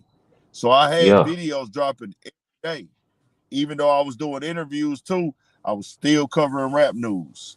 So when I was doing that, I would just be tired as fuck, but I wasn't working. I was like, fuck it, nigga, let's get it. Say, and what the rest in peace, B King, man. What the city hitting like with that You said B what? King shit, dog? I said rest in peace to B King, man. What the city been like since B King passed? Cause Bro, I know y'all either done went crazy or finna go crazy or still going crazy or y'all just can't believe that shit. Cause nigga, I heard it in the DFW, nigga, we was like, nigga, that this shit gotta be a lie. We ain't nah, even think that shit was real. nah, that shit real, nigga. They all the clubs went up for him. I popped out Saturday for my boy Jacob's birthday, and shit, nigga, they was playing Beat King out a whole set in there, nigga. Like he already was getting his love, but you know, Mr. Rogers in that bitch. Mr. Rogers most definitely showed that love to Beat King, but everybody, you know, niggas been giving Beat King his flower, was saying, nigga, you done ran it for 15 years. So I went to a show out here last year. I don't know if y'all saw that on the channel. I went to that nigga show last year out here. He ain't been doing no shows out here for real. That nigga did a party slash show slash video shoot, a fucking phone party. So nigga, I went to that bitch. Nigga, that hoe was dumb. Stupid. Oh, that's when he was this nigga had an alter ego for every 5 years. That nigga was so big for anybody that's in the chat who don't know and don't understand. This nigga was Beat King. Then the nigga was Club God. This nigga was Club Godzilla. Then this nigga dyed his hair and started calling himself Disgusting Justin. This nigga was Hey, wild, dog. Like the nigga's a legend. The nigga's a certified legend. Anywhere he ever went to, it's disgusting. Justin, nah, nigga, that's B King. Nah, like every age of female was raised on that nigga. Like literally, that's why I hey, bring that nigga up. Lifeline. Lifeline. How that girl, the one you said, the stripper, you know that work, how she look, bro? Because you said her name. Rest in peace, Beat King for shit show. But I'm about to talk about this video shoot. Because I was at my boy video shoot in 2018, 2019. I think you said her name was Nova, Lifeline, Nova. She like a slim chick. Is she like a slim chick? Cause I think she was in that video shoot. I got that vlog on the channel. Slim Yellow, yeah, real slim. That's probably her then. Got a little bit of tattoos on her body. Probably her, bro. She from the Southwest, probably. Felt like she was from the Southwest for some reason. Oh shit. Yup, that's the homie. Okay. She was at that Beat King video shoot. 2018. She was one of the main girls in the video. Y'all could probably type in Urban Politicians TV, Beat Look Trill Jordy. Urban Politicians TV, Trill Jordy. It was a video shoot. Dog rented an Airbnb out there in Bel Air, Meyerland shit. That's where all the Jews at, all the money at. They kicked us out there, motherfucker. The police was in that bitch tripping, but I did a vlog for it. Trill Jordy had the strippers come through. Old girl Nova was there. Beat King was there. They had a shower scene in that motherfucker. That shit was crazy, bro. The girls was freaked out. It That was shit hot yellow wild. that was there. Police fucked the night up, man. They went Yeah. down though. We They was hated on hollering y'all, huh? shit. Females Hated get, hard too. huh? I said they hated hard. When these Cedo said they was hating hard too. Said, who was hating hard? Shit, whoever got y'all kicked up out that motherfucker. Oh yeah. The neighbors and shit. Yeah, it was going down though, bro. That shit was live. Shout out to Beat King, man. That was my first time hollering at him. But then 2023, when I hollered at him last year at his it was for that video shoot. Fuck that broke nigga. Fuck that broke bitch. Fuck that broke nigga. Fuck that broke bitch. That's the hook. That was one of the latest songs he had that was kind of going up. That was Yeah. last year. I was at that video shoot, nigga. That shit was so packed, but I felt old in that hoe because it was college crowd. I'm like, man, bro, I gotta get the fuck up out of here, nigga. It was hot as fuck. I got that nigga on there though. It was turned up for the young crowd. I was like, nah, this shit ain't it, man. But we put the Gotta vlog go. that I gotta go. He ain't even, bro. He wasn't even down there in the mix no more. Like, nigga, he know, like, this my crowd. These my supporters. This why I eat. I'm still catering to that crowd, but he wasn't in nothing that mixed with their ass and that foam and all that shit. Nigga, Nah, we he was was up getting his top on the bag. balcony.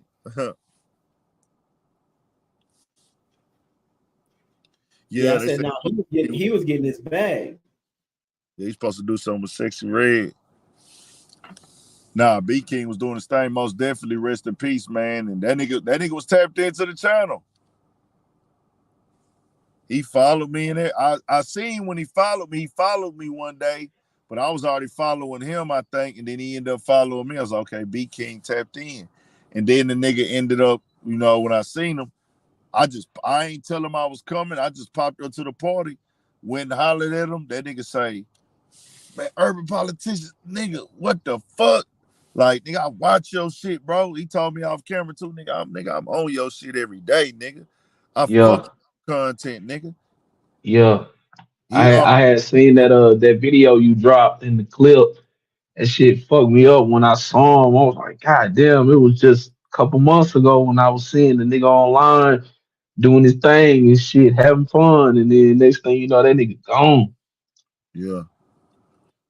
Nah, that's Yeah, that's how facts. it works. And shit crazy. It can be Man, he had a over. situation where he got a blood clot that blocked the flow to his lungs.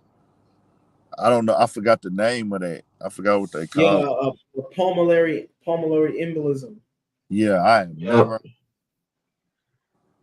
He had a blood clot. Ain't that ain't that shit where the blood clot up so much you got an air gap.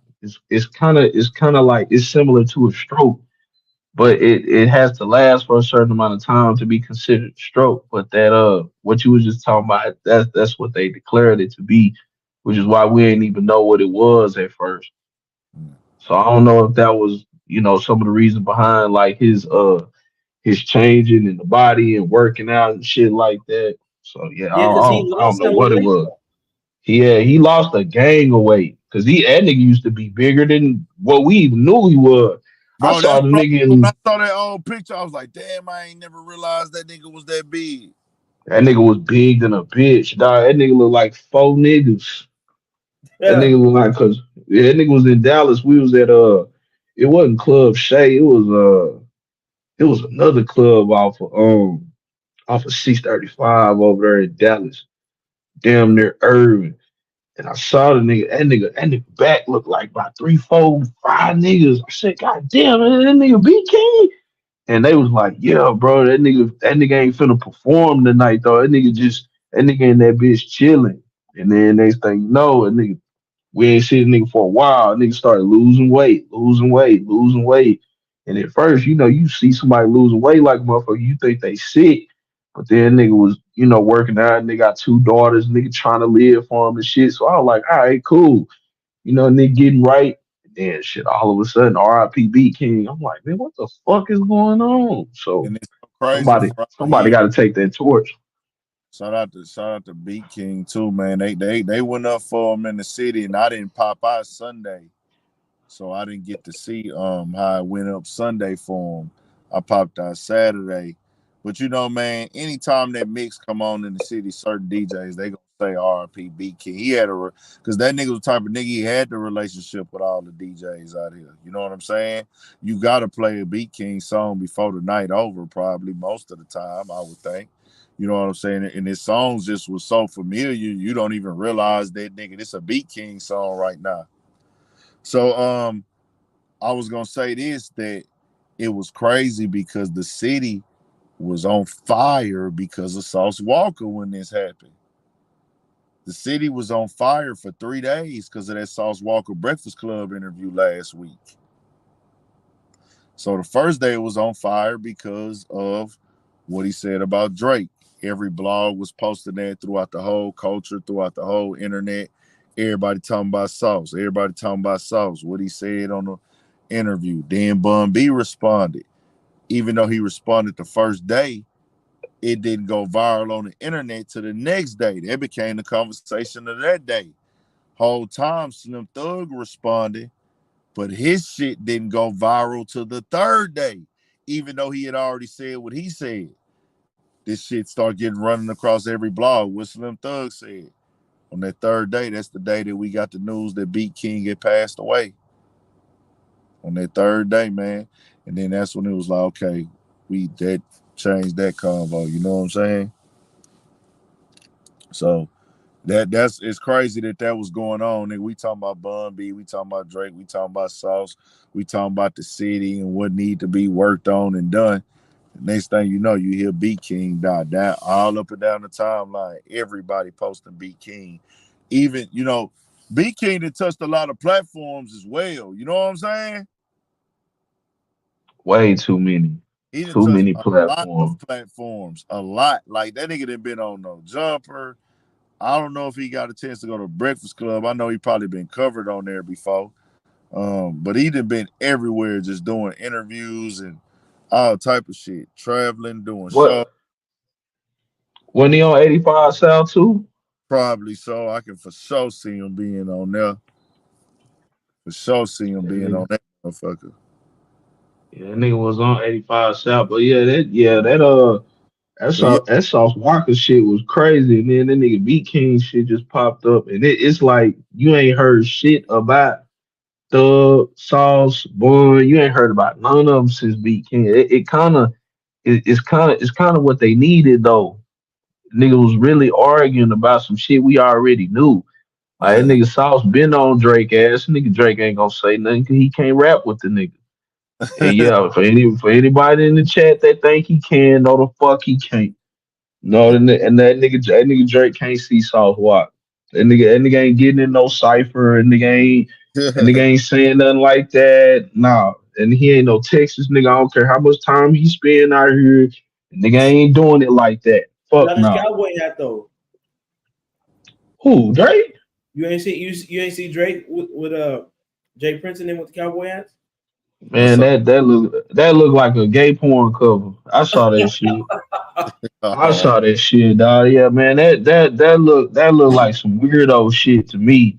That look like some, hey man, you want to keep your fame, man, you gonna take this picture, man. Just fall on in, put your Right. hat on, let me grab your butt and all that old whole ass shit. I mean, if that's what you into, then Niggas hey, look, do like that. your thing, but Niggas it, they ain't yeah, doing that. No, they man, that nigga Drake weird, dog. That nigga been weird since Degrassi. you can't. That I nigga weird the can't, what? you can't do. They ain't getting down like that. Rap a lot though, dog. Them niggas. Hey, and say, and I'm a fan of the channel. You the one that said if you can play the role, it's got to be in you. The nigga played the role, squeezing the nigga ass. The nigga did this. So yeah, I Okay, can see him it. doing it. Him doing, okay, I get you saying him. I'm separating him from them. So I Like think, like like Jay Prince now. yeah, I'm separating him from them. So excuse me, they ain't got no roles like that on the internet. Hey man, everything ain't for the internet. No, I'm saying so. This is what happens. What it sounds like with you. You saw him do this role and do these older things online when he was in Canada, and so now you can't unsee it. So when you see him Hell around, no. and I get you. I'm just saying this is why they say don't do certain things. You feel me? You can't Right, right.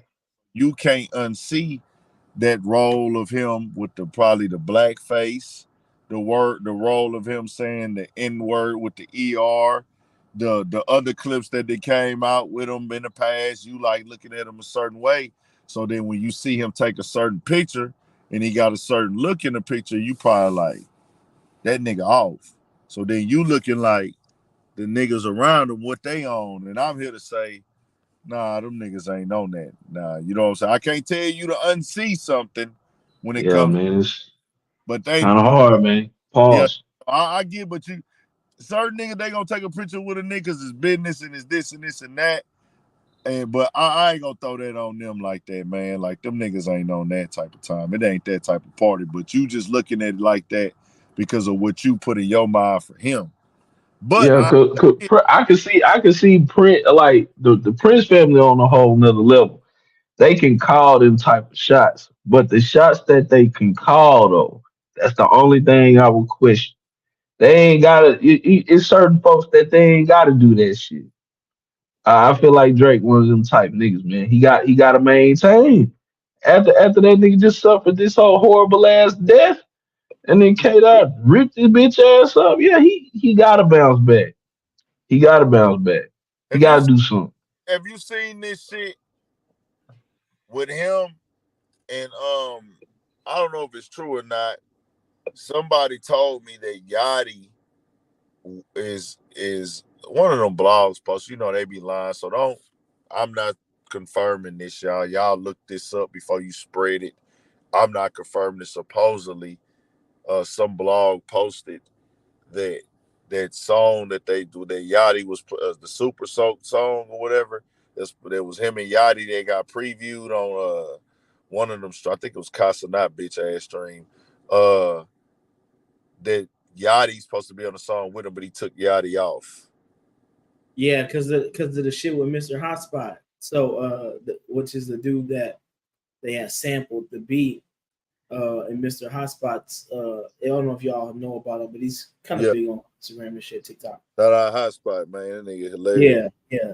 That's Yeah, to Atlanta cat. yeah. And so yeah, he had the issue with it, and I think it was kind of Yachty's part or influence that they didn't like, you know what I mean? Or he didn't like Mm, or felt it was cool. So, I guess Drake was like, this is the only thing that seems like that got a little bit of motion that I'm kind of fucking with right now. And I need anything I can get to help me dig me out of this fucking grave. So Yachty bye, and I need to put this shit out. So that's just they shooting a video for that shit now. Mm. damn, I hope that wasn't his partner, then, because you really throw your partner under the bus for some bread. I Oh, don't but know. it ain't for the bread. This is career. restoration that Drake is trying to do, dog. Like I he's mean, in a but you bad don't place. think that nigga got enough already, dog? Like that Oh nigga's had no, he definitely I, got enough, but but it's just you he's don't in a want some contract, dog. legacy. He He's fighting got for enough, legacy right but now, he's in bro. contract, my nigga. He fighting yeah, for he legacy is, right now. and he just signed. He just Yeah, signed a new contract, huh? he ain't doing this because he want to. So I want to say, Yeah, yeah. I do want to say this though. This is what I do want to say. At this point of his career, the point of the relationship that they have, that song has to be a throwaway, bro. I'm not doing that song And that without. song is old. It's already been out. We've already heard it. Like that comes off as desperation. Super. I'm just keeping it a band, bro. Like that song, if Yachty's not on the song, I'm not putting it out, nigga. Like fuck it, it's already out there. We'll cook up another one. Right. I'm not gonna take Yachty off for this nigga request. Like you gonna let me keep the song, but Yachty part gotta go.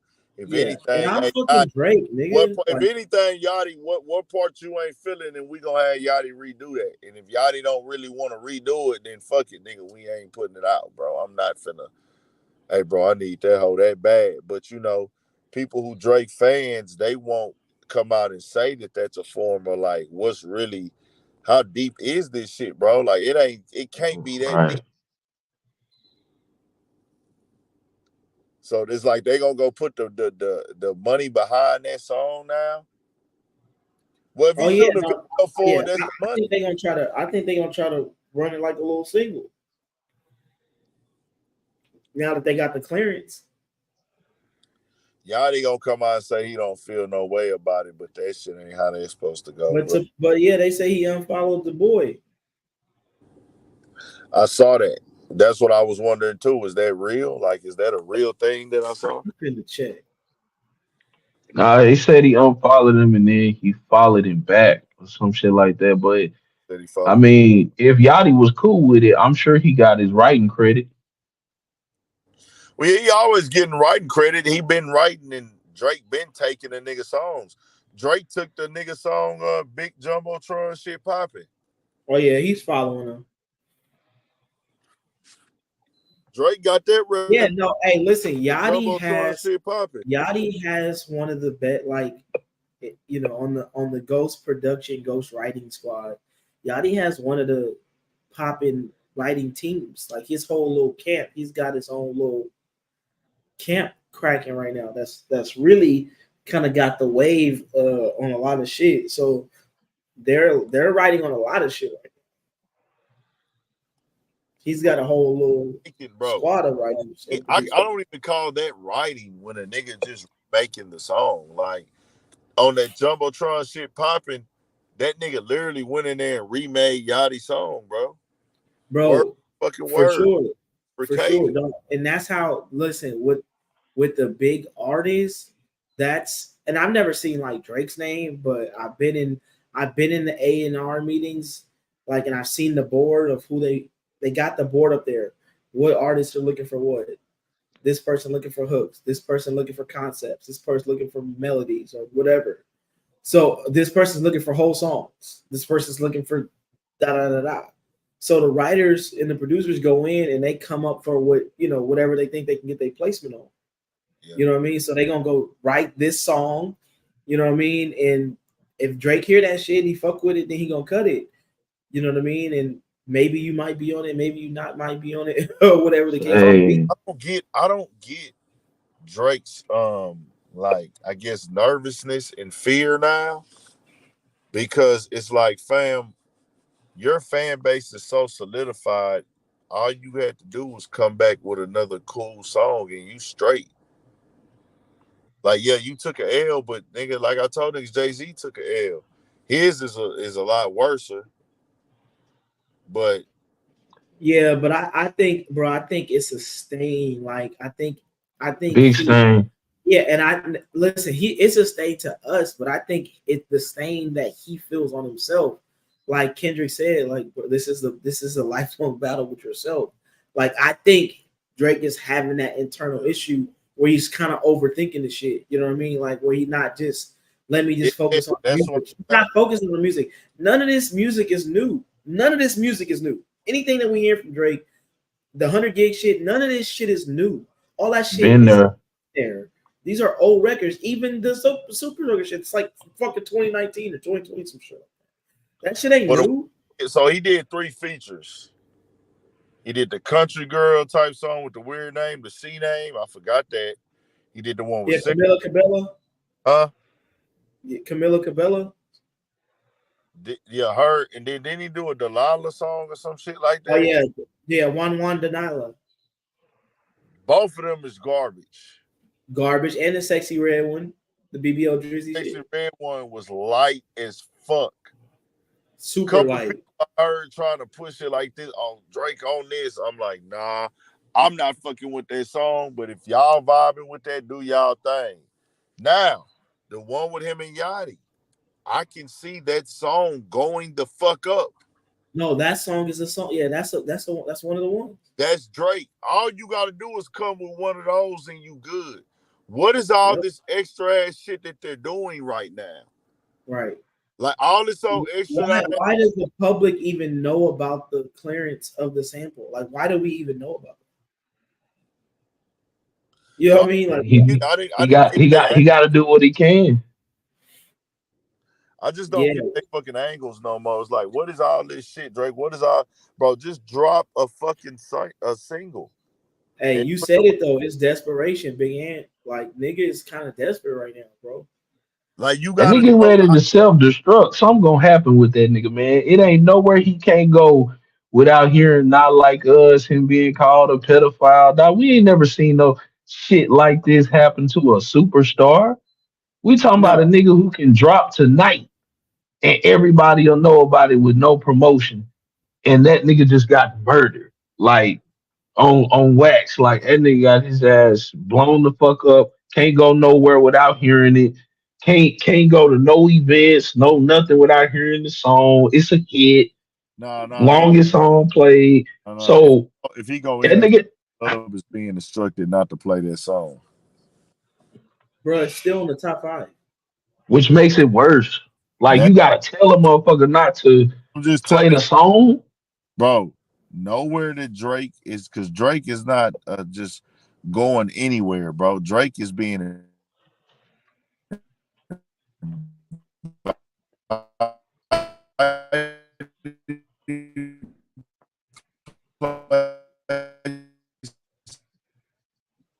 You in the Matrix, dog.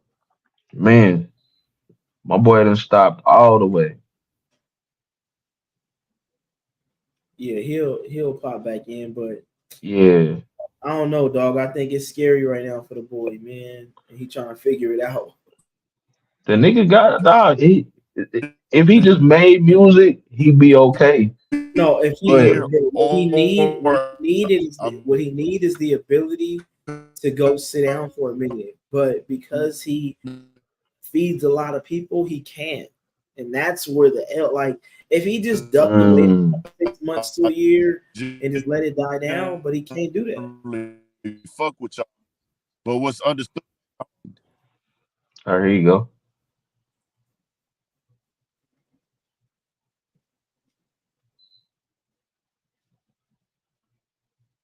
Oh, you cut out again, Ant. Yeah. crazy. Oh, there you go. Okay, I'm gonna go. I'm gonna get in traffic. Okay, but I'm gonna get in traffic, get to the spot. Nah, so that's what I was gonna say, nigga. If you a nigga, right? But the problem with this is for Drake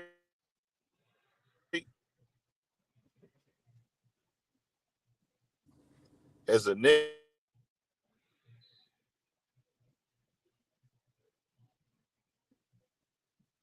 Is it freezing for you too, E? Hell yeah, that nigga Drake heard us. Responding, you know what That I'm saying? That nigga heard it. That nigga said, man, I gotta shut this nigga nigga hand put the up. dots on that nigga. Hell yeah, hey, I be listening to this nigga, but he talk he got this nigga talking bad about me now. I gotta shut this nigga shit down. Lamar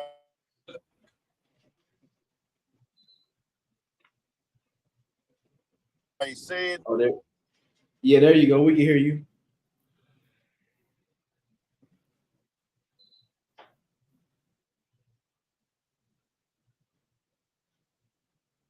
Damn, the OVO is on my nigga Big Ant. Man, I'm trying to tell you. And then he said Kendrick Lamar, so that nigga finna be froze for the rest of the night. Oh yeah, yeah. And I said I was from California, and I said I was from California and LA specifically. They definitely Ooh. they And threw the then hat. he said He ain't it, dropped. he driving again. Lifeline. He driving.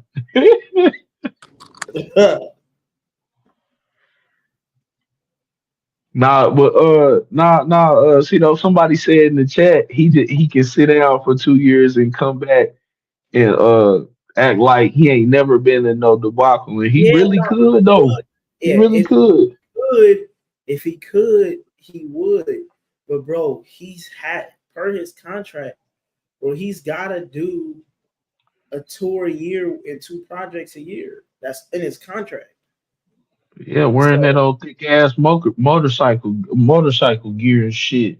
But yeah, got to now get. who's Oh, there that you go. artist that And back. oh there you go. Why the fuck they got my other one on there? I don't know. Y'all can hear me? Yeah, Yeah. They done took all the comments off this hoe. This shit crazy. Y'all can hear me too? yeah. Hell yeah. Okay, bet. I'm just making sure we straight. Make Now sure you ain't all I got was no saying Al. is, bro. You said what? I said make sure you ain't got no owls on top of your car, my nigga. 'Cause they probably on that nigga Drake heard you, that nigga on your ass, boy. That nigga took all your Yeah. comments. Well, you got that other background on your shit now. Yeah, yeah, Oh you shit. got that other. Yeah, but that other background you had, that motherfucker was low key fire. With the urban politicians in the back, with you on the screen, and that bitch was kind of centered. That bitch that Oh, was fire. I thought you did that shit on purpose. nah, I took that hoe off tonight because the full screen bring more people to the chat. To like, I don't know. I guess it's like how you viewing it and how people see it. They engage more, fuck with it more with the full screen vibe. And I just learned how to do it from StreamYard, where you can StreamYard and let people join with that full covered screen vibe. Oh, okay, okay. But When they yeah, put I still fuck with it though. I still fuck with that other one though. That shit cool for the brand too. yeah, I could put it back on, but I just did it like this because it give it a whole different look. Yeah, in the chat they were saying when you was cutting out, say what you was saying about Drake and that Drake and that Kendrick shit. Oh, Kendrick ain't dropped no song yet, so that right there has Drake in the eyes of the public looking like he's scrambling even more because the nigga that you was into it with, he went all the way up and he ain't posted nothing, he ain't said nothing, but it's like you steady moving and doing stuff. You know what I'm saying? With no impact. Yeah, like you steady moving. It's like, okay, we know you need to come with a hit right now. His hit is already solidified. That shit still playing in the clubs, and that's Spinning. going at you. But it's like, nigga, do you try to go drop a hit and sneak diss him? Do you try to sneak diss him on your hit, or do you just put out a hit record? Either way, Drake needs to quit that fucking let me leak the song and see how the people gonna fuck with it. Let Yeah, me that's leak all. trash. That shit is not it, bro. Build the song, drop that hoe, and put the money behind it confidently. Yeah, Hey, them folk in his ear. hey, Drake's. You gotta understand though.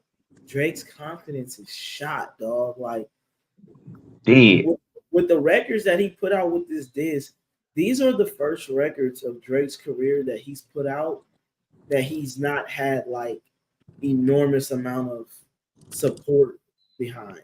You know what I mean? Like this is he ain't never experienced no shit like this. So he's kind of like Drake, like Kendrick said, like the nigga's unraveling. Like he's So being so like, so this brings me to ask: was Drake ever the nigga we thought he was, and was he ever a MC? no, Drake. No, listen, Drake is a talented artist, but Drake is the best actor that we've ever seen. Let's just call a spade a spade. He's an actor, but you can't. I won't take nothing away from him. Drake can fucking write and Drake can rap, dog. It ain't like he can't do the shit. Like he can do the shit at a very, very, very high level because Drake wrote I for don't him. see I don't But see how you can write for niggas and then have niggas write for you and you being credited as an MC. yeah, but because I've seen Drake write raps and rap, right? But I've also seen Drake recite some shit. You know what I mean? Like that, but Drake, that's what artists do. That's what Kanye does. There's more of that artist bag and not just say he's an MC. I'm not gonna say Drake is a top five MC, but he's a Cause I've top I've heard I've heard people say MC like it yeah. just like Brian Harvey said, entertainer, yes, artist, no, and it's a big ass difference, big difference. He's a hell of an entertainer, even though he can't do See, like this is I'm where entertain like no Chris Brown I'm shit. the I artist. don't Hold on. want to take up for Drake because I'm super biased. But I will say though, I don't want to like get the yes, Drake has super advantages being a Jewish mixed white and black um rapper like that. Already he already has an advantage with that alone in its own right. But the nigga is talented. You can't say that Drake's not talented. I think you'd be lying to yourself if you say that he's not talented, right? You know what I mean? But he's not a rapper at his core. He don't have a cult. He's not culture, and that's what the fucking relation. That's what the whole battle showed us is that he's not the culture. The nigga's the actor, and he's the best one that we've probably ever seen because he's did it for 15 years in our face. well, I was gonna say this. I'll give him the artist tag all day. He's an artist. He's an artist because he can create on his own. Now, does he all the time? Of course not. We know this is documented. He's an artist for sure because a part of being an artist is performing it. He performs the art, as in we hear him sing it. He promotes it. He pushes it. He brands it. He'll go on stage and perform it. He's an artist in some form of some form of fashion, even if he's doing it in a collaborative effort. Drake is an artist. I'll give him that. But a top MC, no, he's not that. No, no, I wouldn't say top MC whatsoever. But Drake can rap. Drake can write raps.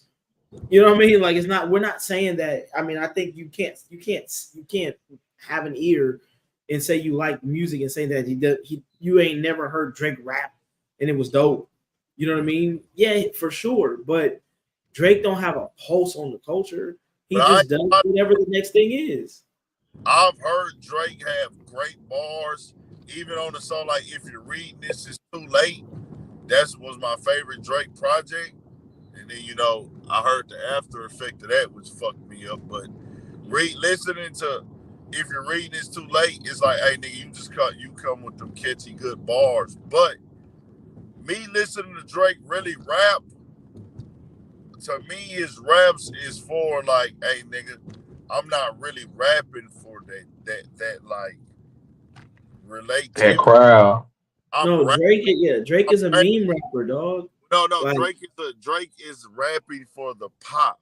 He's a pop correct. rapper, like a hybrid. He's a hybrid. It ain't like nigga, I'm finna go in this bitch and talk that raw shit, nigga, that uncut shit, nigga. Like the hip hop acts of the game. He'll have those bars, but you're not finna get that vibe from Drake that you get from a Nas, from a Hove, from even a Lil Wayne. You know what I'm saying? A back in the day Lil Wayne, or even a Nipsey. You know what I'm saying? It's like, Right. and like even like Future, right?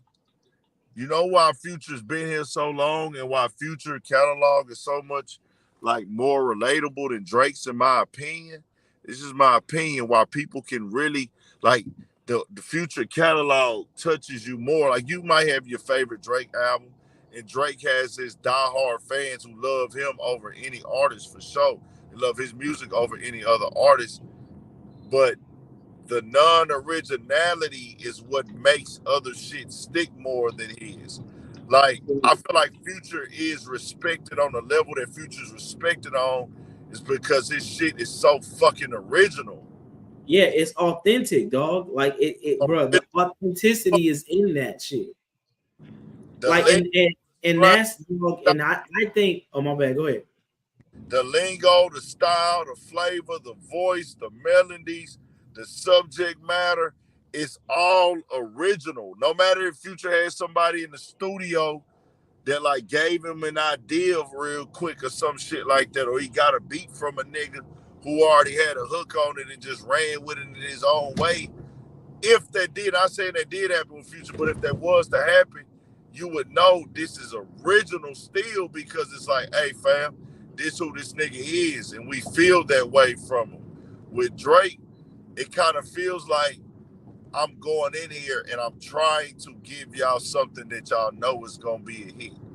Hey, dog, and the reason why that is that the time period has just changed. Like we have reached a new time period. There was in the last period of time in terms of music, bro. Drake was what that was. He was delivered. He delivered time and time again. Safe hits, bigger hits, wider broad hits. By the time Drake got to God's Plan, the nigga was the biggest artist in the world. You know what I mean? But the time period changed where that's no longer what the masses are looking for. People are much more like woke. Niggas is conscious. People are thinking. People want shit that makes them think. People listen to podcasts and YouTube all day to fucking think about some shit. You know what I mean? And break shit down. Giving you nothing to think about. Ain't nothing to think about what Drake is talking about. And as Drake raps, Drake is one of those rappers that he can only rap about like the lifestyle in which he's in. When you get to such a high level that Drake is at, you're nigga, nobody can relate to that shit. You talking about shit that none of us can do, my nigga. We can't do that shit. Hell no.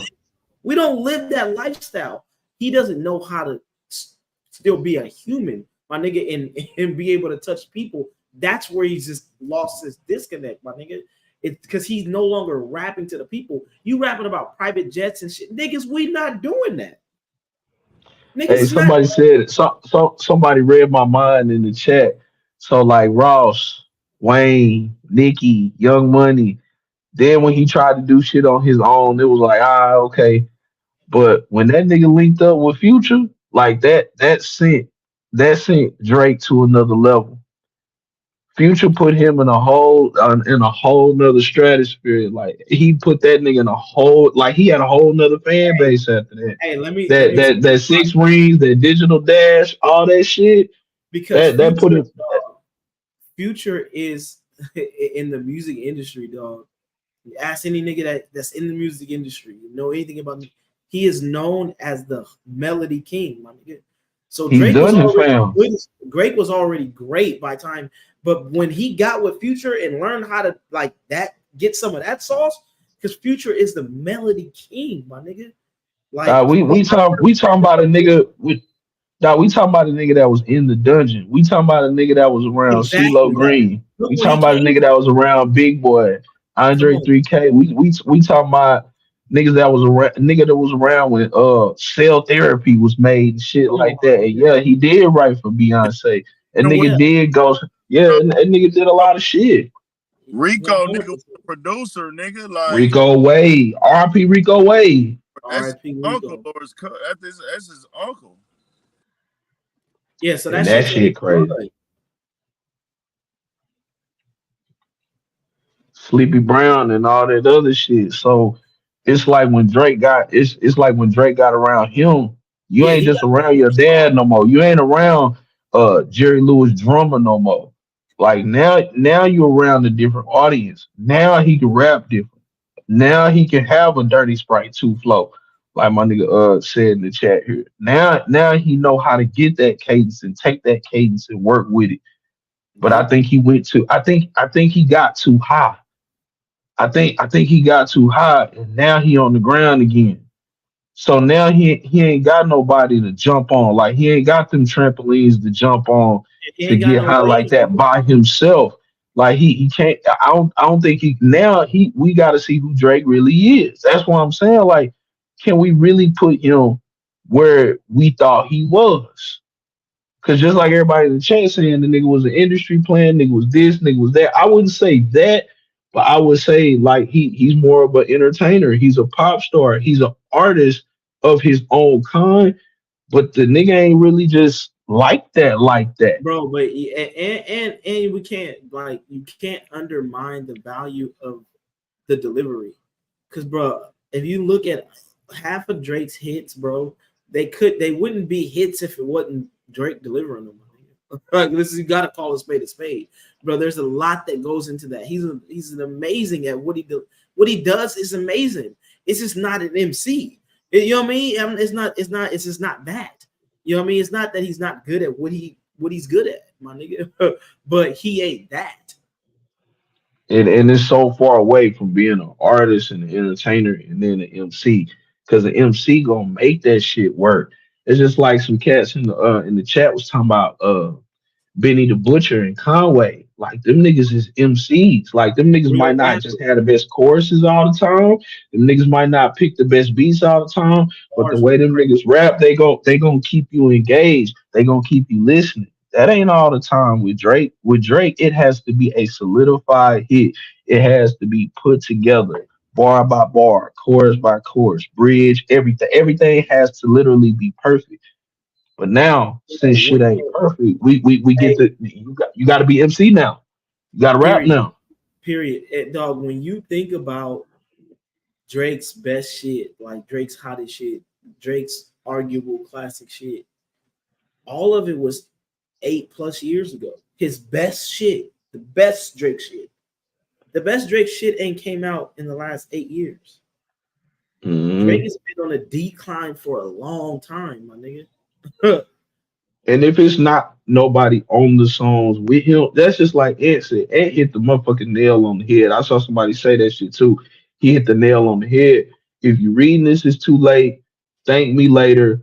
All that shit that there was supposed to be ghostwriters for that we thought that he was doing that made him great is now discredited in a lot of people's minds and in their eyes. And it's gonna hurt a lot of people's soul and shit like that.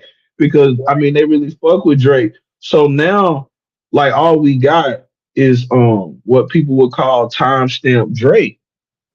So if it comes out, we got a reference track for a timestamp Drake song, then what the fuck you gotta do? Yeah, it's You over might with. as well you might as well push your own artist after that. Yeah, Push the pack it nigga up. with the ski mask from Dallas. What's Cuz name? Four bats. I don't think that's his artist though. You don't think that's it? I thought that was his artist. They just did a deal on that one song because Drake and I guess they got on a couple songs together. But that nigga is not OVO. Shit, he need to make him OVO and push him. Try to come up with some shit. Try to feed off of that You and know, have that be that's that the nigga niche. that's the business of the Oh game. no, hey, I just looked it up. Four Bats is signed to Gamma and OVO Sound. Oh, he is. I thought they just did the one little song. And yeah, and Drake is a silent owner in Gamma as well.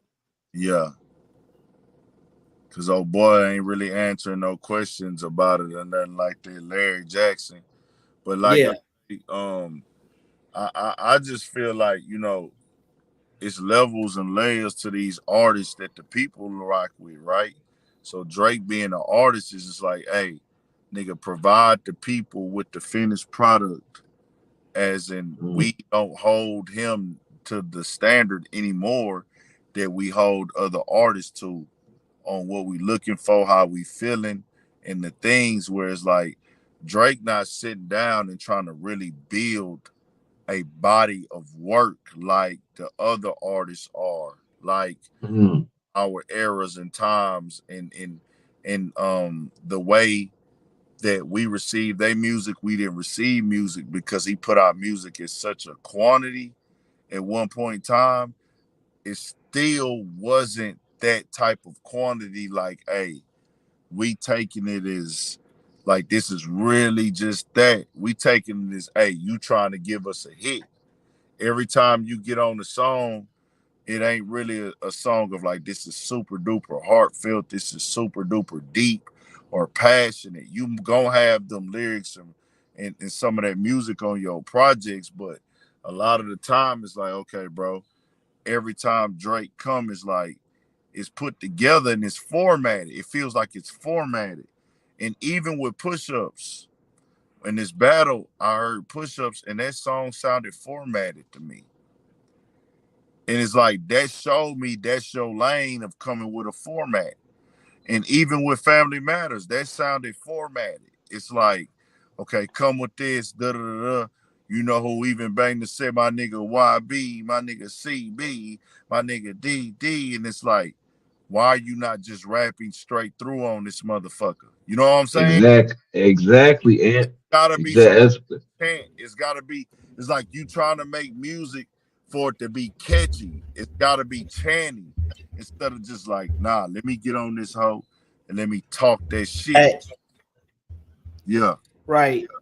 Hey, I hate to be the, and maybe niggas think I'm capping, but I hate to be the nigga to break it to people that like the way music works in terms of like writing, dog.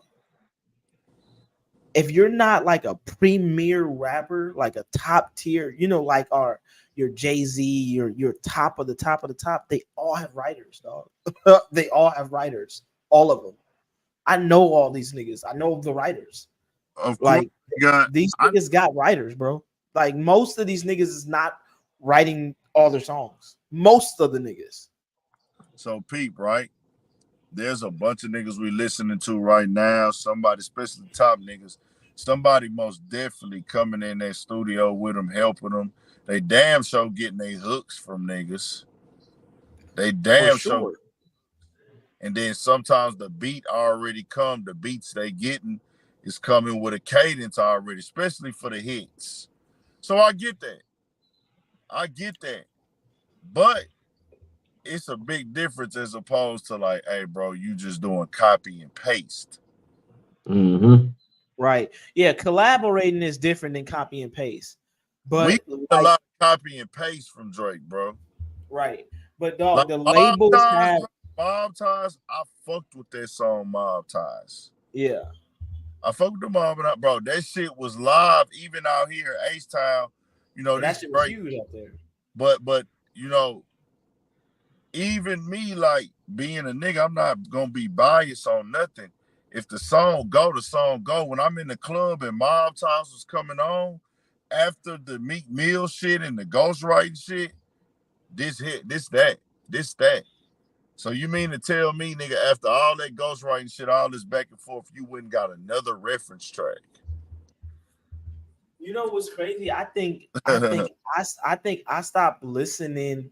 Like every time I heard a Drake song, you know, after a while, I never just automatically assumed that Drake wrote it. Like I just was like, oh, this song is dope. Like I like the expectation that he had already that it would came from him. I let that go a long time ago. I was just That like, shit okay, died. is it fire? Oh, it's fire. I don't, you know what I mean? Like I let that die with Drake a long time ago, dog. I let that die with Kanye a long time ago. And these niggas, you know, Kanye's one of my fucking favorites, but that nigga don't write half that 90% of that shit. Hell nah. Hell nah. But see, that was the thing that we already knew that with Kanye. We already knew Kanye. We looked at him as a producer. So even when Yeah, it we did. where when it got to us that a bunch of people was helping him with his music, we didn't give a fuck because he came in the game as a producer. Right. And Kanye was never saying I'm the number one rapper. I'm number like he gonna tell you I'm gonna put a hit together for your ass. But it wasn't like nigga I can't be fucked with. Drake Right. had one of them energies about himself before everything came out. Like nigga I can't be fucked with in this shit, nigga. Yeah, yeah. And what's crazy is we all have met a nigga that that had to poke the chest out and had some niggas on the yard spooked, right? Until they fucked around with the wrong nigga who was like, "Oh, okay, I'm gonna call you out. Let's see if you I really about mean, that." And I mean, once that happened, he the met nigga that got nigga exposed. before already though. He Yeah, didn't and met two niggas niggas already like that he before. already got touched already. With the pusher shit he got already got touched up. You know what I Joe mean? Budden touched his ass up too. Facts. It's like everybody gonna say what they want to say about Joe Budden, but Joe Budden slaughterhouse. Joe Budden will put that pen to that paper and give it to a nigga. Pause. But Hella bars. yeah, yeah. I mean, like Drake couldn't even really respond. He never did. And for me, at that time, if you the MC you say you are, or the MC people say he was, you gonna put that shit together. Bro, You every ain't just gonna let a nigga just knock you out. top Or gun. maybe just because I'm from Texas and that's just, I mean, I'm sorry, you ain't just going, Yeah, but it nah, might be yeah. different. It might be different in Canada, dog. Wherever you Oh, this from. straight out of man. It ain't even no debate no more. It's like that shit is put down and stamped and sealed in the game, nigga. You not a top level MC, and you just gotta take that how you take that, bro. It ain't even no disrespect at this point to you, G. Just you not a top No. level MC. Like Man, it is And to what. be honest, bro, to be at the level in which he's at, that doesn't happen off of a single pin. Like Michael Jackson doesn't become Michael Jackson off Michael Jackson pin. Hell But nah. you know what I mean? Like just call a spade a spade. So to get in, so it's not, bro. To be honest, it's really not a knock on Drake. Like you did something that was monumental, my nigga. But you're just not that, and that's okay. Nah, for real. I gotta run the store real quick, y'all. it's Yeah, it's just it's just when you chill out. It's just when you it's cool to be a great artist. It's cool to have an appreciation for the game. It's cool for all that. But it's like you said, when you beat on your chest and when you say that you that nigga or that your pen nice, it's just like on the end of hard part 6 when that nigga was gracefully bowing out. That nigga was like, yeah, you got the you shit know, it's burnt down. nice that, yeah, you know, it's nice to have the pen working. It was great to work the pen. Like, nigga, I can't even take you seriously when you tell me you was working the pen. Bro. Bro, It's bro, just like you said. like, As soon as you heard him, you had to write that shit off as if you know he didn't write that shit. bro, And like then I he said, I told gave that up us, a long time ago. right. And then he told us, oh yeah, you know, you made me get the pen working. Nigga, you didn't win. You didn't win. Like Family Matters Bro, was your hardest blow. and dog, if you look at the credits on the songs, bro, he had there are other writer names on Drake's Yeah. disc records. Nah, it And was Kendrick's like songs just said 9 niggas. Lamar. Yeah, it was like 9 niggas on Huh. push ups. Yeah, and it was like 4 or 5 niggas on Family Matters. Yeah, I don't know, but I mean, I guess now rappers just can't be rappers. Like we need categories for these niggas. Like Yeah, some no, niggas just need to they be definitely need to break. entertainers. Yeah, some shit needs to Some, get broken down. yeah, like some niggas need to be entertainers. Some niggas need to be rappers, Yeah, we need MCs, some more artists. sub genres. Yeah, it's just like with R&B artists. Like you have vocalists, you have entertainers, you have writers, you have like people who just sing shit like that. Right, and then But you got like a trap R&B. You know what I mean? Like yeah, like a you know Bryson like Tiller or like a Bryson Tiller or a Don Tolliver or what's the nigga from Texas that's real big? Uh fuck. The big nigga. What's his name? what you talking about, Rod Wave? Rod Wave. Like you can't put Rod Wave in the same category as Jeremiah. You know what I mean? So like, yeah, it Nah, definitely yeah, needs to be you really broken down. can't. You know what I mean? Like it needs to kind of there's some levels that needs to get broken down. You know what I mean? Like what's rap, what's hip hop, what's pop. You know what I mean? Like what's the difference? Because the lines are blurred. Oh, Man, my very fault. much Well, I live so. in Florida. My fault. And then Brian Harvey said MC not gonna use a ghostwriter during the battle. That's not hip hop. See, that's why you gotta you need some subcategories because even though Drake has been on the URL stage, paying for battles, putting up 100,000, 50,000, calling out niggas and shit like that. I think that was a good PR move. But if he ever got in front of somebody, like Joe Budden then got in front of somebody, like they were gonna pay Eminem to get in front of Murder Mook, or they were gonna pay Murder not Murder Mook, but Loaded Lux to get in front of Eminem. I'd have loved to see that shit. Or Right. how Hollow the Don battle Joe. He battled Button. Yeah, I remember that. And that shit was low key fire, but you're not gonna see, oh yeah, he ripped his ass up like he killed that nigga. Like, but um nah, I think it just needs to be broken down. But at the end of the day, like Drake has his accolades, but I just need to see what Drake himself without any assistance. Because now he done latched himself on the Sexy Red, and I don't Bro, because whoever's in his ear, I don't no, think this bro, it's is the not in move. That's not the dog. move. Listen, it's not in his ear, dog. Drake has a financial stake in Sexy Red, my nigga. This is where people can't don't get blindsided by this, bro. Drake is not standing by her for no reason, right? So who is Sexy Red signed to? Gamma. Who's a silent partner in Gamma? Drake. So Sexy Red's success, the Drake can drive her success and put money in his pocket. It's not this not by mistake, dog. You know what I mean? Like, yes, Sexy Red is a fucking plant, my nigga. I see my nigga Brian put in the chat.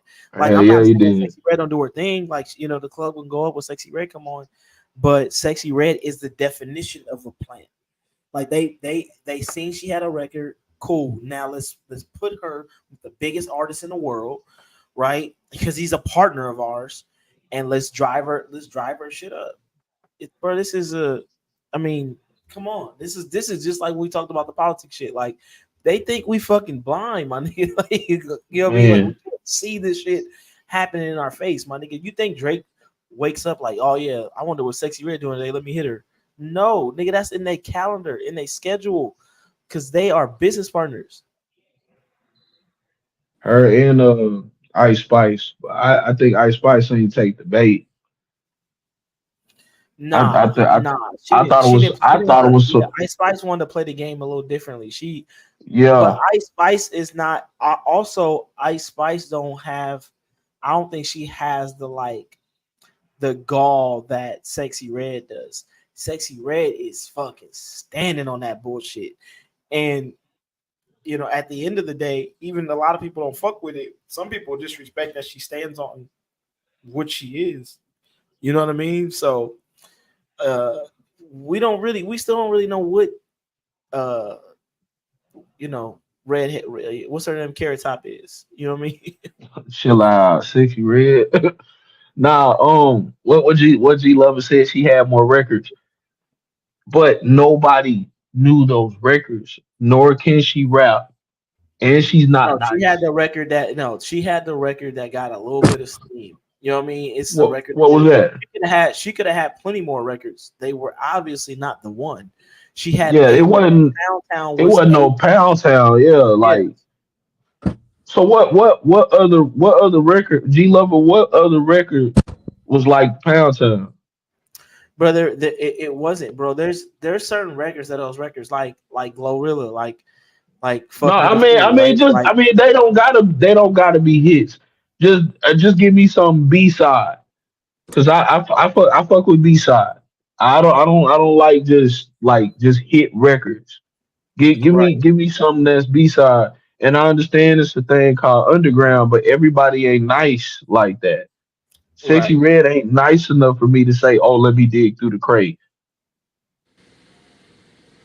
And there's no way. Like Red there's no way you give can get me a with serious what I'm hearing right now to go in the crate and find some Sexy Red records that are underground. nigga. Sexy Red ain't nice enough to me even think about going in to do any type of real thought. Like fuck no. See, bro, one Because thing I'm gonna tell you what it is with Drake with me, right? He's even acknowledged it himself in the right manner that I know that he understands why. Of course, he wouldn't like these type of conversations that we have. And I'll tell y'all this, believe it or not, Drake has saw this platform. Oh, Drake for has saw sure. this. Drake has saw this platform. Drake is very aware of who I am. It's like he's a nigga that's on the internet, dog. He doesn't, you know what I'm saying? He doesn't even shy away that he watches the blogs and pay attention to what everybody is saying. See, some artists, they'll be locked in on everything going on, but they'd rather not tell you that they sit at home in their free time and watch this shit. You know what I'm saying? They're like, yeah, they waking up checking the blogs every day, especially if they in the news and the media and they trending. But Drake is that type of artist, its own brand, and it makes business sense for him to pay attention to what the narrative is. He's not an artist that's gonna drop and then let me go hide out and lock away and not know what the fuck is going on for real. You know what I'm saying? right. So I say that to say this, where on that, if you watch that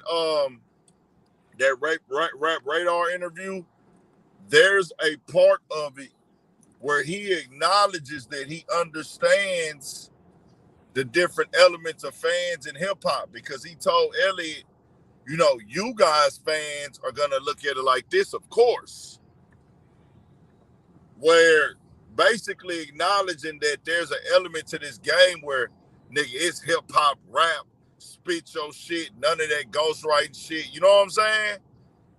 Hell yeah.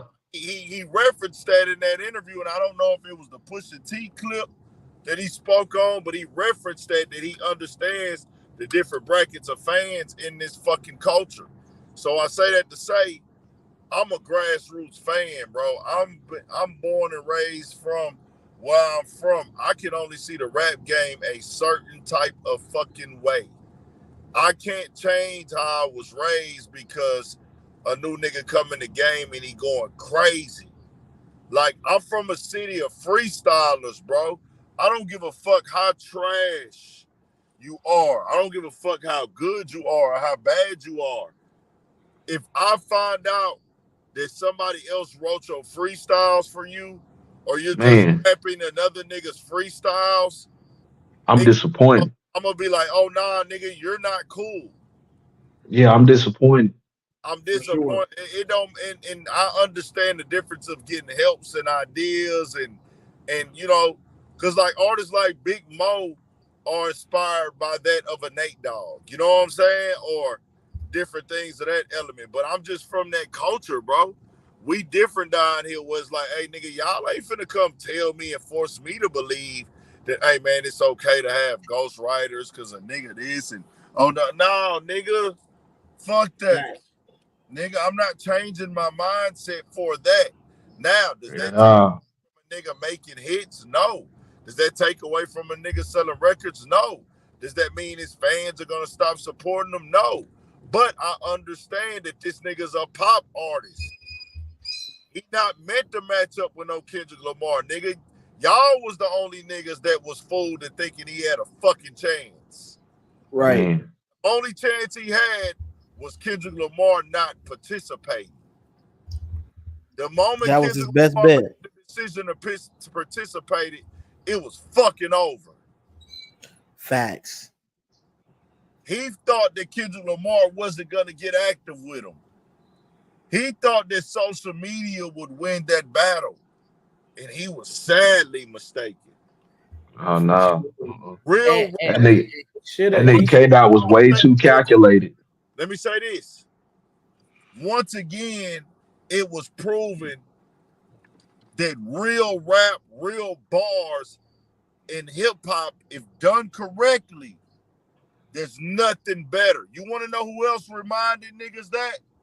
That rap, the art of rapping, performing, skill, bars,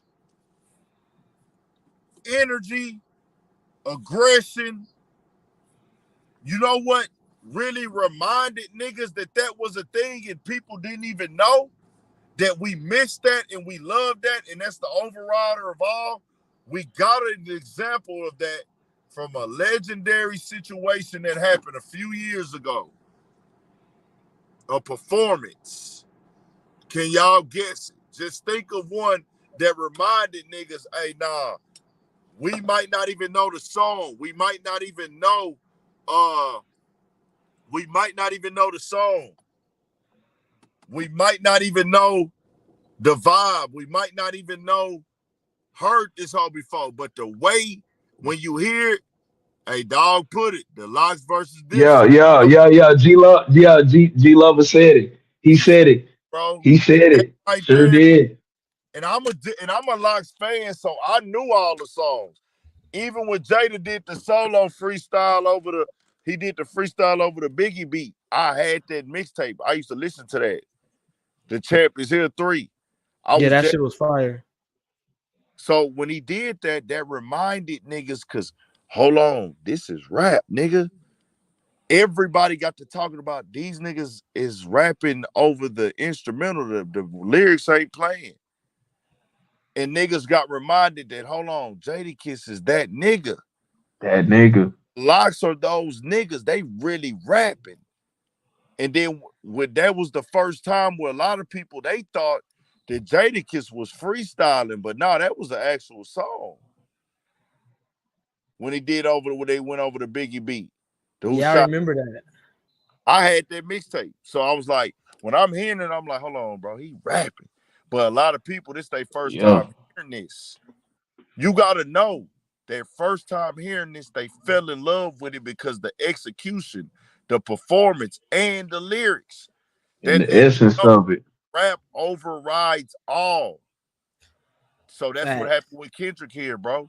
If you rap, Yeah. Hey, huh? and bro, you hitting it right on the head because that dog, that's how it was at the pop out, dog. You know, I went to the pop out, and Yeah. when that nigga came out to Euphoria, like my nigga, like the No impact, background vocals the no whole background time. vocals. The No nigga, background vocals. the nigga performed for almost 3 hours. Did not take a sip of water. Nigga Not hoodie one. did not come off. Nigga touched every part of the stage. Nigga had all 17,000 people in there singing Rocking every word to every song. and dancing, my nigga. And like, I mean, I've been to every Kendrick show, every tour that he's been on. That shit, that vibe in there, like the energy in there, how he was just like euphoric kind of on the stage, my nigga, was nuts, Man, bro. Like it felt different, my nigga. it was the Like it burpees. for sure. I It was had to be. I was The on penitentiary I was bitches. on Twitter Spaces with Joe and Problem. I forgot what Problem new name is now, but Jason I was Martin. That's my nigga. what's his name? Jason Martin. Jason Martin. I was on Twitter with Jason Martin and Joe, and we was talking about it. And Joe was like, he doesn't. Kendrick only performs not like us out of the diss records, and I was like, oh, I think he said maybe two, and I was like, bro, he's performing Euphoria, dog. I don't think I can't remember. I said nah. I think he going deeper than that. I can't remember exactly what I said, but even if I didn't say it, I can't remember.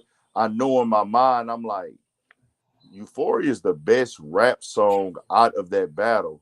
He's performing Yep. Euphoria, bro. The energy of Euphoria in the fucking car. It's a lot of people riding around to that song. I You bumped have that shit in the car today. Bro, you have to ride around to that song, bro. I And there's said, so many quotables in that motherfucker too. Hey, and what I'm telling you, and so when the lights went out and the whole shit went red, and this nigga came out the fucking ground, and all you heard was the Euphoria beat, and Man he's like, said the superpowers getting neutralized, nigga. The fucking form damn near came apart, nigga. that shit was stupid. I was watching that motherfucker on my phone, nigga. I felt like I was there. yeah, Like that shit, like, and everybody from LA was in that motherfucker. Like I was I seeing niggas from junior fuck out. high school. Like it was, it was everybody was in that motherfucker, and it was all love too. It's crazy. It's crazy because I remember that's one of the ones that is so impactful, nigga. I wasn't at the concert, but I remember where I was at when I watched it. I was trying to grab some white beaters. Look how crazy that is. Like that, you niggas remember what they was doing, and they wasn't there. Then I pulled up. Then I pulled up to the smoke shop that I be kicking it at. Kicked it over there for a little bit. Then I went over there and got to doing my stream and my videos. And right where I just left from, in the parking lot, I went and shot my stuff up over there. Hmm. Bro, this shit is fucking crazy how this game has went this year, and like just seeing what transpired. We got one of the biggest rap battles of all time. Um, a lot of niggas, a lot of niggas ate, man. I feel like Kendrick and Drake fed the culture.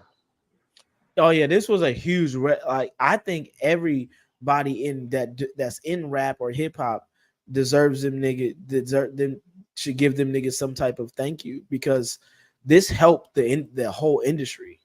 Yeah. It The reminded bloggers, all y'all, everybody, because niggas ate off even of if this you shit didn't get a direct bag from it, it just made rap be more solidified in the for culture. Like sure. it need to be. Now you had to sit back, everybody had to sit back and chill. You couldn't drop for a little bit. Exactly. Couldn't That's drop. where I was going with it You couldn't because drop. it was the the the MCs came out. Everybody else had to sit down. You couldn't do nothing. You couldn't participate. If you got caught with your hand out, you was getting popped. And you Nobody could do. couldn't drop no music. But Hell no. at the same time, what you could do was sit back, watch the show, and just get some inspiration. Yep, charge up. It just is Cause what it is, it, bro. cause And if you ain't I told a niggas this, nigga, I'll no, tell well, go ahead. all day. I'll tell niggas this all day, bro. You can never underestimate a good rap song, even if it don't become a hit, man. You can't. Rap Yeah, song, bro, gonna last the test of time at all times, man. for sure. Cause you gotta tell a nigga, I hate the way that you walk, the way that you talk, I hate the way that you dress. Hey, listen, you knew when I knew the shit was. Like, Hey, listen, what? you No. knew when I knew it was bad, my nigga. I picked my daughters up. My daughters in second and fourth grade. They get in the car. They like, Daddy, did you hear about the Drake and Kendrick beef? Man, Like Drake said, like Daddy Kendrick said he hates the way Drake walks and talks. I'm like, how the fuck do y'all know about this at the elementary school? like what? They was playing that whole NBA games. They playing disc records Yeah, that was on crazy. NBA games. And yeah, Like during the fucking finals and shit. 10 10 o'clock news. The Kendrick beef has escalated to I'm like, wait a minute, nigga, this 10 o'clock news. Where, Yeah. nigga, bro, after Euphoria, they went to New Ho King, nigga. Say Kendrick got his own fried rice. Can we stop there? New In Ho Toronto. next day. That the news crew in Toronto, where Drake is from, went to New Ho King, and that right there, bro, you can go look at my video. I said, this is called impact. Yes. This ain't what people, because people was counting Kendrick out. That's why I was tripping when like Gilly and then, Gilly jumped out there, then Cam and Mace kind of jumped out there, and I'm like, bro, y'all must didn't listen to that song for real. Right. I'm like, nah, Man, ain't that, man. But shout out to them. They provided the streets with content Right. because now y'all giving y'all comment on it. If y'all would have said, "Hey, man, Kendrick Lamar, we like you what we see," if that's all you say, there's not really nothing to talk about. But y'all going against the grain with y'all opinion, so it's like, oh, okay, nigga, man. we got something Hey, to talk about now. hey, somebody said OVO Mall. Hey, I think OVO Mall might have had the worst crash out of everybody that crashed out on Drake. And Like had the worst takes. I used to fuck with Maul. Dog, the Like my worst nigga, I takes. lost all respect and credibility, trust in Yeah, anything Maul says, my nigga. Like because like bro, even if you're a fan of rap, if you're a fan of this rap shit, you're a fan of music and hip hop and the culture and all of that, anybody with ears, my nigga, could tell you that Drake didn't win the battle. Even if you don't like it, nigga, you He's a gotta fan of what are you talking hits. about, dog? Like, what are you talking about? bro, that He, nigga, he's a fa- bro, he's it a ain't fan no of hits. hell, and it ain't no way in hell New York nigga sit there and listen to Euphoria, sit there and listen to 616, Oh my God. and then listen to Not Like Us. But I'm gonna just say Euphoria and 616. There is no way in fucking even on the Like That verse. You didn't listen to the Like That verse, Euphoria and 616, and then Meet the Grams. A New York nigga, that's a New York nigga dream. Bruh. Nigga, you can't be no Jay-Z fan, no East Coast music fan, and this New York, super New York nigga, listen to that and then try to downplay it. Come on the Alchemist beat. Say, hey, that Meet the Grams and 616 in LA. Them was the two best for me. Bro, I couldn't like, Most lyrically put thing is so together, and disrespectful. the timing of 616 in LA, and the timing and the lyricism of Meet the Grams. Family Matters was on fire. Nigga, Meet the Grams was the motherfucking tsunami to put out a match. It wasn't even 15. I was like, ooh, that motherfucking Family Matters hit. My partner said, hey nigga, Kendrick just dropped 10 minutes ago. What? Yep. That motherfucker was hitting so hard I turned on lights. I was listening Yeah. to that bitch at like 12:30. I said, ooh, nigga, this spooky. Bro. Nigga, He I bro. flicked on the switch. I said, shit, let me hear this shit, dog. It felt like I was watching a Jordan Peele movie. Bro, that was a time like to be alive. That whole little time was like some shit that niggas will never ever forget. Remember the same shit, hearing them back to back, like and like fuck, like we ain't never seen because before even all the disses that the battles that we had, like there's been like large amounts of time in between. Like niggas wasn't dropping in the day of in the same day in 2 hours and 20 minutes later. We never seen no Hell shit like that no. before. Cause I thought the Jay and Nas shit was over with. Nigga, 3 months later, I'm about 14. I'm riding, no license, coming from CVS or some shit like that. I know I was coming from the store. Fuck Jay-Z. I said, who the fuck is that? Nigga, I pulled over. I pulled over in the grass just to make sure I wasn't in the alleyway. Turned the radio up, put that bitch in park, sat down. I said, oh my God, like what is this? That shit was on the radio for the next year. Mm. Facts. I said this a song. Like this ain't just no diss record. This gonna be on an album. This gonna be on an album. Like it the impact of Sheether was the impact of Ether. Hey, let me tell you If this. that makes sense. Hey, if Not Like Us wins a Grammy, which it very, very, very, very well can win a Grammy. I mean, it's still top five 16 weeks later. If Not Like Us wins a Grammy, it's gonna drop another anvil on Drake, my nigga. Like a nigga won a Grammy off a diss record calling you a fucking PDF file. Man. Come on, And after one of your diss records, you come on, told that nigga somebody give him a Grammy right now. come on, and he And then finna you get one. and then you called that nigga aunt or uncle talking about you need to talk to the man of the house, which was probably one of his toughest setup bars. What, bro? But What was so crazy, dog? Drake's flow on Family Matters is fucking fire. If he just had better bars, like I don't know what the fuck he was doing with the bars because the flows was there, but the look, that bars that were that that bad. whole first 4 minutes and 30 seconds where he was talking about everybody, that's where the disc got lost. If that Yeah, last 2 minutes and 30 seconds was that 5 minutes, he could have it he had more of a chance. Nah, I think Drake really fucked himself off too, bro. Cause he shouldn't even went to New Ho King, bro.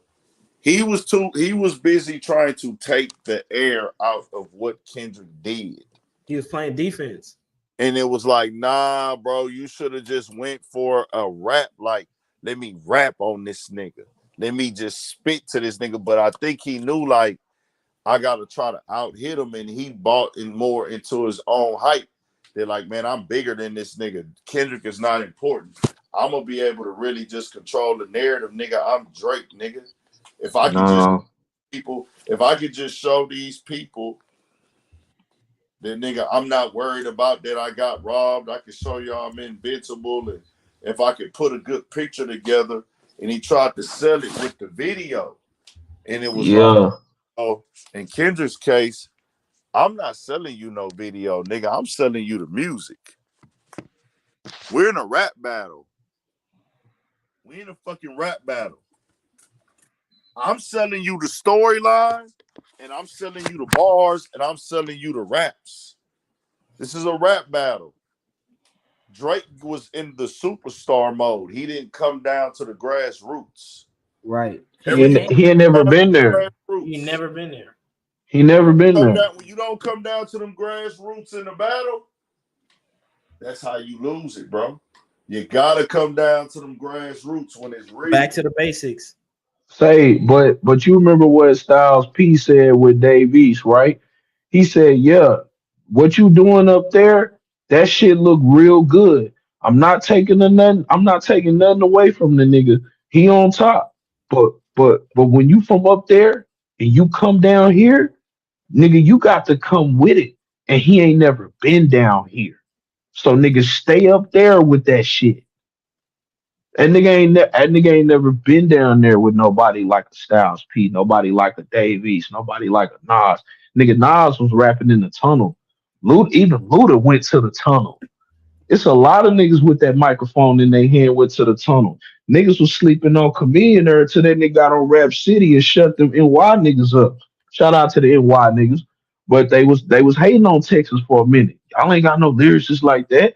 And that nigga showed up with that chameleon chain on and out rapped a lot of niggas you like. Bro, what's crazy is that Texas didn't have, even out there with y'all in, but Ace Time didn't have so many lyrical niggas come out this motherfucker like the Listen, niggas. and y'all got arguably Niggas went crazy. one of the best lyricists in Scarface of all fucking time. Come on, bro. Come on, dog. Like we had different styles of lyricists too, bro. You know what I'm saying? Niggas didn't really know and give it a chance because of what was with the screw sound and things like that. But if you really listen to a Big Pokey, bro, just listen to what that nigga saying. Listen to what Fat Pat was saying. Listen to what Big Hawk was saying. Listen to K Rhino. You know what I'm saying? Of course, niggas already know about Scarface, man, and there's plenty others, bro, who just real fucking lyrical rappers. Nigga, listen to Cal Wayne. A lot of niggas never heard of Cal Wayne. These are the younger generation artists. Listen to Cal Wayne. Listen to Ski Taste. Man, go check them niggas bars out, bro. When y'all get just really listen to, I'm gonna give y'all two artists. Listen to the bars and listen to the lyrics and what they saying. Cal Wayne and Ski Taste. So at the Ski Taste, he got an opportunity to rap for DMX, nigga, at South by Southwest. Hey, And he say had those names again, Big Ant. uh Cal Wayne and Ski Taste. Cal Wayne is CAL space WAYNE, and then Ski Taste is SKEETASTE. Y'all might know about propane already. Just a content type, real raw Yeah. content rap artist, just talking real shit. You know what I'm saying? Like we got real rappers down here, bro. Like niggas be really rapping and spitting they shit, bro. Y'all all know about Sauce Walker, bro. It's a lot more where that came from in Houston, dog, when it comes to this rap shit. You know what I'm saying? I hate that your O&B bloodbath, bro. I really hate that Big Baby Flavor, bro, had to go to prison and do some time. They had a TSF artist, bro. This nigga was like a lyrical, like a dope player ass updated Big Mo, bro. That nigga would have been out of this world, bro. Like, cause he would like he was harmonizing and singing on some hood type Big Mo Nate Dogg shit, but it was updated with the lyrics. You know what I'm saying? And so him being a member, that nigga say some shit like, I just pulled a line of red. I just pulled a deuce of red, or I pulled a four red with a crip, bitch. Like he would say shit like that. I don't know when dog get out, bro. Big Baby Flavor was going crazy, dog. Like that style that nigga had. I'm like, oh nah, this nigga got it, bro. Bun B not from H Time, man. Somebody said Chill Bun out. not change. We ain't changing Yeah, shit. yeah. Yeah, I'm about to say nigga from Port Arthur, man. That nigga from PA. About the point, That nigga got a song called Port Arthur Niggas. of That nigga got a song called PA Niggas. Go listen to that hoe. course. Yeah. Nigga, he got a song, bro. That nigga got on one of their album covers. It said, like in the book or like in the CD like thing. I remember I used to buy the real CDs. It said PA niggas worldwide. PA niggas worldwide. I was like, okay, but see, Mm-hmm. then we say that nigga not from Houston. That's really us paying respect to Port Arthur. Like, Much hey, respect like niggas don't really know that. Like when we say nah, man, he not from Houston, that's not us downplaying them. That's at really us all. put some respect on Port Arthur, nigga, as they fought hard to put that on the map. So we don't ever want to discredit that. That's just like I had to tell a nigga in the chat not too long ago when you was talking about this shit real heavy. I said nigga Port Arthur ain't even in Harrison County. That whole in like Fort Bend. Yeah, nigga, if we Nigga, started driving the same wait, that ain't what? Fort Bend is in Port it touch Houston. or is that Mo City? That's Mo City. That's Mo City, my bad. So even with zero, and that nigga Mo City. Yeah, Mo And that City. whole ain't Mo City touch. is Mo City is not like, oh, I gotta get on Houston, I gotta leave Houston and drive 30 minutes out the city, bro. Mo City is like right there next to the Houston, bro. Like it ain't like it just depends on how deep you in Mo City. You know what I'm saying? yeah. That shit ain't like that. Now, when it comes to Port Arthur, bro, that's an hour and a half away. Hour and a Yeah, that's a half, whole different. Yeah, if it's that far away, that's a whole different spot. bro. That I'm gonna tell you what that's like, Cito. That's like a nigga from San Diego. Talking Just about he San from LA. Diego's a more popular known city. You know what I'm saying? Because uh San Diego got a football team, and I guess it's a pretty nice sized city, but it's the same distance, bro. You can't even confuse the two. Like, nigga, it's an Right. hour and a half away, nigga. I gotta literally get in my car and get on the freeway and drive, nigga. God damn, that's like what no see though, that's like how niggas look at Long Beach from LA. Oh Nigga, yeah. Long No. Beach is not even Yeah. that far. Yeah, like, and what's Nah, crazy but is nah, but it's some niggas that I know from LA from they was rolling hundreds and they would yeah. say Long Beach ain't LA. No, it's not. Huh? Listen, let me tell you, dog. Like Long Beach ain't LA. It ain't which ain't Compton, which ain't Nope, Watts, which nope, ain't which ain't the east side of LA, which ain't the nope. west side of LA, which ain't West LA. Like so, it's very but all of this shit you got to think from the top of LA to the bottom of Long Beach. That's only like 23 miles away. Like it ain't Exactly. like it's far. You know what I mean? Like it ain't far, but it's so It's many all LA people. County as well. Why? It's all LA County. LA County goes all the way from Long Beach to Palmdale, right? That's like a 80 miles north and south where LA County is. But it's so segmented that, like Long Beach and Compton are blocks away from each other. But everything is, they're completely two different cities. The niggas are different, the gangs are different, everything is different. You know what I mean? Whole culture, really. Like Long Beach don't have bloods. There's no bloods in Long Beach. There's no blood gangs. There's only Crips in Long Beach and Mexican gangs and Samoan gangs, but there's no bloods in Long Beach. So there's only Crip on Crip beef in Long Beach. So they got their own politics. It's completely different than LA. You know what I mean? Like where LA, they got their own gang politics. LA gangs don't really beef with Compton gangs. They don't really beef with Watts gangs. Like that's it. But all these niggas is around the corner from each other. You know what I mean? A couple of blocks away from each Yeah. other. But Pete, Long Beach, you can see that hoe from like when you in LA, you will see a sign if you want to go to Long Beach. Yeah. When you going to Port Arthur, bro, you have to get on I-10 and leave And out. drive for a minute. You gotta get out the city, my nigga. You're gonna see several other towns before you get there, nigga. You're gonna Yeah, see you're you gonna gonna be out of there. Baytown. You're gonna see McNair. You're gonna see fucking uh Dayton and Crosby and all these other little towns and shit before you even get there, nigga. You see You what I'm damn near can get to League City, can't you? And like Beaumont. saying? Nigga, See, yeah, G Levis said, yeah, say Beaumont, yeah. yeah, nigga, you damn near, to be real with you, you damn near gonna go before you get to PA, nigga. You damn near gonna be like you damn near right next to Louisiana, nigga. God damn.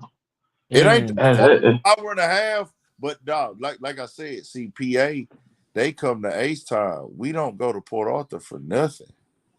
Uh, because when No, I was seeing niggas was like, oh, it's the same thing, and I said, shit, H Town niggas won't even say a nigga from Humble, Katy, motherfucking Woodlands, and nigga, them hoes is way closer than PA. nigga, what you call? What's that other motherfucker? Sugarland, Well, look. Well, hold on. Let me say this: like Humble, Spring, Tomball. Tomball, Orange, No. Orange is a city that's over there by Beaumont and shit. That's the Golden cause cause Triangle. Out the way, cause bro. cause niggas are. I didn't call some niggas saying, oh yeah, I'm from the H. Oh yeah, that's outside. Nigga, it's we from Orange. I'm like, wait a minute, Ah, hold no, on. no, nowhere near. Yeah, Nowhere near. That's an hour and a half out, bro. Fucking. nigga will claim it. What I'm saying is, I'm gonna tell you the suburbs. It's Spring. It's Humble. It's Tomball, Cypress, Katy, Mo City. Uh, I guess you could kind of say A Leaf a little bit, parts of A Leaf maybe, but A Leaf really like a neighborhood in the city, to my understanding. Fucking Pearland, Pasadena, and I don't know which one would be the east side. I don't Oh know yeah, if we got Pasadena out here too. That's that's yeah, that's the other Pasadena. side of LA too. So Yeah, Pete, the Dina.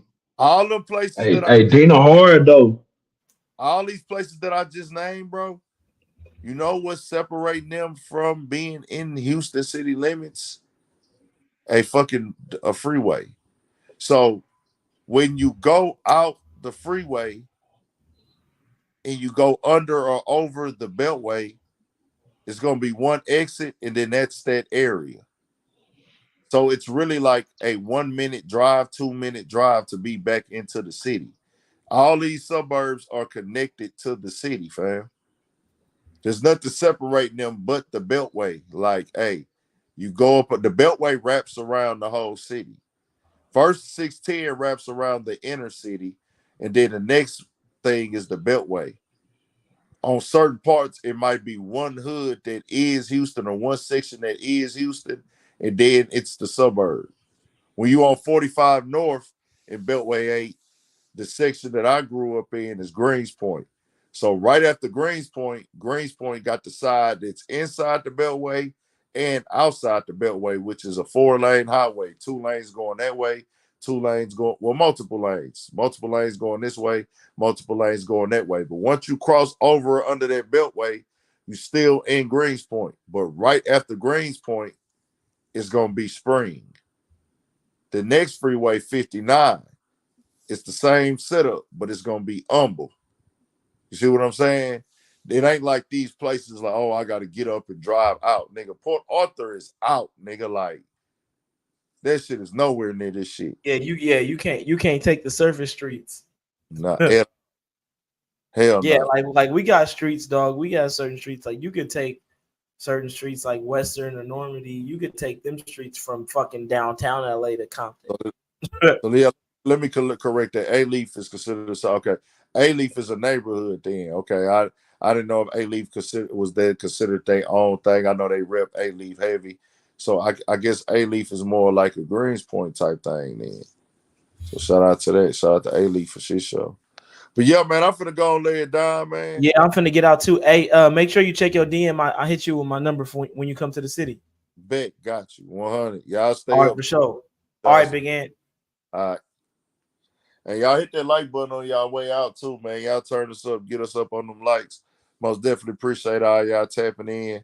We gonna work on getting this Studio 56 podcast back rolling too, man. We had a lit live tonight. Appreciate Cito joining in. Appreciate my boy Elliot joining in. Big Texas all the way to Big Cali, man. Shout out to everybody in the chat. Shout out to Southwest A League Texas. Shout out to everybody, man. 1,000.